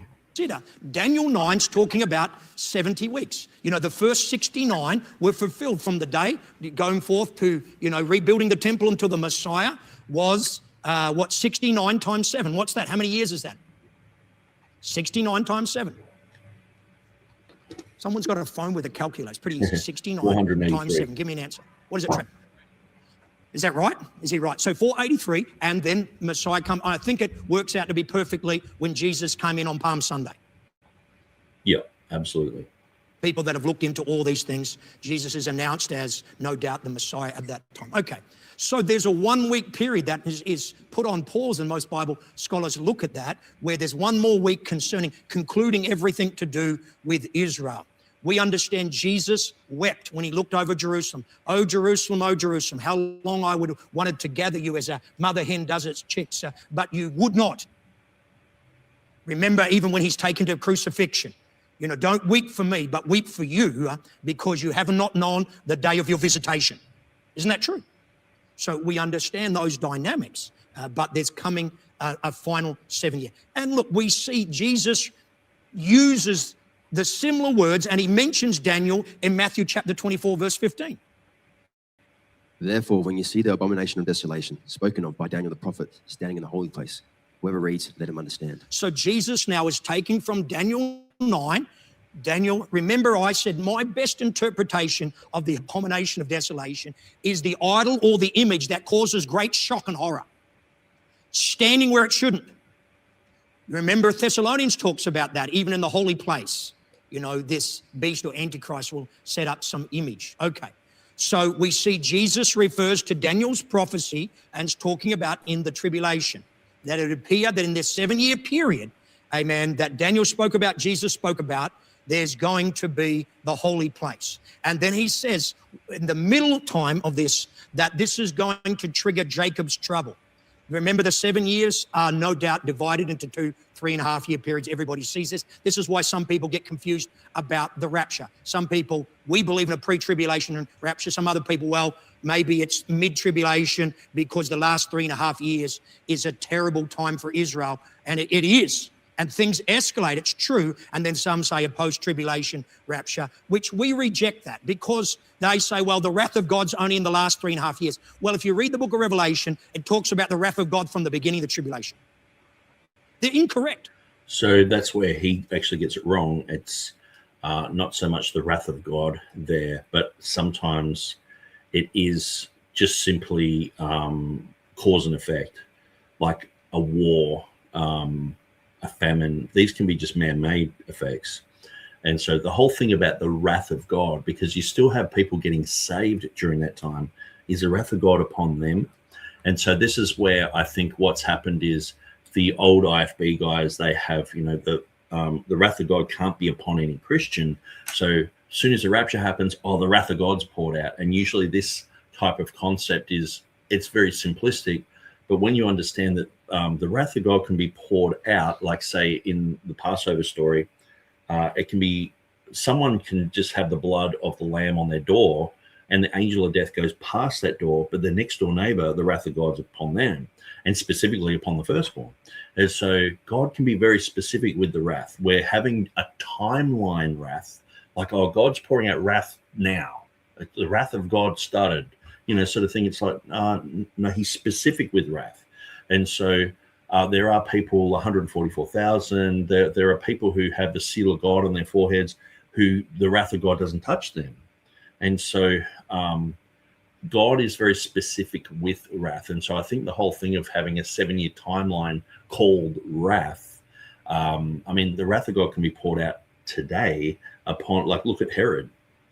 The people were saying the voice of God and not of a man, and the angel struck him and he died. Like, apparently it took 2 years for him to die. He had parasites, and it says he was eaten by worms or parasites. Ananias and Sapphira, that's the wrath of God. But it's very specific wrath, isn't it? And so obviously during the 7 year tribulation, there's going to be a lot more stuff happening, which on a general sort of cursory look, go, oh yeah, well the wrath of God is happening. But you've got to be very careful about saying that this is the wrath of God, period. And there's more wrath later and all this type of thing. And specifically saying what is wrath and what isn't wrath. Because there are some things that man does to each other, and it's not the wrath of God. It's just mankind killing each other. That's not God pouring out his wrath. But then there are other things where it says in Revelation chapter 6, where things, stars and things falling from heaven, and they see that as the wrath of God, and they're like, it's the wrath of the Lamb. They see that as the wrath of God. So, but having an economic crash, it's like, yes, it's prophesied, but is that God just going, okay, I'm going to crash this, or is it just cause and effect, cause that to happen? Is that, that's the wrath of God? How shall we escape? The only reason I'm saying that is because the new IFB guys they make much ado about knowing when the wrath of God is happening. God won't pour out his wrath upon his people, this type of thing. And so they actually have a reactionary doctrine to that. So anyway, I won't go on about that. If we neglect such great salvation, and God wants to cause, like what he did with Noah and the ark, to rise above the judgment. Sodom, Lot was able to come out before the judgment. They're the two parallels that Jesus said for the time coming, and we believe that that is fulfilled in the rapture of the church, in a pre-tribulation rapture. Okay, let's have a look at Jacob's trouble. Jeremiah 30 verse 7. Alas, for that day is great, so that none is like it, and it is this time of Jacob's trouble, but he shall be saved out of it. So a time of Jacob's trouble. Okay, let's have a look at maybe some direct references where the word tribulation or great tribulation is perhaps used. Matthew 24:21. For then there shall be great tribulation, such as has not been since the beginning of the world until that time, as no ever shall be. Okay, so Jesus is talking about great tribulation, and he's going to say that this time will be worse than any other time the world has ever experience. And the world's had some bad times. In our parents or some of you older people, the Second World War was a bad time, right? There's no one alive from the Great War, the First World War, to the terrible plagues, the Black Plagues, to obviously biblical history. Noah's flood was a terrible time. All of these things. Jesus said the Great Tribulation shall trump any of those times in its trial for the people, or judgment upon people on earth. Genesis 12 verse 1. Daniel 12 verse 1, sorry. At that time, Michael shall stand up, the great prince who stands watch over the sons of your people, and there shall be a time of trouble, such as never was since there was a nation, even to that time. And at that time, your people shall be delivered, everyone who is found written in the book. Okay, thank you. And then Revelation 7 verse 14, it actually uses the phrase that Jesus used, and he actually calls it a time period. Let's read that, verse 14, Revelation 7. And I said to him, Sir, you know. So he said to me, These are the ones who come out of the great tribulation and washed their robes and made them white in the blood of the Lamb.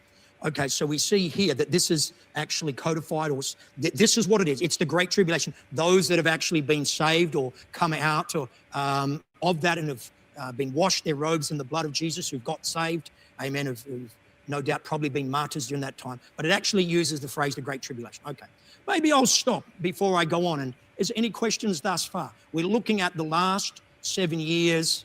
We're looking at the Great Tribulation. And so obviously I agree with the vast majority of what he's saying here.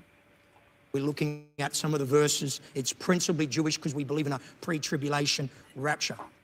Maybe there's some questions, because I don't want to wait to the last few moments and then we'll run out of... And I think one of the unfortunate things is with dispensationalism, a lot of people get their material from hyper-dispensationalists who are hyper-pro-Israel. And so... and like a teacher like Darrell Elliott, he would be doing his due diligence to read books on, dispensationalism, the rapture, and all the rest of it. But the the seeds of like, this is to do with Israel, this is to do with, you know, the Jewish people, like that. He's swallowing that as he's going along, and so that's my main beef with what's happening. Time. Anybody have any input or questions?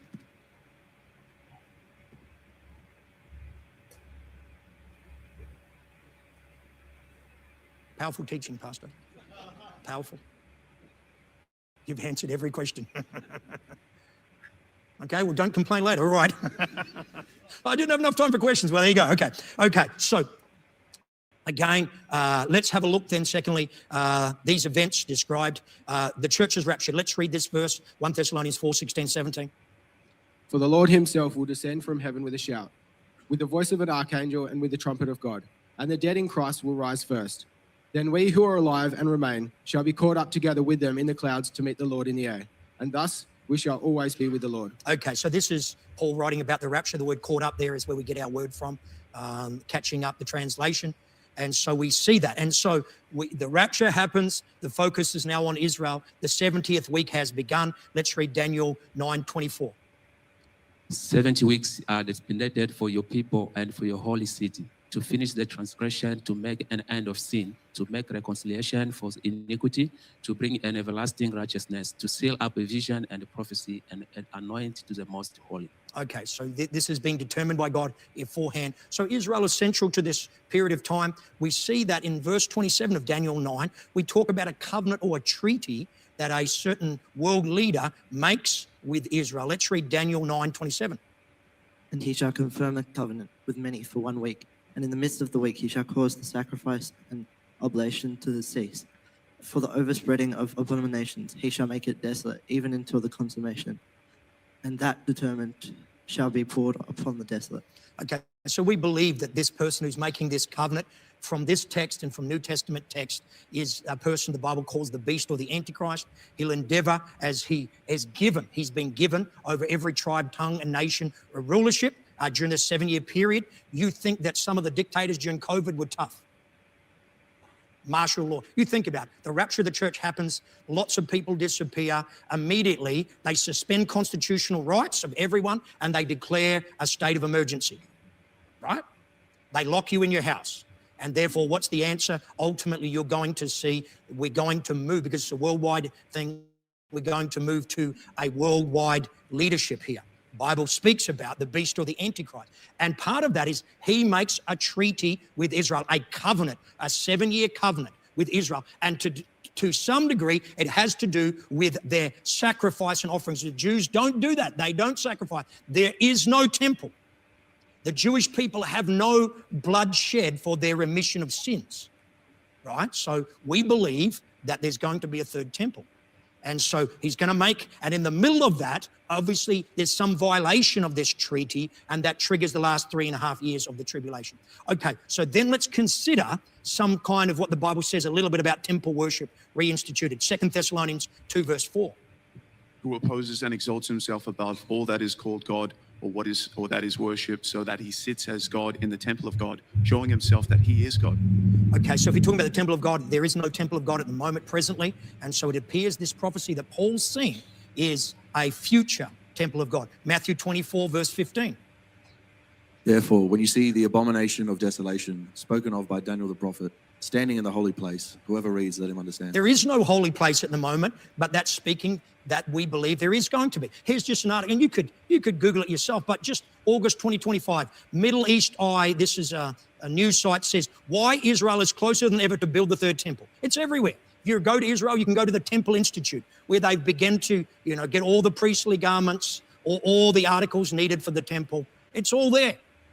They're just waiting for, obviously, it's a trigger point. Remember, Joel Rosenberg in his book Epicenter, he said Israel is the center of the world, Jerusalem is the center of Israel, and the Temple Mount is the center of Jerusalem. Because it's actually God's place. That's why anything that's God's is under dispute. Isn't that true? Satan always makes a play and wants to claim it for himself. But we do believe there's going to be some trigger point that's going to enable the Jews to rebuild a temple. Where actually is it? Well, if you go to the Temple Mount, it's a big place. Does that mean one of the other shrines are removed? I don't know. I don't think it even has to be. So, but we believe somewhere along the line, you know, if you just start seeing articles, you know, about rebuilding a temple, well, of course. And if you go to Israel, you'll see it. Okay. So then we see something during the tribulation that's quite unique. Revelation 7 verse 4. Let's read that. And I heard the number of those who were sealed, 144,000 of all the tribes of the children of Israel were sealed. Okay, so here's the 144,000 Jewish witnesses for Christ. These people get saved. You know, it's quite incredible because there's a season of blindness upon them. The Bible says that's, you know, very clear, but that's going to change. And so during the tribulation, we see the hand of God comes upon 144,000. This is not what the Jehovah's Witnesses say. Jehovah's Witnesses say there's only 144,000. They're going to go into the heavenly kingdom. I mean, that's false doctrine.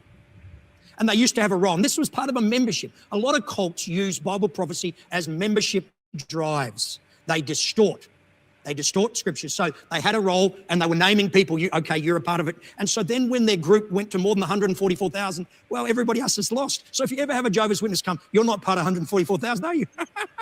So I'm going to be in the heavenly kingdom. So it's just false. These are Jewish witnesses from the 12 tribes. So they just take a scripture from here, they make a whole doctrine of it, and that's what all false doctrine's about, isn't it? If you don't have the spirit of truth in you, no doubt you're going to come to wrong conclusions. Okay, Romans 11 verse 26. And so all Israel will be saved as it is written. The deliverer will come out of Zion and he will turn away ungodliness from Jacob. So the Revelation period appears to be a time of Israel getting saved. That'll be pretty powerful. You know, and you know, Jewish people, they because of the covenant of Abraham, that they have a blessing, they've got money, and they've got smartness. Have you ever looked at a lot of the smart engineers in the last whatever period of time, 100 years? How many of them are Jewish? What it is, more of their brain has been unlocked. Okay. So we went through all that, and I'm in agreement with a lot of Darrell Elliott's eschatology. He's pre-trib, believes in the 70-week of Daniel prophecies, you know, and he's talking about all this stuff. But let me just play that bit again, because some of you, because it was a lengthy bit, you might have faded out. But let me just play that again. A lot of the they have a blessing, they got money, Israel getting saved. That'll be pretty powerful. You know, and you know, Jewish people, they because of the covenant of Abraham, they have a blessing, they got money, and they got money.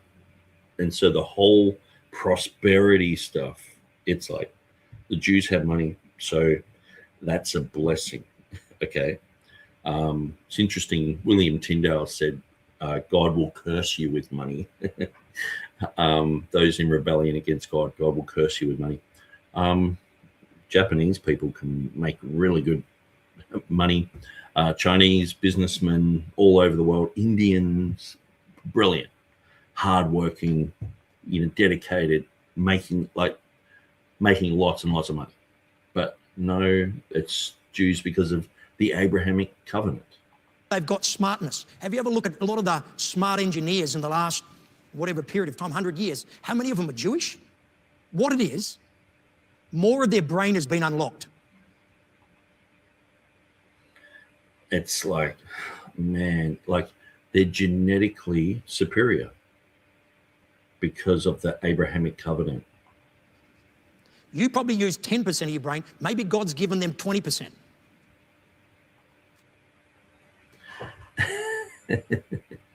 The thing is, what we're seeing today, if you have a group of people who have a stable enough environment so that they can learn, so that they can grow, so that they can move on in things, like say Japan, you've got a lot of engineers in Japan who can do amazing things, you know, nuclear physics, sciences, all sorts of different things. And Japanese people are very intelligent. Now, they went through a similar type of destruction and crisis in World War II, but since then they've been going leaps and bounds. Probably the most anti-Christian nation on earth, and especially like Jewish stuff. They're not into Jewish stuff at all. But apparently the Jews are using 20% of their brain, and we're only using 10. And this is to me, it just amazes me, because this is the whole concept of Aryans are better, Jews are rats, they don't use their brain properly. And the thing is, Hitler, if you've ever read Mein Kampf, which I've read, you have to know your enemy. Hitler in Mein Kampf was saying that the Jews that he saw in Vienna were just disgusting people. They didn't wash properly. They weren't clean. They were uneducated. They were foolish. They were, and that's why they were eventually sort of described as like rats, and he's sort of saying a similar thing. It's like, well, Jews using 20%, and us, us other people, we're not using that. And so, let alone someone like the Gazans, they're probably using 5%. And what I'm hearing a lot lately, because they're trying to bring out a lot of race politics and race identity politics. They're talking about communities with low IQ, so it's like, the Somalians, they've got low IQ. I don't know if you've ever done an IQ test. I have. And doing an IQ test, you realize how flimsy an IQ test is, because if you're, if you're 20 years old and you do an IQ test, the difference between you being 20 and you being 23 can be huge for you. But for someone else, they went through all those life lessons when they were 17. And when they're 20, they're way more mature in their mind, and they're able to think outside the box and use logic. So it doesn't determine your intelligence. And I think IQ tests are quite ridiculous. And it just depends on, like, if someone has been very well educated, they'll have a higher IQ.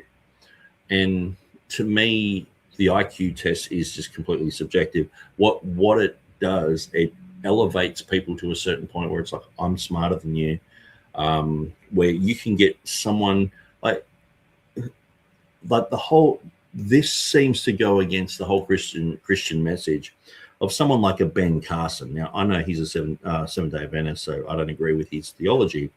But if you've ever read books, I've read Think Big, I've read Gifted Hands, watched the movie Gifted Hands. Very interesting guy, and he can do brain surgery. But when he was in grade 5, he was the dumbest kid in the class, and so that changed, not because he had some sort of genetic superiority, but because he just started to use his grey matter and started to think about things and had disciplines, and then he ended up being like one of the greatest surgeons in the world. So how does that happen? Well, and how does it happen to a black kid? You know what I mean? Oh, they're genetically inferior. They have low IQ. This type of thing, where I just think that people have got to stop this type of racist nonsense. And just as offensive as I see, someone just labeling all Somalis as low IQ or whatever, to me, saying Jewish people have higher IQ, that they use 20% of their brain. You're only using 10. So how can I ever compete? You know what I mean? But all these engineers are all Jewish, and so this is one of the things. Like I said, Hitler made the Jews so that they weren't human; they're subhuman. Zionism makes the Jews so they are superhuman. Both positions are anti-Semitic. Jews are humans, and they need the gospel as well, just as much as anyone else. And if you start treating people like they're just humans, start treating Palestinians like they're human. Don't treat them like they're rats. Treat them like they're humans. Treat them with equality. Treat Jewish people with equality. It makes way more sense than having all these sides and, you're a better person because you were born on the right side of the railway tracks. It's like, it's so disgusting to me. Anyway, I'll go through some of this. A. Hannah says, my gosh, I can't tell when the guys in the video quit talking and when Nick starts. It's like a non-stop Aussie speaking continuum, a down under eternal audio loop. And I hope our accent isn't annoying. I've had people say, "Wow, you sound amazing," you know, and I'm like some people's voice, like real thick Irish voices, and it can get a bit on the nose after a while if you're not used to it, you know. Try with Fire says Revelation 9, 11, 15, and 16, I believe, describe God's wrath being poured out upon mankind. Yes, and so there is periods of wrath, but I think the thing is there are still, like say Revelation 9, the 144,000 are still there. So the wrath isn't being poured out upon them. So it's the wrath of God is very specific. It's being poured out on these people. And obviously the wrath of God is not poured out just on absolutely everyone. It's the wrath of God is poured out upon a third of the trees, or it's poured out upon these people. And because or else if the wrath of God was poured out all instantaneously on everyone, they'd just all die, you know. And so but yeah, absolutely, these chapters speak about the wrath of God. Tribe with Fire, I can give specifics, but believe you know what I'm speaking of. Yes.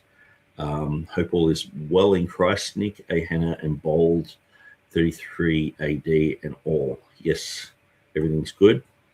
33 says they steal from others. That's why Einstein stole patents. And this is one of the things with Google. I mean, I remember it was probably 10 years ago, they were talking about how Google was stealing information. Like people would, even Microsoft, they would use Word and things would be uploaded to a cloud. And they're like, this is a great idea, you know, business ideas and things like that. And I remember I was actually living with a Jewish guy, and we used to talk about lots of these things. It was great. And we went to a New Year's Eve party. And he didn't want to go, and I talked him into it. He was a little bit antisocial. And we were at this party, and there was a guy who worked for an IT company. And my friend hadn't said much all night, and we started to talk about Google. And my friend said, you know, one of the interesting things is Google own like 230 companies, and they actually steal a lot of information from people, and they have their own companies, their own travel companies, their own, and this guy just, I don't know why. The guy had had a few drinks, and we didn't drink, so we're just there sober. And he started to say, that's the dumbest thing I've ever heard. Google don't own companies. They don't own all this stuff. And I'm just there thinking, well, maybe he's right, you know, my friend's wrong. And my friend just went quiet. And then anyway, when we got home, like he didn't even complain about it. And I said, well, what do you think about that guy? And he goes, he's just an idiot. He doesn't know anything. But he couldn't even be bothered, like, debating with him. And so I started Googling it. And sure enough, it was exactly the amount of companies that he'd said, like 200. And this is going back, like, you know, probably 13 years now. And I started looking them up, and they were huge companies. And so Google, you know, they had access to, like, Gmail. And there's so much in Google that, like AI and people typing in stuff and personal details, and just the fact that they can go through your Chrome history and just look at everything, you know. And so, yeah, the stealing of ideas, it's a big thing, but I'm sort of rabbit trailing. Tribe with Fire says, not the first time I've heard this argument about the Jews being blessed with more smarts than all others. Yeah, and I'm like, you know, how can this guy say that? You know, and when you go to a country and you meet someone who's like a savant, you know, that they're just brilliant at what they're doing, and they outshine everyone.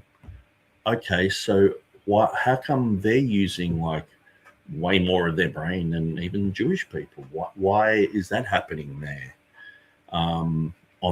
for this particular topic? More so, it's just when people focus on things. Sure, there are some countries that have certain things set up in a way where there are certain disciplines that discipline will be able to help you to study a certain thing. where some countries, they don't have that discipline. It's just sort of, you know, when people line up to go to school, they're all pushing in, and you know, it can be a real offensive thing when you go overseas and you're at the ATM and someone just pushes in front of you, and you're like, what? But they, you know, in school they were never taught that, or if they ever went to school. And so obviously that type of, just that base thing, having that in society of just like taking your turn and doing things in a certain order, and you know, people go to study things and they're like, okay, step 1, step 2, and they get bored with it, and then they're like, because you know, that's just how you are when you're undisciplined in your mind. And so some societies that they have been totally, you know, raped of all their resources, and they're just turned into a ghetto, and all they've experienced is just you know, disorganization. And so obviously they're not going to have the most orderly mind. But then you get the country right next door with the same type of people in it, they can be very strong and very orderly, and that's why when you look at, you know, Germans and Dutch people, they're very strict and very orderly, and they like things, they like their colored socks in their drawer certain ways, and you know, this type of thing, and that helps them to be like that, you know. So like, to me, someone like Ben Carson's story just overrides all of this, and it's like, it's not about genetic superiority. That, like, to me, that's weird, you know. So Morton says, God has fulfilled his covenant with Israel according to the land in Palestine. Jews and Gentiles are both saved through the new covenant, which is the same as the everlasting covenant. Yeah, Jews need to be born again, saved. AD 33 says, yes, super race. Where have we heard that before? Super race, where have we heard that before? Yeah, with the Jewish star in race there. Morton says Romans 16:26, and so all Israel shall be saved, as it is written, there shall come out of Zion the deliverer, and shall turn away ungodliness from Jacob. Yes, saying that they have ungodliness, which they do now, and we can point that out, you know, but yes, they will be saved. Romans 11:27, for this is my covenant with them when I shall take away their sins. Yes, Morton says Paul is quoting from scriptures in future form because that is how they are written, but these scriptures have been fulfilled in Christ. Okay, so I guess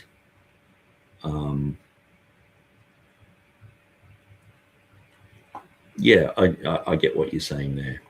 Tribe with fire is not the land covenant with Israel from the river Egypt to the Euphrates River, compassing modern Israel, Jordan, parts of Syria, Iraq, Saudi Arabia, Lebanon, and Egypt. Yes, and that's why you know, many of the axis of evil, you know, countries, many of the places that we were told were going to be bombed. You know, who was that guy who came out of one of the meetings and he said, oh, not only are we going into Iraq, but we're going into Syria, we're going into Libya, we're going to topple, you know, Lebanon. Like, he just went through this list. I think it was like 7 countries or something. And I think we've done all of them except for Iran. There's like 2 left or something. Anyway, interesting that the Greater Israel. See, a lot of people don't know the whole story of the Greater Israel. Jews don't just think they're going to take that strip that's on the map. They want to go all the way to take over half of Egypt from the Nile, all the way through to the Euphrates. This is the Greater Israel. And all you have to do is look at older Israelis who talk about this quite a lot, because it's not really mentioned. It's sort of like an open secret, you know. It's like America taking over Greenland sort of thing. It's like, well, you know, they're talking about it now, but you have to sort of look for this stuff. And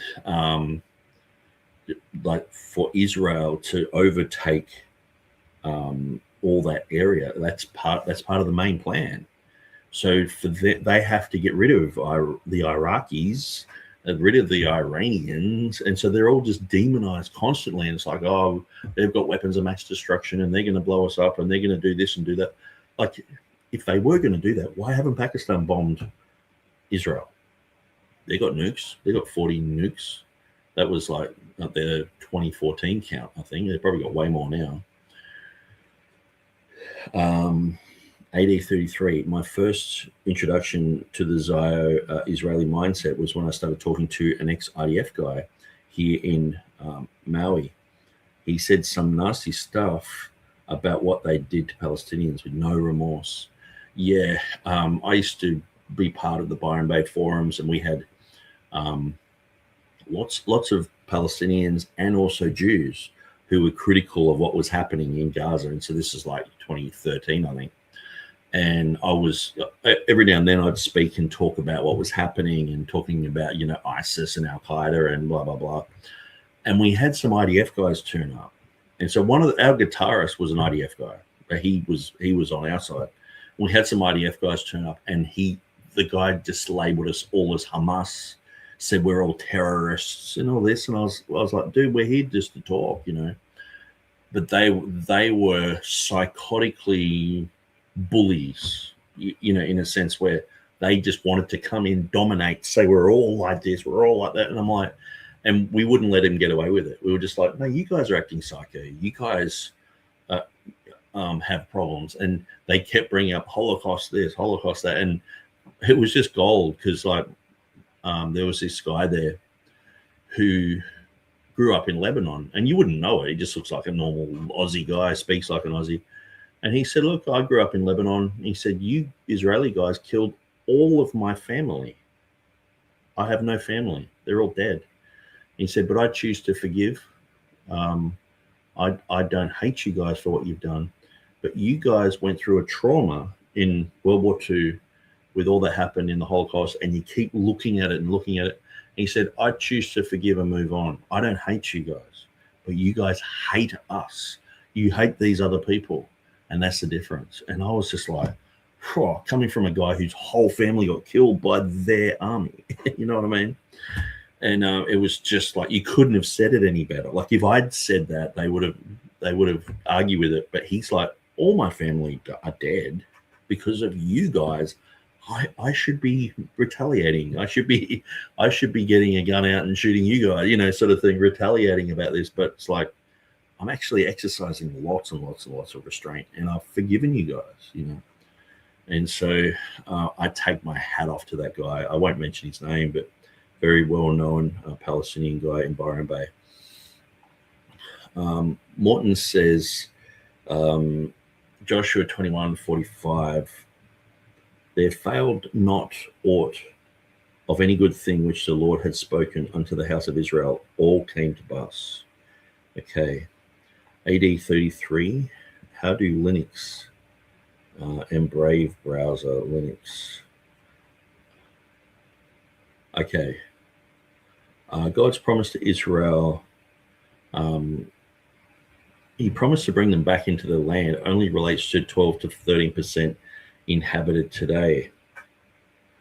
AD 33 says, you know how some of the Talmudic Orthodox Jews go against Zionism, but they would get on board if a Messiah shows up. That's all they're waiting for. Okay, that's interesting. That's their only gripe. The only gripe is that God has to re-establish. Okay. You could pray that blessing, couldn't you? Say, Pastor, my 10%'s gone down. It's now at 8. So, but could you imagine them getting saved and being... But see, the thing is, imagine being a Palestinian guy. You walk into this church and you're like, cool, I want to serve Jesus. And then you hear that the people who blew your family up are 20%ers and you're just a 10%er and you're probably like a rat. And it's like, I'm not racially superior. But you know what's quite amazing? Think of it logically. When Paul said, hey, you don't have to get circumcised anymore, that's the sign of the covenant. So people don't get circumcised and they can marry outside of being a Jew. You can marry some Macedonian guy or girl or whoever. And then you have kids who are mixed and you don't have your Jewish identity anymore. what happened to all those Jews who become converts, followed Paul's teachings, no longer obeyed, the law, getting circumcised and all the rest of it? I know Timothy got circumcised, but only so he could enter into the temple, into the synagogues and preach. That's why he did that. But it's like, what happened to all these people? Well, they would have just assimilated into the culture there. They would have just become part of the normal people. They wouldn't have identified as Jews anymore. And so that's huge, because where did all those Jews go? They just mixed in. Surely some of them would have been still like Jewish husband and wife for many years and sort of stayed in their own communities for a while. And then after a while, it's like they had invaders come, they had Muslims come, they had the Crusades, they had Catholics come converting people. And so they've lost their identity, but then they're in the land. And so people sometimes who are there, they can trace their roots back for hundreds and hundreds of years. Who knows? They people who got converted, the Jewish people who got converted, and they've lost that identity. So that's quite an amazing thing to think about as well. A witness, right? And just their arguments and their spirit of being, they're just wonderful. So it talks about a tribulation revival amongst Jewish people. Okay, we talk about the treaty being broken. 2 Thessalonians 2 verse 4. He will oppose and will exalt himself over everything that is called God or is worshipped, so that he sets himself up in God's temple, proclaiming himself to be God. And in our text, verse 27 in Daniel, I believe Daniel 9. Verse 27. And then he shall confirm a covenant with many for 1 week. But in the middle of the week he shall bring an end to sacrifice and offering. And on the wing of abominations shall be one who makes desolation. And even until the consummation, which is determined, is poured out on the desolate. Okay, so the treaty with Israel has been broken. Again, this is why, when President Donald Trump went to Israel, spoke at the Knesset, got standing ovations, and then he went to Egypt and signed a treaty with Israel concerning the Gaza war and many nations. And he says, I'm declaring an eternal peace. I thought, I was wondering if he was going to say a 7-year peace. And then the president of Egypt and of Indonesia said, who is like Donald Trump? Who could do what he did? And and all these Bible prophecy verses are in my mind. And I know he's not the Antichrist, but I just find it intriguing. Someone who had a head wound that was miraculously healed in front of the world, someone who signed a peace treaty with Israel. I mean, to me, just go and look at the footage of Donald Trump getting shot. No drones overhead, no real security. It's got to be the fakest thing since when, look at that and then type in WWE Donald Trump. He used to appear on the fake wrestling. To me, that assassination attempt was the fakest thing I've ever seen. He got shot in the ear, but now it's healed. The cartilage has grown back, which is impossible. He doesn't even have a scar. It's a miracle. And to me, it's very cringy. Anyway, on the many nations. That's my conspiracy theory. And to me, I just look at it and just go, that's one of the dumbest things I've ever seen. And if you look at the PR involved with that, the photographers, like Trump's hit, the security team are moving certain people out. They're putting in certain photographers. They lower the American flag and they start taking photos of, and he's there going like this with blood on him. I'm just watching it going, I don't think that was a genuine assassination attempt. I think that's fake as, say when Imran Khan got shot, he got shot 5 times. It's real. It's you watch it and it's like, that's scary, that's freaky, that's real. That's, not this whole, the American flag's lowered. Photographers straight away are able to be out the front taking photos, and it's like, and they're ushered in there by the Secret Service. So it's like, you guys come and take photos now.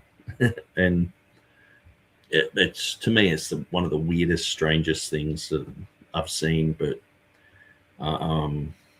anyway, Try with Fire says, pretty slick how he has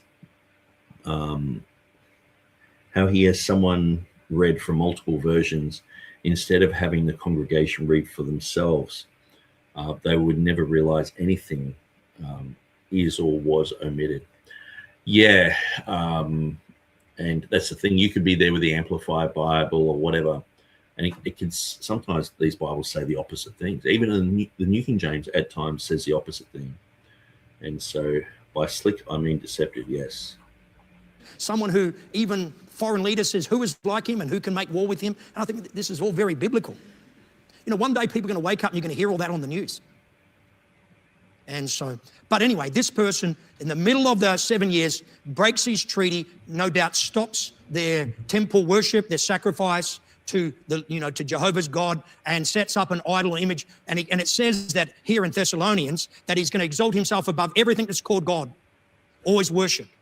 So you've got to worship the Antichrist. Isn't that amazing? You know, the devil wants that. Didn't he even say to Jesus, bow down and worship me? People that want worship, they're megalomaniac lunatics, aren't they? Remember King Nebuchadnezzar? You know what? I think I'll make an image of myself. I think I'll get everybody to worship the image of myself. And if you're not worshiping the image of myself, you can be thrown into the fiery furnace. Remember that? Gee. So you see parallels in history repeating themselves. The Antichrist is going to have a worldwide persecution. If you don't worship the Antichrist and receive his mark, he's going to persecute you. And he's going to mass kill people. And I think, Jordan's AI is probably real. The image of the beast is a resemblance of the physical Antichrist that can speak, hear, and understand. And he's the one that causes everybody to receive a mark, or else they are martyred. Big calls, aren't they? Who knows? Who knows how all that's going to play out? But we're really seeing biblical things come true right in our midst. And then we conclude Revelation 16, 14 through 16. Let's read that. For they are spirits of demons, performing signs which go out to the kings of the earth and of the whole world, to gather them to the battle of the great day of God Almighty. Behold, I am coming as a thief. Blessed is he who watches and keeps his garments, lest he walk naked and they see his shame. And they gathered them together to the place called in Hebrew Armageddon. Okay, so everybody would have heard of Armageddon. Secular culture knows about it. We know this is the last great battle. It's the conclusion at the end of the 7 years. All the nations now come against Jerusalem and Israel. All of them. So what you're seeing now, like an article yesterday, so many articles that are coming out. Why in Australia is one of the answers is to have more security guards at Jewish schools. We don't have to do it at Christian schools. We don't have to do it at Catholic schools. We don't have to do it at Islamic schools. We don't have to do it at private schools. We only have to do it. So the only answer is that. But isn't there some other deeper problem? Yes, because Israel are dropping bombs, and people who are tech savvy, the younger generation on social media, they're seeing this all through their TikTok, all through their Instagram. They're seeing bodies of kids piling up, like people, when they start talking about it, get upset, who have never been upset at Israel before. And they've seen these things and they can't control their emotions about it. That causes issues. And people who will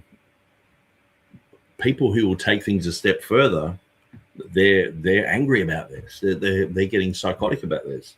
So that's why you can't. Like, yes, there are ideologies as well against Christians, against Jews, against, lots of people have different ideologies, against other people. Like, I mean, we should really fear atheism, being Christians. We saw how many Christians died in Russia because of, the Bolsheviks and because of atheism.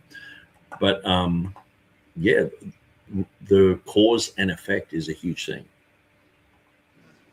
Isn't there a deeper problem here? Right? So we have to have armed guards now for everything that Jewish people in Australia do. But that's not true.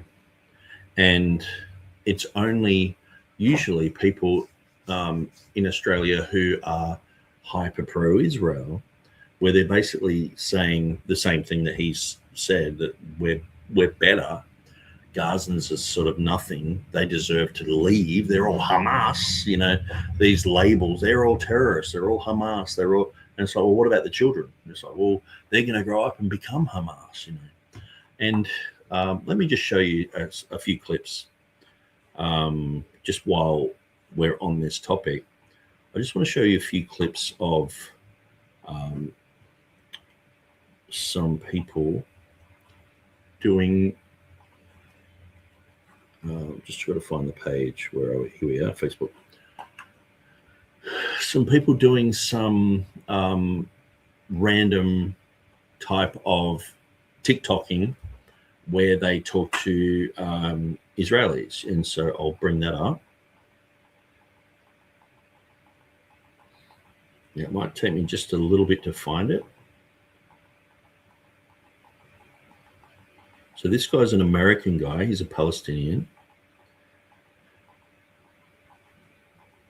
It might be quite a long way away because I've got lots of stuff on Venezuela and speeches, Epstein, blah, blah. It's interesting what I say because I have this other account and I send sort of anything of interest I send there. And lately there's just been so much stuff. Like I was just so bored with politics. I guess I still am. But you know, when it comes and affects what preachers are saying, they're saying you are not as good as these other people who are related to this guy 3,000 years ago. It's like, are you serious? And all you have to do is have 25% of that in you. Okay.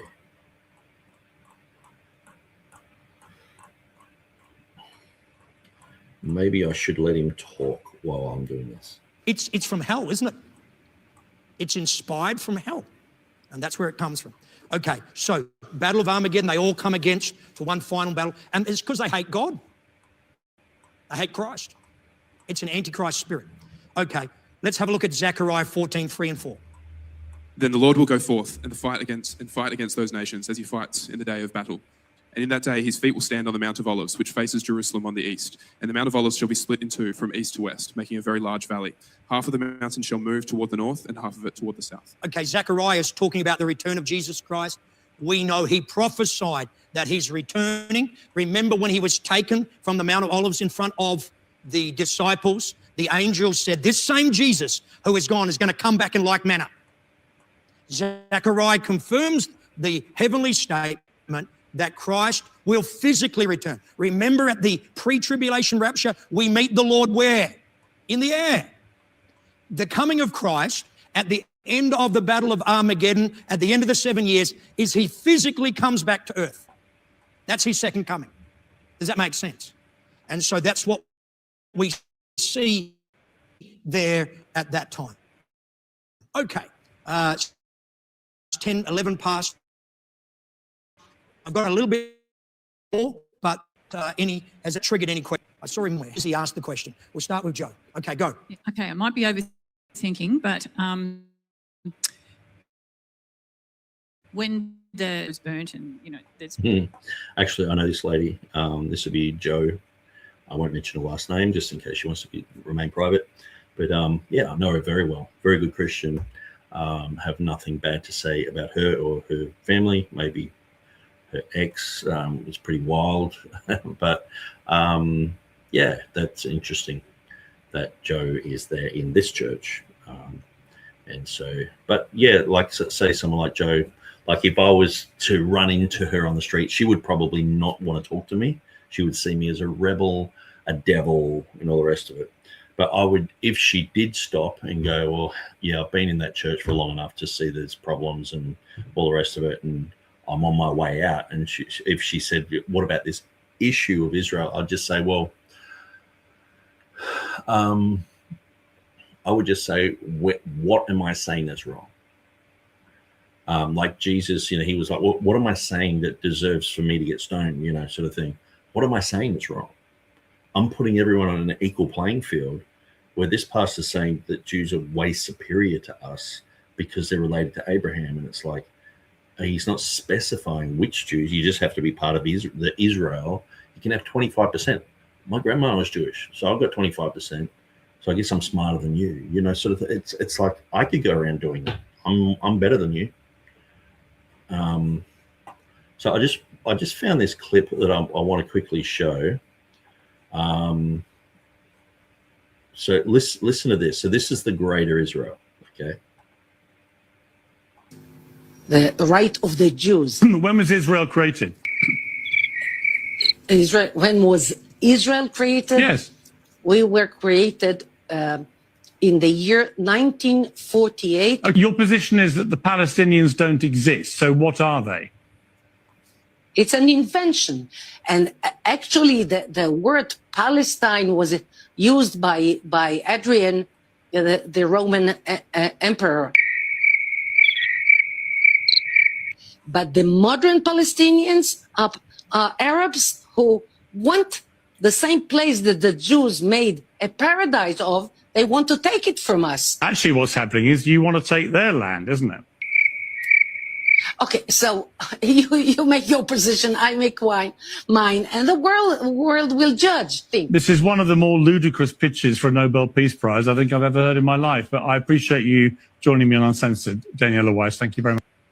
Okay, so it wasn't the clip that I actually wanted to show. There's a clip in this where she's talking to Piers Morgan about the Greater Israel. She's just like, no, Israel is from the Nile to the Euphrates, and just says so when you talk to older Israelis, that's their vision, is the Greater Israel. So anyway, I'll drop that down.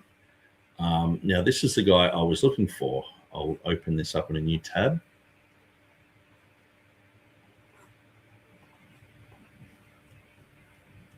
Okay, so now this guy is pretty full on.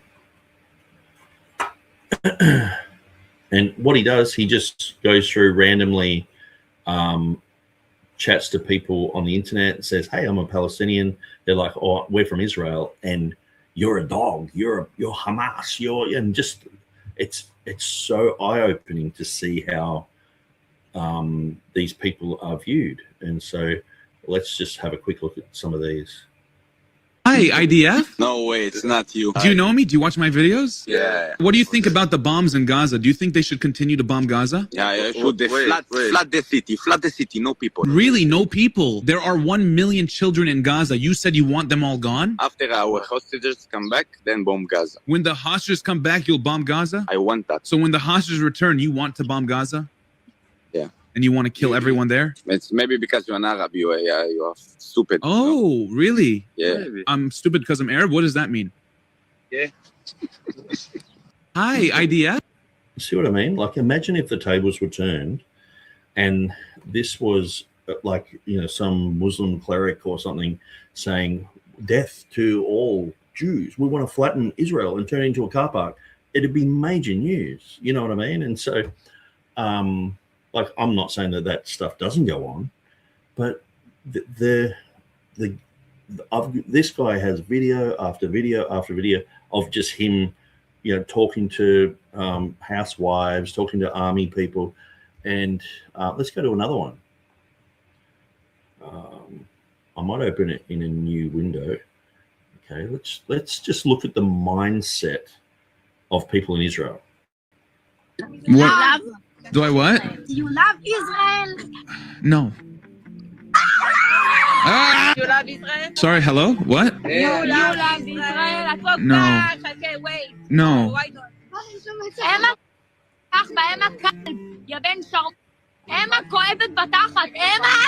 Israel. What?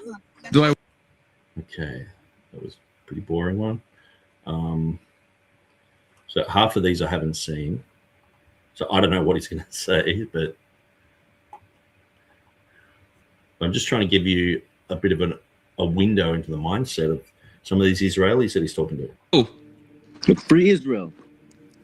From what? Do you support what Hamas did? Bro, almost said Hamza. What did they do? You saw the. No, I didn't. Yes, I have a cousin. I have a cousin. What do you mean? I also have a cousin, but I didn't see that. You definitely saw that. You know exactly what happened on October 7th. You know they fucking burned the house alive. How does he? I didn't see that either. You guys are animals. You guys are fucking animal terrorists. Palestinians are animals? Bro, that's crazy. Look how you're dodging, bro. You can't answer me. Don't look at me, bro. Answer what? Answer. Are you good? Are you good? You didn't even ask me a question. Are you good? Answer me. Are you okay? Yo. That's another dumb one. It's more so just getting when people are reacting and just talking. And I'm not saying I agree with this guy. You know, I'm just, this is interesting because of the reaction. Oh, really? I'm from Israel. Oh, okay. Like, you hate us, right? I hate Israel. I hate the government. I don't hate you. I don't hate you. You said, but you understand that we have to fight back. So fight back who though? Fight who? Hamas. We really didn't have a choice. What about the kids in Gaza that were killed? The 10,000 kids in Gaza, did you need to kill them? This is actually not... I don't think you did. I don't think it needed to happen. I think it's unnecessary killing. I think they're being killed because they're Palestinian. What's a kid gonna do to you? What's a 5-year-old gonna do to you?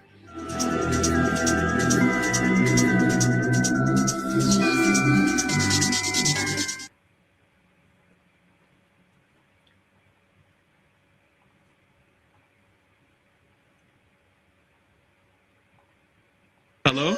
Absorber! Oh my god. Where are you guys from? We're from Israel. I'm from Palestine. I know. I've seen your videos on TikTok talking to people that barely know English. What about the ones with the IDF soldiers saying they want to kill all kids? It doesn't matter if they know English or not. They said they wanted to kill all Palestinian kids. Like, most of us here are racist. Like, what do you mean? Most of the people here are racists because we were taught to be like. Is that not a problem? No, I don't agree. It's a problem. So it's normal to be racist towards Palestinians? Does that justify Palestinians and stealing their land? Yeah. How many innocent civilians were killed by now? 30,000. 20,000 of them are Hamas terrorists. And it was admitted. Where? In Gaza. What do you mean where? Can you show me where it was admitted that 20,000 were Hamas? Look it up by interviews. Hamas did interview. They went on Piers Morgan. We died. 20,000 of us got killed. Did they do that? They interviewed and they said that? Over 30,000 Palestinians have been killed. Over 10,000 are children. Not over 10,000, but about 10,000. Oh, okay. Okay, my bad. Does that make it any better? Hello? Absorber!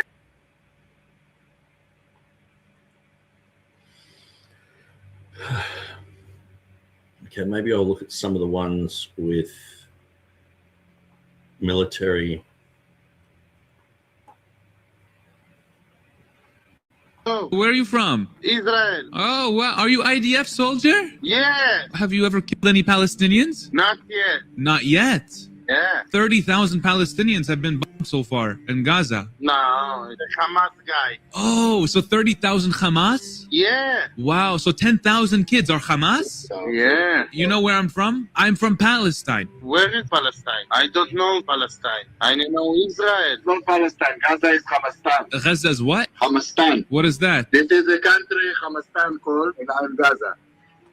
Look at you. Have you ever killed any Palestinians? Can I talk to him? No yet. Not yet. We need to destroy Gaza. We need to destroy Gaza. You're going to destroy Gaza now? After that, Ramallah also. Oh, really? Ramallah next. Yeah. Okay. Don't. Calm down. Calm down. With us and come free. No, Nobody. Calm down. Calm down. There are hostages and you're grabbing your gun like you want to do something. Calm down. Hello. Hello. Where are you from? Israel. Oh.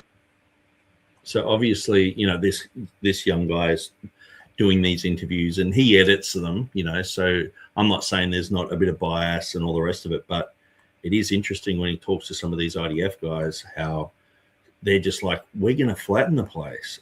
All the kids, they're future terrorists. They deserve to die, you know, sort of thing.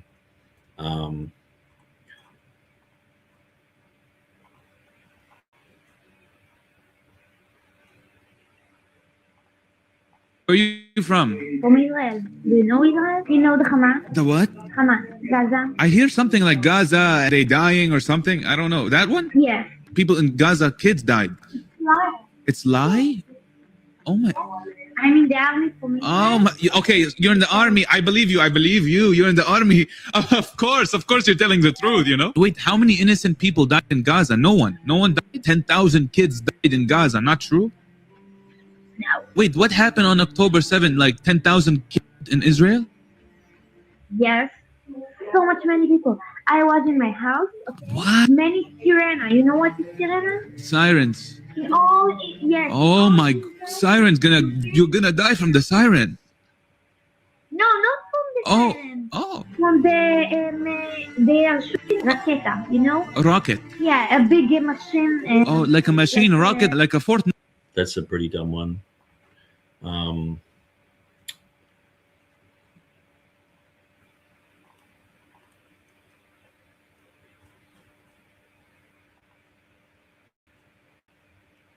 About the Holocaust. What are you What are you talking? TikTok showing Israel. What do you have to say about Israel? Who started the fight? When? 10-7. Why are we starting on October 7th? Do you think it was peace before October 7th? Yeah, it was good. Do you think it was good in Gaza? I don't give a about Gaza. It was good in Israel. So you only care about yourself. How much of Gaza is Hamas? Man, all Gaza is Hamas. What do you mean? What do you think about the Holocaust? What are you talking about? What do you think about the Holocaust? I'm asking. Do you think I think it's good? Do you think I believe the Holocaust was a good thing? How do you feel about Holocaust survivors who say free Palestine even after October 7th? Man. Oh. Well, anyways, from the river to the sea, Palestine will be free.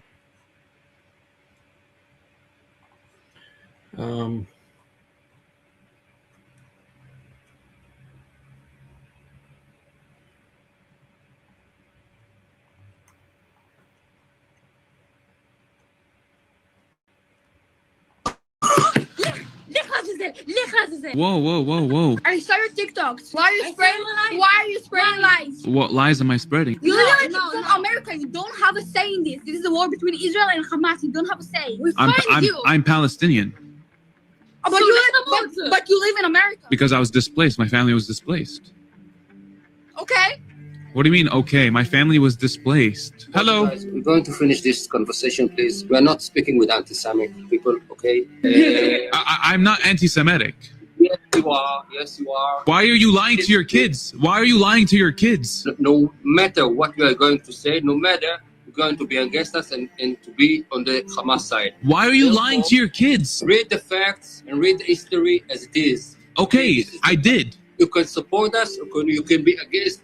If you are against us, it's because you are Jews. I'm against the 10,000 Palestinians that were killed in Gaza in the past month. 10,000 Palestinians were bombed. You know why? Why they are bombed? Half of them are kids. Tell me why. I want you to tell me why. Because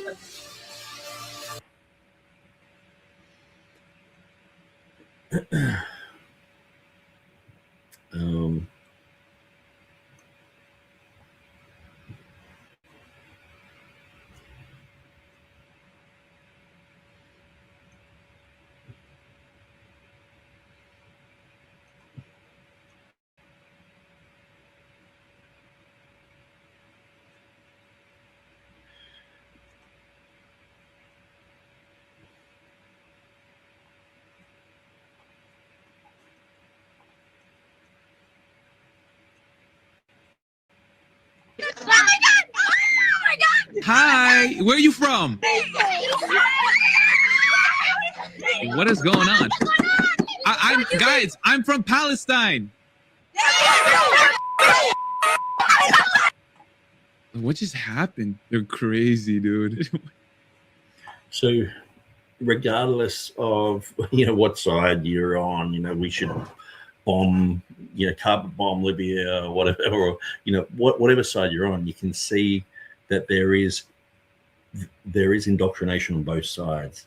And this guy, if you go through his videos, you can just see there are people who are just normal people, and as soon as it comes to this issue, they're like, you guys should all be killed. You shouldn't exist. You're Hamas, and I've had people say that to me. IDF guys say it to my face that I should be eradicated. I should be killed. We support terrorism. We support Hezbollah. We support him. And I'm just like, what? How are you coming to this conclusion? And it's full on slander. And apparently, if we say, hey, no, we're not doing that, we're anti-Semitic. Ahana says they've bred hate on both sides. generational hate for both, not everyone, but a bunch. And it's used by global handlers to shake the jar of red ants and black ants to get perpetual strife. Yeah, and that's the thing. They want it to be red and black ants because you got other ants involved, like Christians on either side or whatever. That confuses things, and so they want it to just be a black and white thing: good, evil. Tribe with Fire says, watching the younger generations' ignorance and the way they've been brainwashed by these short feeds is very disturbing on both sides. My heart aches for them. Yeah, I guess like TikTok is filled with this type of information, and you can just go through and watch all these guys' videos, but then you can watch, a whole bunch of other stuff, from Israelis. But they're, I guess the thing is, I've watched all those Israeli clips.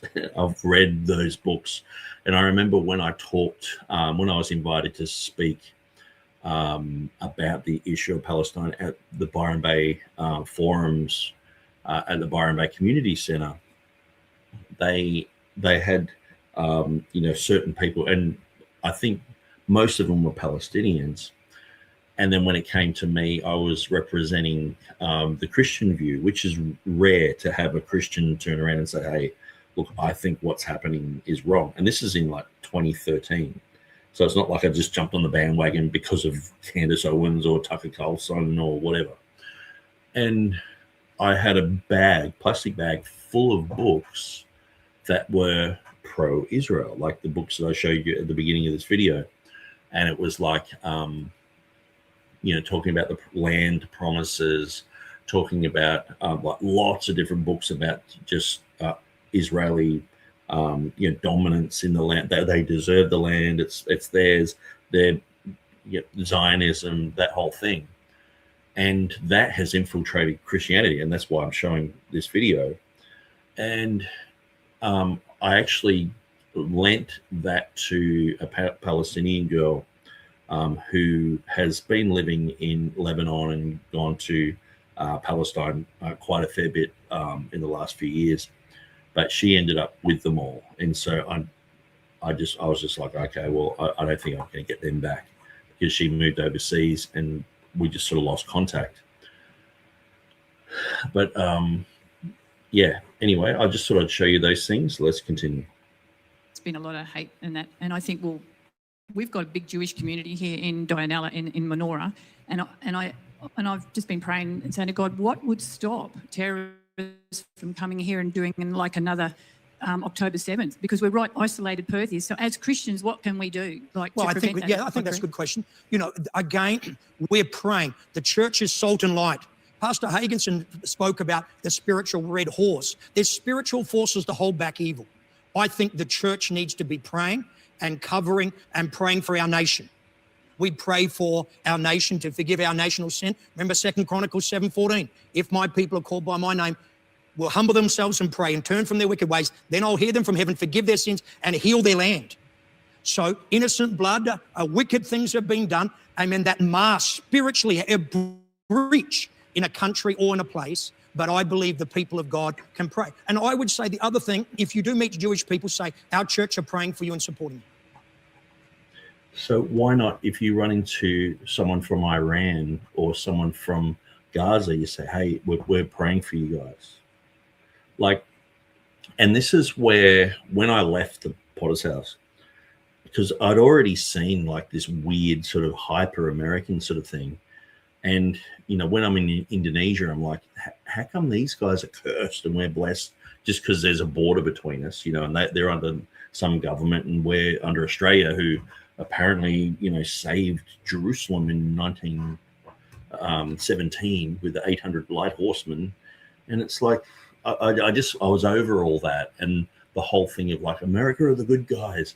These rag heads, they're the bad guys, sort of thing. And, the thing was too, like after I'd left that church and I was more so like street preaching and witnessing and ministering because I actually wanted to do it. not because I'm pressured to be in a ministry or, well, we have to do it on a Saturday morning. It's what we do as a church, you know, and you're doing this robotically. Even though at those times I was still, you know, doing things from a genuine, like, concern for people's souls. The whole thing with when you're running into someone from Iran, and I remember being in an airport, I think I shared this in my last video, where I remember being in an airport and the plane came in from Iran, and there was maybe like 200 people in a line, and you could just see this oppression upon them. And I'm looking at them, knowing the history, knowing, 1953, Mossadeq's overthrown, the Americans install the Shah, the Americans, install the CIA puppet, the Ayatollah. They have the Iran-Contra thing. They're at war against Iraq. They're demonized. There's just this wicked people. And I'm looking over them, and seriously, it was like this grief of like, these are real people. They're not just some sand monkeys, as they'll get called. They're real, genuine people. And I was looking at it, and I almost felt like, when you get stirred to preach or whatever, it was like, I feel like saying something to them all. But I'm in an airport. It's like, I don't want to just get thrown out of an airport.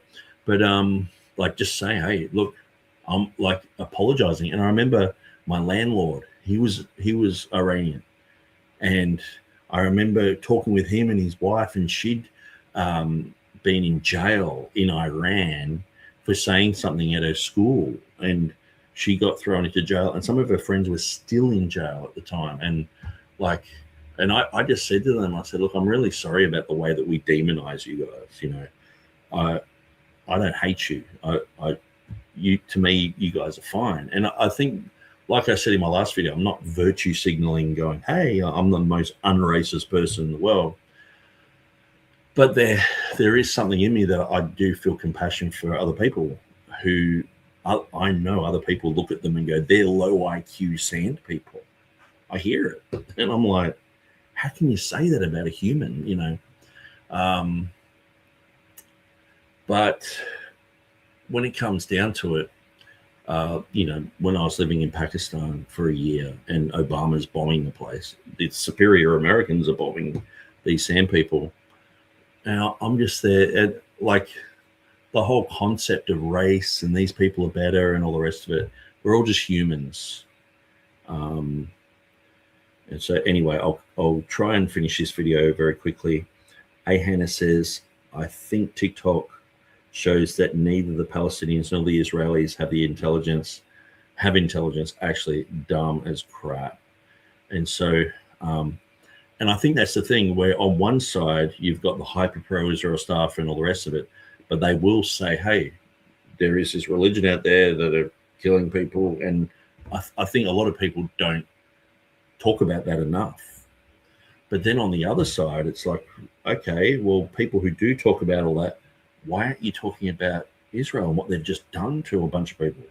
Why can't you criticize? Like, why aren't you allowed to criticize it?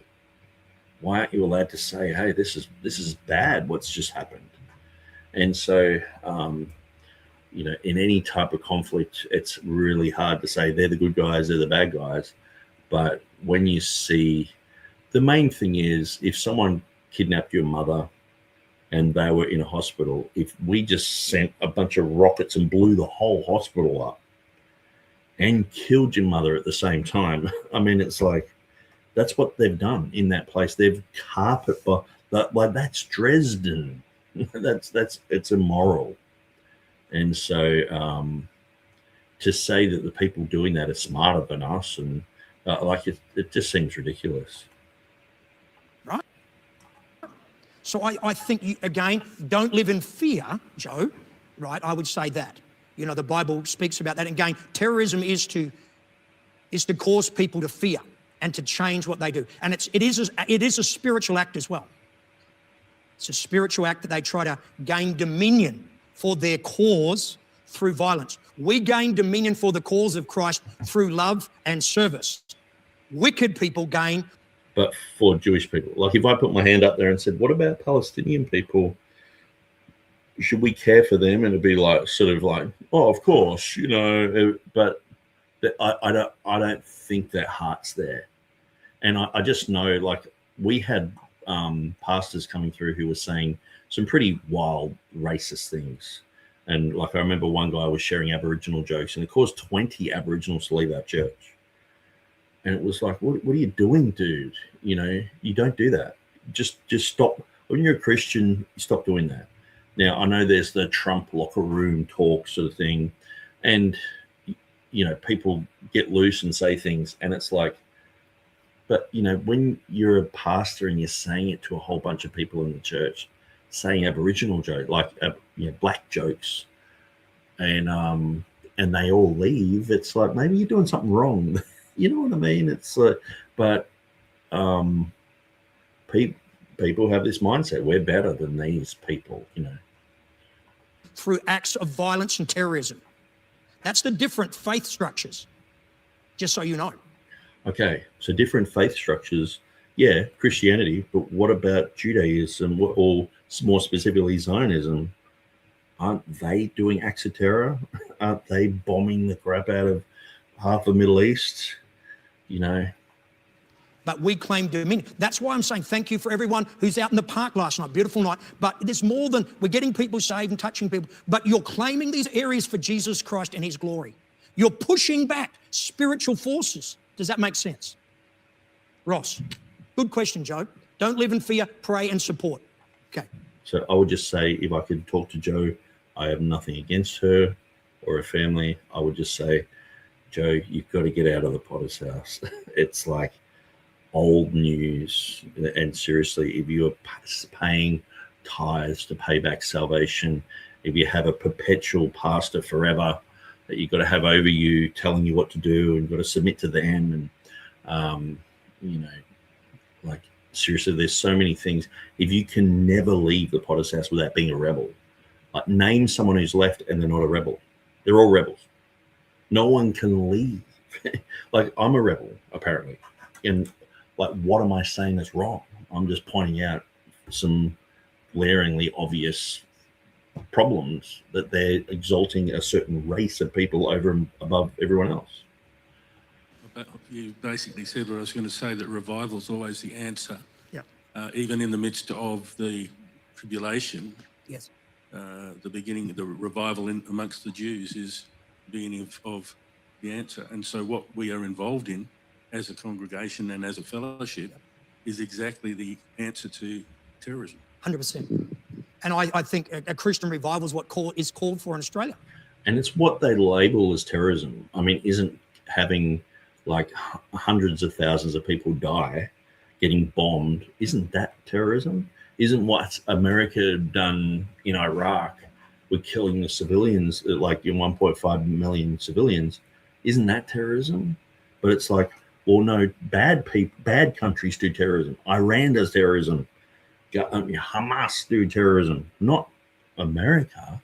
We do freedom. We're defending ourselves.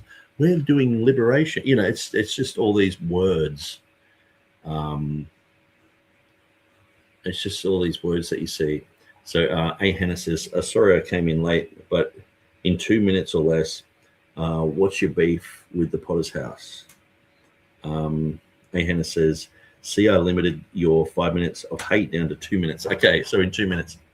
I used to be part of the Potter's house. There is lots that they do well, but there is a type of superiority complex where they can't be taught anything, in a sense where if you critique them, you're just a rebel. You can never leave them. Once you've been saved, and they do altar calls, so you lift your hand up, you become saved. If you do that, you're owned by them forever. You're seen as a rebel if you leave their group, and not saved if you leave their group, which is just ridiculous. You have to adopt all of Wayman Mitchell's personal convictions onto yourself. So if you are in ministry, you can never ever own a TV, but you can own a computer with monitors, and you can have access to the internet and all this sort of stuff. So it's just nutty. It's silly. It's weird. It's old. yeah, it's just dumb rules, that don't really work. And Wayman Mitchell was like, if you sit down and watch Bambi, you probably the next thing you're going to watch is Debbie Does Dallas. He used to have these type of sayings just to put his own weird restrictions on people. And so after a while, everyone becomes a hypocrite because most people will watch Finding Nemo or something with their kids, and then they're in rebellion, and so it just creates an atmosphere of hypocrisy, fake holiness. They have to tithe to be saved, so you have to give money perpetually to the church to pay off your salvation. You're constantly giving money, and it's like it never stops. You can never go, I've given enough, or like the Bible is very clear, under the new covenant, you give according to as you will in your heart, where they give it's 10% rule. You have to give that. And when you're giving that, you're not even giving to God. That's just paying off what you owe him. So if you don't pay that 10%, God will curse you, and they'll probably kick you out, or in a sense where they probably will try and help you to get money from you. But it's a scam, the whole tithing thing. And so there's quite a lot of problems. There's a lot of control. The pastor is seen as like a guru type, and he's the leader. He says whatever he says, it goes. And so if you question what he said, you can, like, depending on the pastor, they can turn around and say you're a rebel, and you are a rebel according to everyone in that whole church. Like, I was told that I was not allowed to be in any potter's house in the world by a pastor. And so that's it. You know what I mean? And so, yeah, it's quite amazing. All because I exposed that our previous pastor had basically misappropriated $80,000 of a friend of mine. A friend of mine gave money for a mission to Papua New Guinea, and that never happened. And we realized it was never going to happen.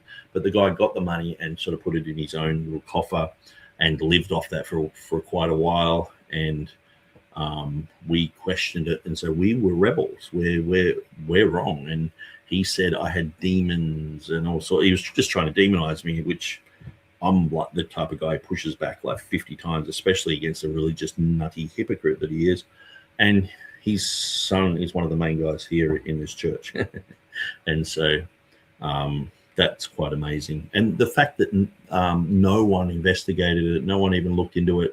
We were begging for pastors to come in and mop up the situation, but they get called rebels too if they get involved with something like that. So it's just, it never ends good.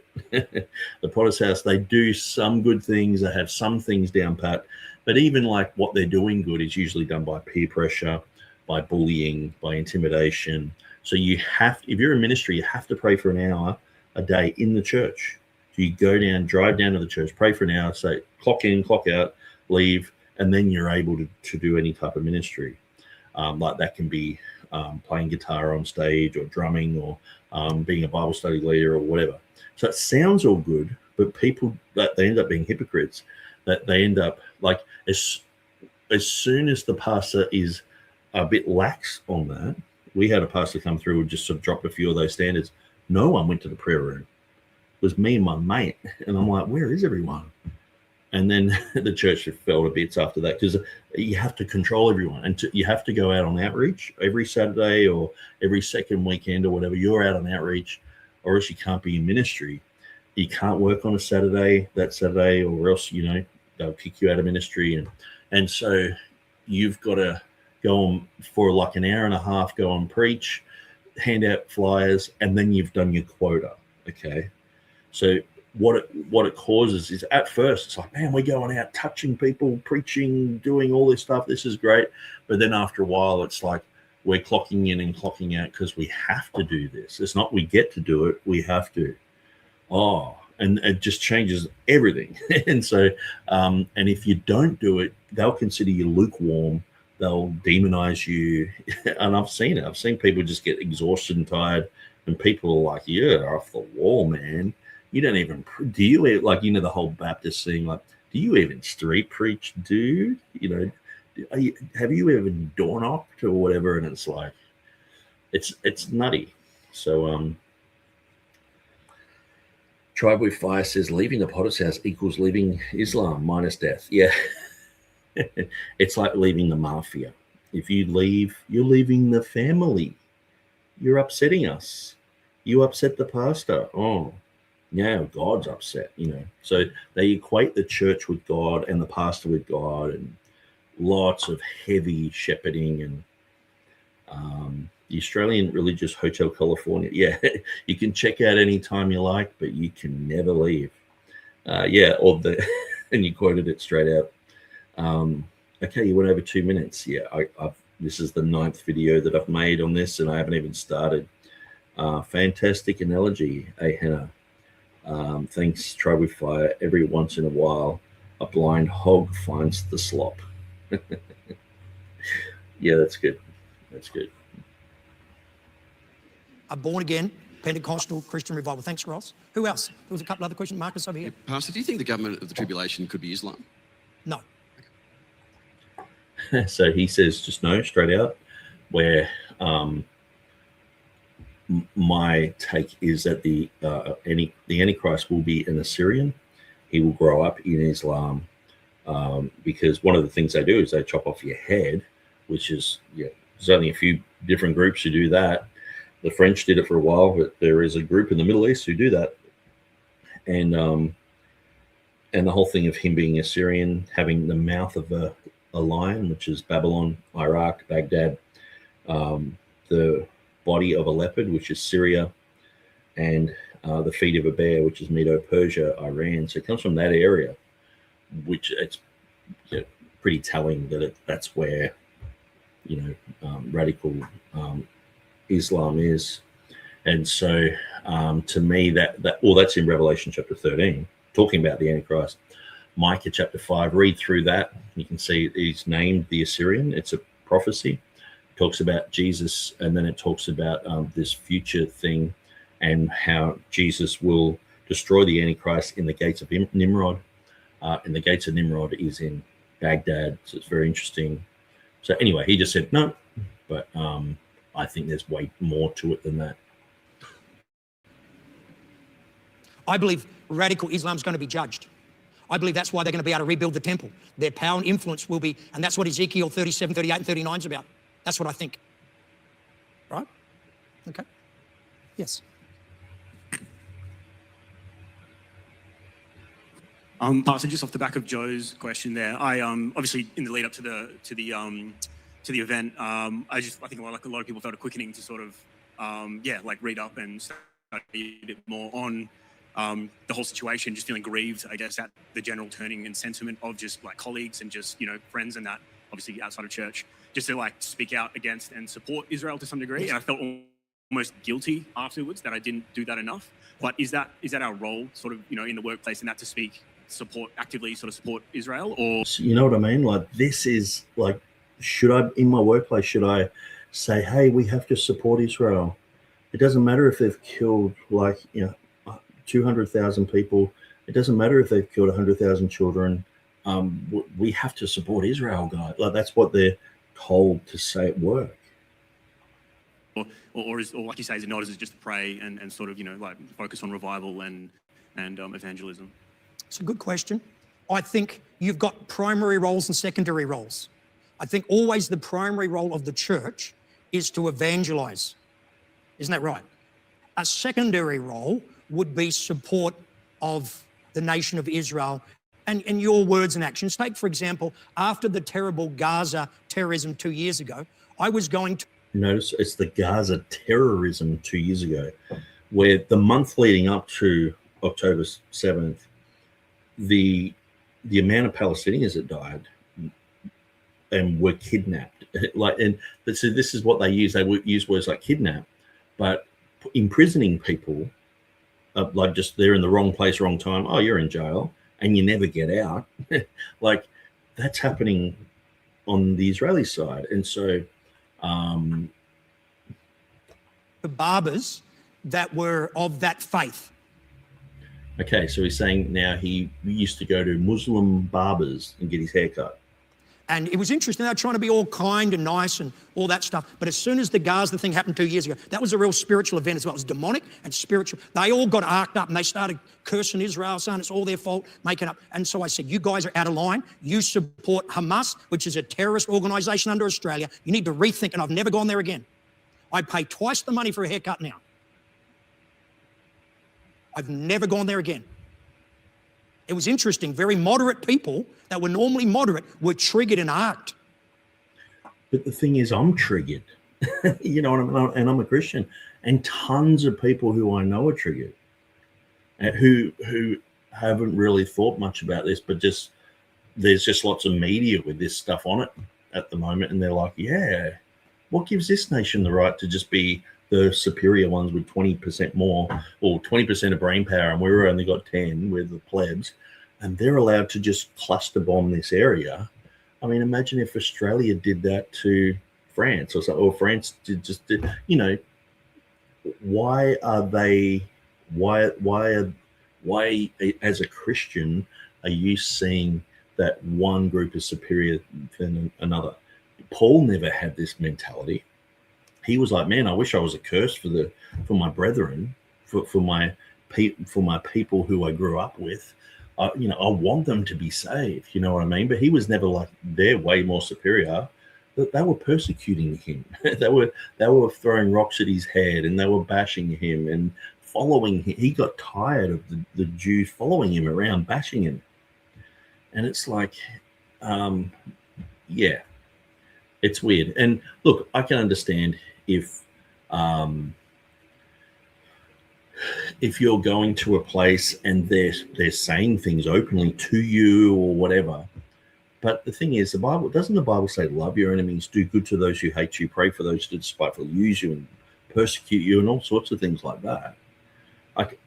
But on this issue, no, I have to make a stand because Islam and, you know, Israel are the best, Islam are the worst, and this is why the Potter's House pattern only really works in Western countries, where when you take it elsewhere, and I'm not, see, the thing is, they do go into places like Pakistan and others, but they tame it right down.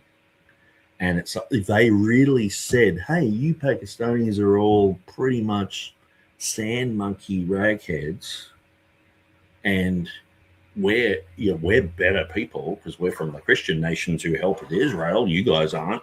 You didn't help. And not only that, the Jews are way more superior than you. You know, it just, the gospel wouldn't work there. But that's a logical conclusion. See, oftentimes what I'm doing with the Potter's House stuff is I'm just like, you know, when you write a chapter of a book and you have to condense it, or sometimes AI, you can't be bothered watching a 3-hour video. So you put that URL into AI and say, can you summarize this for me? And it will go through the transcript and just give you the meat, you know. And sometimes that's all I'm doing. I'm just going, these guys see the Jews as superior, Gentiles as you know, they're only using 10% of their brain. But what about these sand monkeys? What are they using? Well, they're all part of this weird other religion. Okay, so how are you going to reach these people? It's the best thing to do to reach people is to be getting a haircut there and talking to them. But I've got to make a political stand, and we're a righteous nation and all this sort of stuff. It's, to me, it's just hyper pro-Israel, and it's toxic, man. Because the thing is, who's done way worse? Like, when just look at images of Gaza. Like maybe I should, at this point, if someone was watching, say from, you know, Potter's House Church, it's like, okay, let's get some footage of what's happened. Like even that one where I was speaking about Donald Trump.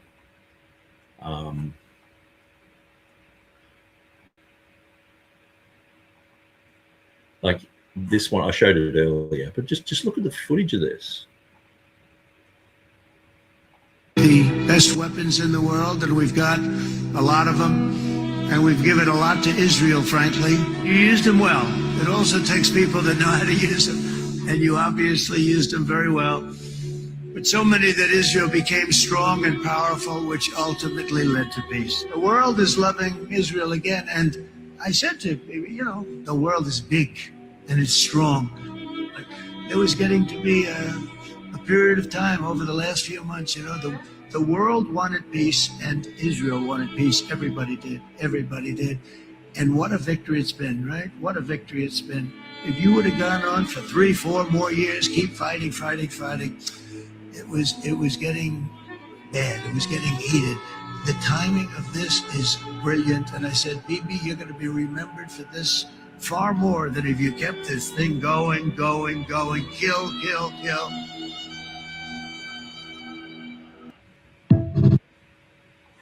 Like, how is that good?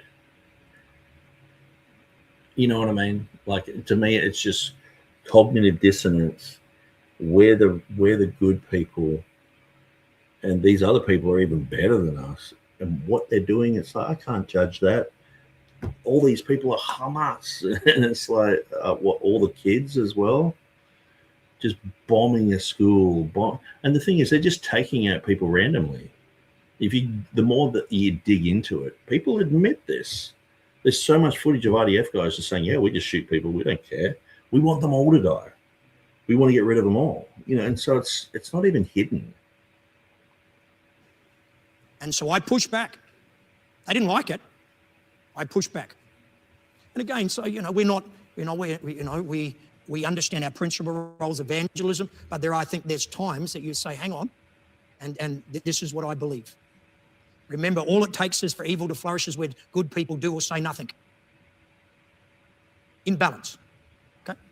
And the problem is, most of us in Western society have been brought up to go, the Holocaust is the worst thing that ever happened to anyone, anywhere, of any time, and you've got to be against it. And it's like, yeah, cool. So that's quite a moral thing to think, to be against it. But then it's like you go, hang on, way worse things have happened and no one cares. And from the time of World War II to today, lots and lots of things have happened and no one cares. And it's like, why just this one group are we caring about? And I think that's the thing, is then the victim card comes along and it's like, hey, the Holocaust. And, because I have Jewish ancestry and I can hold up the, hey, I'm a Jew card. Then I remember just like joking with friends. It's like, they'll be saying something. I'm like, I've got my Holocaust identity card, my get out of any criticism free card. You're anti-Semitic. And we would sort of joke like this, because we're trying to get down to the real nitty gritty of things. And especially when I'm living with Jews, like I'm living with a Jewish guy, for a year and a half. Obviously, we're talking about these things, and he's like, man, Jews run all the banks. He's part of the IMF, and he knows all about financial stuff, and he knows what's really going on. He's not saying, like, if he sat down and listened to me say all this stuff, he would say, yeah, I'm in agreement. And there are lots of Jews who hate Israel. There are lots of people who have been in the IDF. They love Jews. They love their own people. They love Israel, but they hate the government. And they're like, man, our government is immoral. Just like some Americans are like, they're like libertarian types, and they're like, man, the government are immoral. Unfortunately, we do horrible things around the world, and they just admit it. So that's the thing. That's all I'm looking for, is an admission. I'm not saying to do anything outlandish. It's just like, okay, is this reality? And if it's not reality, let me know. But I think I'm seeing things in the light of reality. A. Hannah says, he means the congregation has paid twice as much for a new haircut. That's exactly what I thought when I first originally saw this, because I actually only watched the last bits. I sort of skipped through some of it because it was, pretty much what I would say about eschatology anyway. And when he said, now I pay twice as much for a haircut, I'm like, no, people are pressured to give 10%. and or else they can't be saved. They are cursed. And Wayman Mitchell said you'll go to hell, and that money that you're extorting out of people will pay extra so that you can give it to someone. I guess go to a Jewish barber, you know. And the thing is, imagine if you were from Iraq and you just turned up and listened to this teaching. You're like, oh, I guess I'm cursed, you know. And that, you know, a lot of people, they don't turn up there. They don't continue to go there, you know. Hannah says, okay, I'll stop it now. Shall Stand Forever is in the house. So what's up, everyone? Good to see you. Shall Stand. Tribe with Fire says, hey there, brother. So good so far this week. It's been a while. Taking a hiatus from social media next week. Well, that's good. Ahan says, I do regret my vote for the Donald. I would have voted for him 50 times if I was a liberal Democrat using their voting methods. Yeah, like just turning up at midnight with a whole sack of, you know, votes in a bag somewhere. Even if I was dead, I would have voted 20 times for him. Sorry, Hannah says, I don't regret my vote for the Donald. Okay, I thought you said I do. Sorry, I'm just getting a bit tired. It's only been 5 hours, so I'm getting a bit exhausted. But I think there is a lot of voter regret with Donald Trump. And I usually say it's sort of like Jabba the Hutt draining the swamp, you know what I mean? And there was this picture that people were putting up of, like, you know how Han Solo was frozen in carbon. They had a picture of Maduro, like, behind Trump's head, like he's just stuck there now. And I think it was interesting because I was saying he's a bit like Jabba the Hutt and he's going to drain the swamp, you know what I mean? But he's Jabba the Hutt, you know, he's actually part of the deep state. He is part of the New World Order. He's part of all this. He's helped to cluster bomb Gaza. And what I'm saying is easily proven. Like, it's not like you have to go far for all that, but it just comes down to what you're going to tolerate and what you're going to believe. But anyway, to me, the thing is, it was a bit of a bait and switch with Donald Trump. He's promised that he would not do, he would not have any type of interventionist policy. I've actually got this on my Facebook, so I will have a quick look. Now, I won't show everything here, but I will show you this one.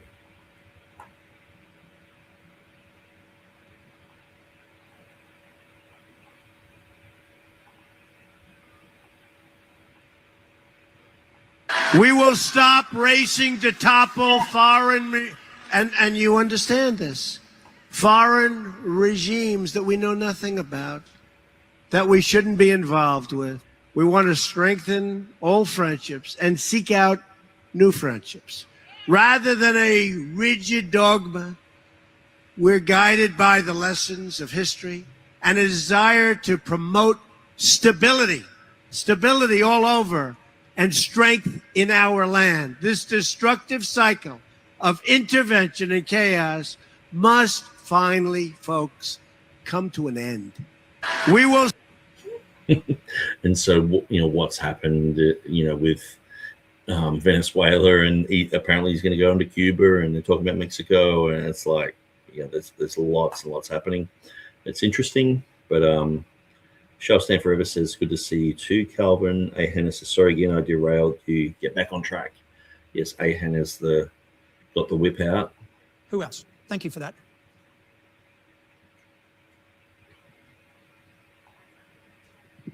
Who's that? Chris, thank you. That's why we didn't start earlier, Chris, because you weren't here. Chris, you're always the starter. So thank you for your input. What do you got to say, Chris? Just to dovetail what John said. I worked with a guy when I was working night shift, and he was a bit of a Catholic and not a really devout one, and he started speaking real evil against Jews, and this was like about 6 years ago. And I just said to him, says, look, you can have your opinion on them, but I'd be careful what you say, because the Bible that we supposedly both read says, I will bless those who bless you and curse those who curse you. And he's talking about Abraham, he's talking about Israel. Yep. So I just said to him, just be careful what you say about them, because it might come back upon you. Okay. So that's So either it's going to or it's not.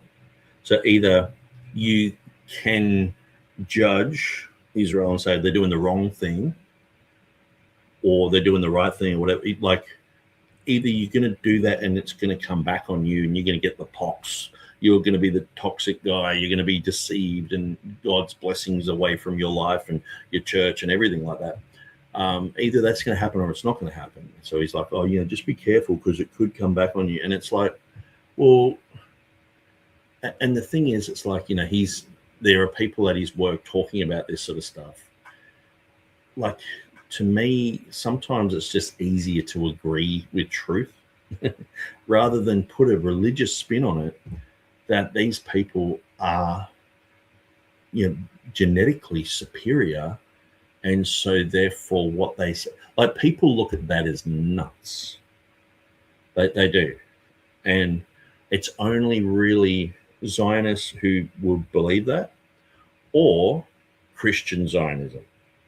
No one else believes that. I mean, people can't understand that, like, that they think that Christianity is being co-opted by the Zionists and all the rest of it. No, we're believing this all by ourselves. We don't even need the propaganda of Israel. We're actually feeding them, saying you guys are the best, because we're reading the Bible wrong. We're twisting the scriptures. And people like John Hagee are like, Jews don't even need to get saved. They're already part of the covenant with God. They're going to heaven. They're born good. You know, it's like, it's just amazing. just a good statement. Who's got a last one? Who's going to finish off? I'm going to give it to Pastor Hixson. He's going to make a comment or question. Okay, so Pastor Hixson, he used to be in our youth group. So I know him. And look, I've got nothing against him. I would just say to go through my videos and show me where I'm wrong. If I can be proven that I'm wrong, I will completely repent and I will become your personal slave for the rest of my life. If you can show me where I'm wrong. I'm not just talking about a tiny little thing here, but the main premises of, I've done 9 videos on the Potter's House so far. You should be able to point out something that's wrong. And if you can't, well, how come you're still there, you know? Risky. Hey, John. Gee.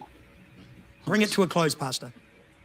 It's pretty stunning, I think I might have mentioned this a couple of weeks ago, it's pretty stunning that for 2,000 years it's been the church God's working with. Yes. Prior to that, we read the whole Old Testament from creation all the way up to Jesus. It's the nation of Israel. And so that's historically God's work and what he's been doing that we read about in the Bible. For us now, it's the church. It's going to shift. Yes. It's going to the nation of Israel. Yes. And the great danger for non-Jewish people in the tribulation is you might miss out and God might be dealing with someone else, and today's the day to get saved. That's a great way to finish. And remember, even the last event that we see, major event in this dispensation, is the return of Christ. And he doesn't go to New York City. He doesn't go to Paris or Sydney or Perth. It's in Jerusalem. This is what God thinks. This is his city. This is his place. This is his land. And so when we understand that, we see that it's, Christ is going to return and he's going to put his feet on the Mount of Olives. Who's been to the stand? Who stood there? Put up your hand. A number of you have been on this. If you've been there, you've been there. That's where Christ, a number of Christian people, you've got the Mount of Olives, then you've got the valley there leading up to the Temple Mount. People want to be buried there because they want to be the first in the resurrection when Jesus stands there. Isn't that amazing? But what a great thing. And the purposes of God. God is working to his purpose, his plans. Christians, we must be about the Lord's business till he comes, as Pastor Hixson brought to a conclusion. It gives us more emphasis when we're feeling a bit tired, or a little bit weary, or not seeing all that we want. Realize there are bigger pictures, and we're fighting for the heart and soul of our nation and for what God is doing on planet Earth. I believe the church, amen, is salt and light and makes a big difference. Can you say amen? So that's going to bring the conclusion of Israel in today's world. I hope that was a blessing to you the last 7 weeks. 7's a good number to finish. And we're going to start with something brand new next week. Let's finish now and have church in 10 minutes. Okay, so that's done. Shall Stand Forever says, yeah, I'm not from the United States. Invading any nation they want for any reason they want. So I'm not for the United States. Invading any nation they want for any reason they want. And most of the reasons they have supplied in the present and in the past don't work for me. That's why my loyalty is with Christ alone. Every president I can remember while I've been alive in my 47 years has been a wicked man, including the current one, and they all need Jesus Christ. A. Hannah says, I accept my status as a curse and will be sending my tithe money to Bibi from now on. You'll have to cut your own hair. Shall stand forever says, anyway, I'll stop my little rant. A. Hannah says, for he saith, I have heard thee in a time accepted, and in the day of salvation I have succored thee. Behold, now is the accepted time. Behold, now is the day of salvation. Let's find another video and go for another 3 hours, Nick. 3 hours. I've gone for nearly 5 hours here. So, but yeah, I appreciate all that. I guess one of the things is, recently with Venezuela, to me, I could never understand for the life of me why, when I would bring up Venezuela to anyone, or usually people would bring it up as like a failed communist state of Venezuela, and I'm like, you realize that they've got like 1,000 sanctions on them. Like they can hardly do anything. That's why they're going broke. That their government was totally fleeced in the 1980s. 1990s was just a solidification of like, we're going to drive these people into poverty. Then when Hugo Chavez came in, CIA coup, confessions of an economic hitman, this type of thing comes into play. And for the last 30 years, they've had sanctions, a bit like Iraq. They had the first Gulf War, and then they're sent broke through the war with Iran in the 1980s. Then they had the first Gulf War against America. And for 10 years, America bombed them and put sanctions on them. Madeleine Albright's like, well, 500,000 children have died, but it's worth it, And then they had the second Gulf War and just turned the place into a car park and killed, millions. And it just gets to the stage where when you're looking at Venezuela, to just go, oh, it's just the communist regime. Like how can you have 1,000 sanctions on a country? Like, imagine if they had 0 sanctions, they could sell their oil to whoever, that they would be so wealthy. But it's like America get involved and go, no, you can only have our type of, the government that we want to have there is the only one that will ever work. And they just sort of oppress it. And it's like, well, of course it's not going to work, nothing's going to work. They're just going to go into poverty. And that's what's happened. But people go, it's communism, like, to me, it's like people aren't thinking outside of the box when it comes to Venezuela. But I couldn't for the life of me figure out why people were going, it's communism, it's communism, it's communism. It's just been so beat into people that they couldn't even have a half decent conversation about it. It was like, oh, there's a real chunk of deception there in their brain, But then it's like, all of a sudden we're liberating you guys. You guys should be excited. We're here to save you from ourselves. It's like, I know there's the atheists have that thing of Jesus knocking on the door, and it's like, what was it? Let me in. And it's like the guy saying, well, what will happen if I don't? And it's like, now I've forgotten it. Yeah, it's like Jesus sort of, he's going to destroy them if they don't open the door, sort of thing. I'm sure that you might have seen the meme. If you haven't, I just sound like a babbling fool. But it's sort of like the whole, Calvinistic God of like, you've got the devil there, but it's God's will that the devil's there. So it's like a puppet, and the devil's like in the garden, like talking, but it's actually God's will that happens. So the devil, God becomes the devil, sort of thing. America is sort of like, hey, we've just pretty much just destroyed your country. We're blaming the leaders that we've had so much influence on, and like the people there have this, like, just Google the School of the Americas. Most people have no idea about it. Even what's his name? Noam Chomsky. I disagree with him on lots of things. He wrote a very interesting book called Hopes and Prospects, mostly talking about Haiti, but it's the same type of thing. Impoverishing a people, keeping them down. So they're like, you look at Papua New Guinea, it's dirt poor, it's rough, it's a ghetto, but they're not communists. They got freedom. But it's just oil companies, they're just kept down. And so it just so happens to be in Venezuela, they go, oh, these guys are communists, so that's the excuse, They're really poor, not because of us and our thousand sanctions and overthrowing their government and all the rest of it.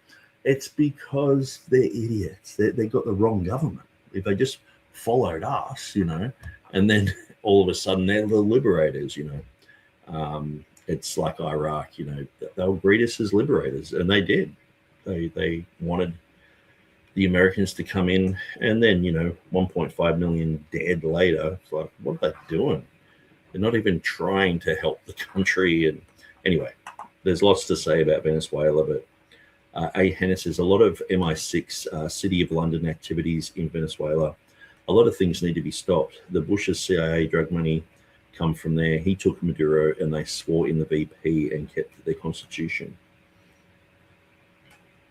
A. Hennis says the Europeans wanted to put their Nobel Prize woman in, but didn't happen. A. Hennis says, so a coup was coming. The change was going to happen, and let's see what happens. And so I guess even because people are making it out about like the people, whether they're rejoicing that it's happened or they're sad that it's happened, that's not the point. The point is all their oil is now in the hands of the Americans. So now they have access to more oil than the Saudis. This is a game changer. This helps the petrodollar recycling system. This helps the price of oil. They can control that, manipulate that. So it's a huge thing, and that they won't be trading with Iran or because what was happening was there are only a few places in the world that can really refine the Venezuelan oil. They used to do it in America, but that stopped, and so Iran was sort of doing trade with Venezuela. So this impacts Israel hugely, but it was the Chinese and the Indians who were refining that oil, and they were also mixing it with other oils, so you couldn't really tell. It was a mix of, because you can test Venezuelan oil to see whether it's got a certain chemical compound, and you can go, okay, that's from Venezuela or that's from Iraq, or it's like a fingerprint. But if you mix it with a whole bunch of other stuff, it's like, oh, it's a bit of a mixed bag here. But that's what was happening in China and in India. So it stopped all that as well. So, but if they just had a free market, Venezuela would be one of the wealthiest countries in the world. But they've got oil, and so that just means they should be turned into a car park. The people probably, like, whether they live or die or whatever, that's we see, the thing is, we're not sure, are we? We don't know. What if there is another civil war that's provoked there, and it's like, 2 million people die? We don't know if that's going to happen or not. And the thing is, it's like, that's the sad thing, that this can happen, and we've seen it go south many times. Afghanistan, Libya, many other places.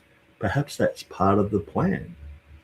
But at the end of the day, it's like, well, that's the world we live in, and who's to say it's good, bad, ugly?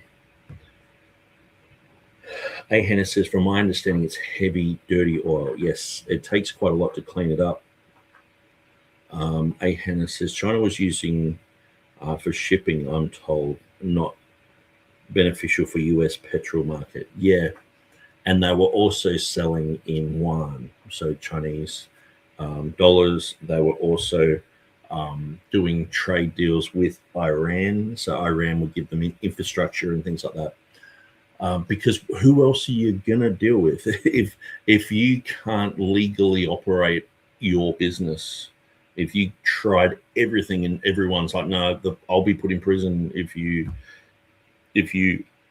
do anything with me. So you start hanging around the mafia. You start hanging around people who are going to deal with you. You're going to do illegal things, or everything you do is illegal. all of a sudden. So you become it's like a self-fulfilling prophecy, and they know that.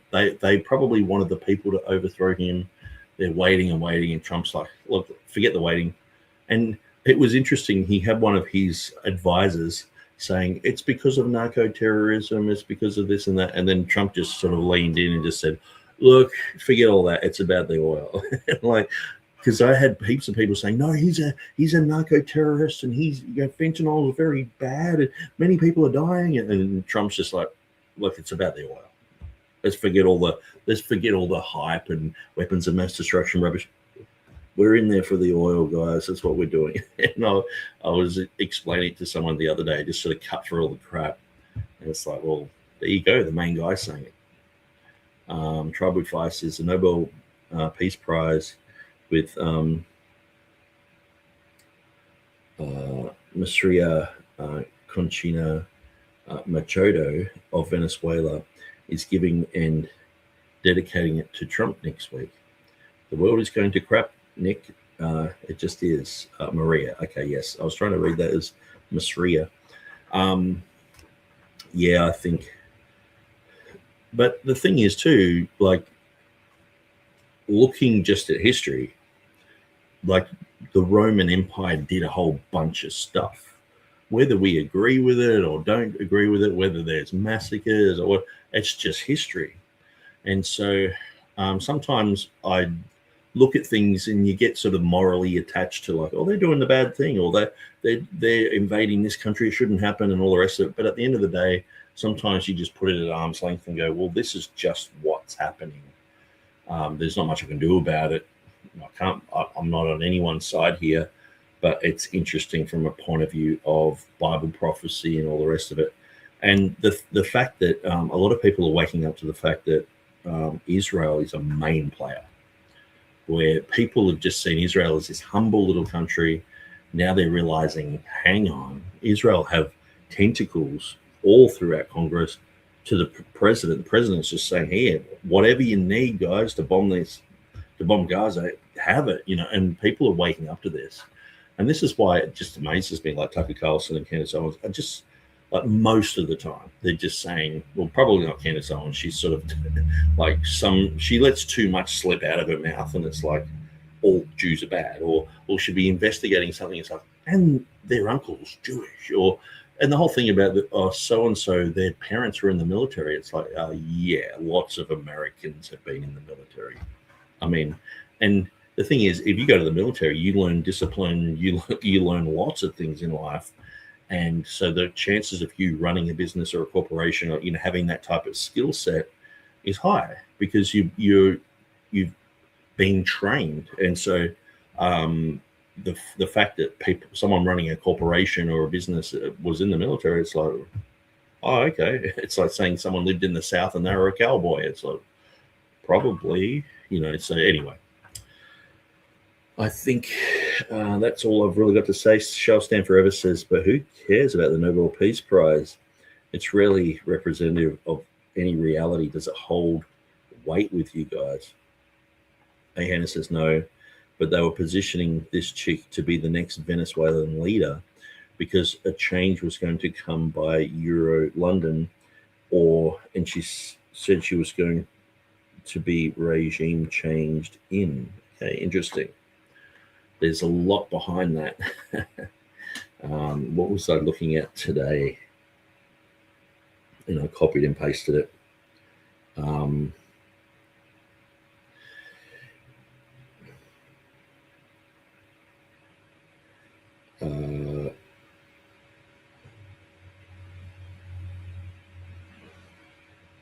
So the 50th anniversary, 2026, of the torture to death of Delcy Rodriguez's father, socialist activist Jorge Rodriguez, by the CIA-backed security services of the US-aligned Perez regime in Venezuela.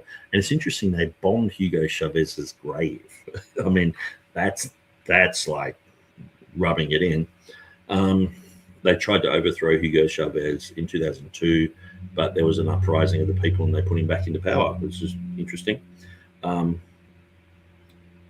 Nor did they mention that the elected governments of Hugo Chavez reduced extreme poverty by 70%, reduced poverty by 50%, halved unemployment, quadrupled the number receiving a state pension, and achieved 100% literacy. Chavez took Venezuela from the most unequal society for wealth distribution in Latin America to the most equal. I guess that's the communist sort of thing. Number 3, nor have they mentioned that Maria Corina Machado, the darling who gave her Nobel Prize to Trump, is from one of Venezuela's wealthiest families and dominated the electricity and steel industries before nationalization, and that her backers are the very families that were behind those CIA-controlled murderous regimes. Stupid accusation that Venezuela is a major production of or trafficking point for narcotics entering the USA. It's simply a nonsense. Nicolas Maduro has his faults, but he's not a drug trafficking kingpin. The claim is utter garbage. The kidnap of Maduro, the rush of Western powers to accept it, and the inability of the rest of the world to do anything about it have underlined that international law is simply dead. Interesting. They were just, I just copied and pasted that. I saw someone had written it and I was like, that's interesting. A. Hannes says, I'm told the Delta Force killed all the Cuban guard security that were guarding Maduro and then left the government otherwise intact. Yes, they killed 80 people there. But yeah, I think I will finish now. I've gone over 5 hours and I've turned into a pumpkin 6 or 7 times already. And thanks for joining us, guys. It's been interesting. It's been fun. I've enjoyed the chat, interaction, and hopefully you get my spirit behind this. Not that I'm anti-Semitic and not that I'm pro-Hamas. I'm just a Christian who loves people, and I love my Jewish friends. I love my Palestinian friends, my Iranian friends, my American friends. It's like, yeah. Love your neighbor as yourself. Do unto others as you would want them to do to you. Okay, God bless you guys, and we'll see you again soon. I'll play my outro. Now, if you want to know about the Potter's House, here's some first-hand quotes from them. Ever leaves us. No one ever leaves us. No one ever leaves us. No one ever leaves us. There's so many scriptures that warn us about YouTube and YouTube theology and getting sucked into all of the false winds of doctrine that are constantly blowing around. It's one thing when a parent, somebody, person in authority, teacher, police says that to you and you say, I will not. It's way worse when you say that to God or to your pastor. Listen, a refusal to do the will of God is called what? Rebellion. Let me take that one step further. A refusal to do what your pastor asks you to do is called what? Rebellion. Some people say, I don't have to do what you say. And no, you don't. But if you don't, you're rebellious. And they think because they are tithing, they are liberal. Tithing is not liberality. It's how we keep alive. It's how we stop God's hand from killing us, repossessing our lives. Do you think you're liberal because you pay your mortgage bill every month? The Bank of America should very much appreciate my liberality. I paid my bill this week. Your car payment, you think this is liberality? Tithing is not liberality. May I disabuse you of that notion? Oh, I'm a giver, I tithe. You haven't begun to give. You have simply preserved your life and that of your children and your wife. And God said, okay, I won't kill you. Keep it coming. I want to ask you, are you really giving? Well, I'm tithing. Tithing's not giving anything. That belongs to God. He's getting back what he wants and what he requires and what will keep you from going to hell if you give it and what will keep you from going to hell if you give it. What, Pastor? You mean I'm not giving it? You're giving nothing when you give your tithe. You're just obeying God. He says very plainly, the tithe is the Lord's. So you're not giving anything until you let this come to grips with your heart. Half ago and announced to me, Pastor, I am not leaving Jesus. I am just moving on from this church. And it wasn't but a few months that he left Jesus as well. Ever leaves us. No one. For some it can be a death sentence. But others plunge the knife into the caul and think they can move on and do now what they were doing before without any consequence. I can tell you that once God ordained covenant relationship is broken, things will not be the same. The genius of God has been invested in our fellowship through Pastor Mitchell, and many of you here, and one of my real burdens is some of our younger disciples and pastors, you have no idea what you are protected from, the insanity, the self-preserving spirit, covenant-breaking spirit of the religious world. We are, in a sense, in a cocoon of safety and protection by virtue of what God has done through Pastor Mitchell, establishing this fellowship. They're no longer Christians. Some of them are divorced. I know one that's in the mental bin. I know others that are, their lives are completely ruined and destroyed because little by little they got sucked into this stuff and it produced what the Bible said it would produce. You'll become an idiot. You'll become a deceived lunatic. To all the miserable rebels out there watching,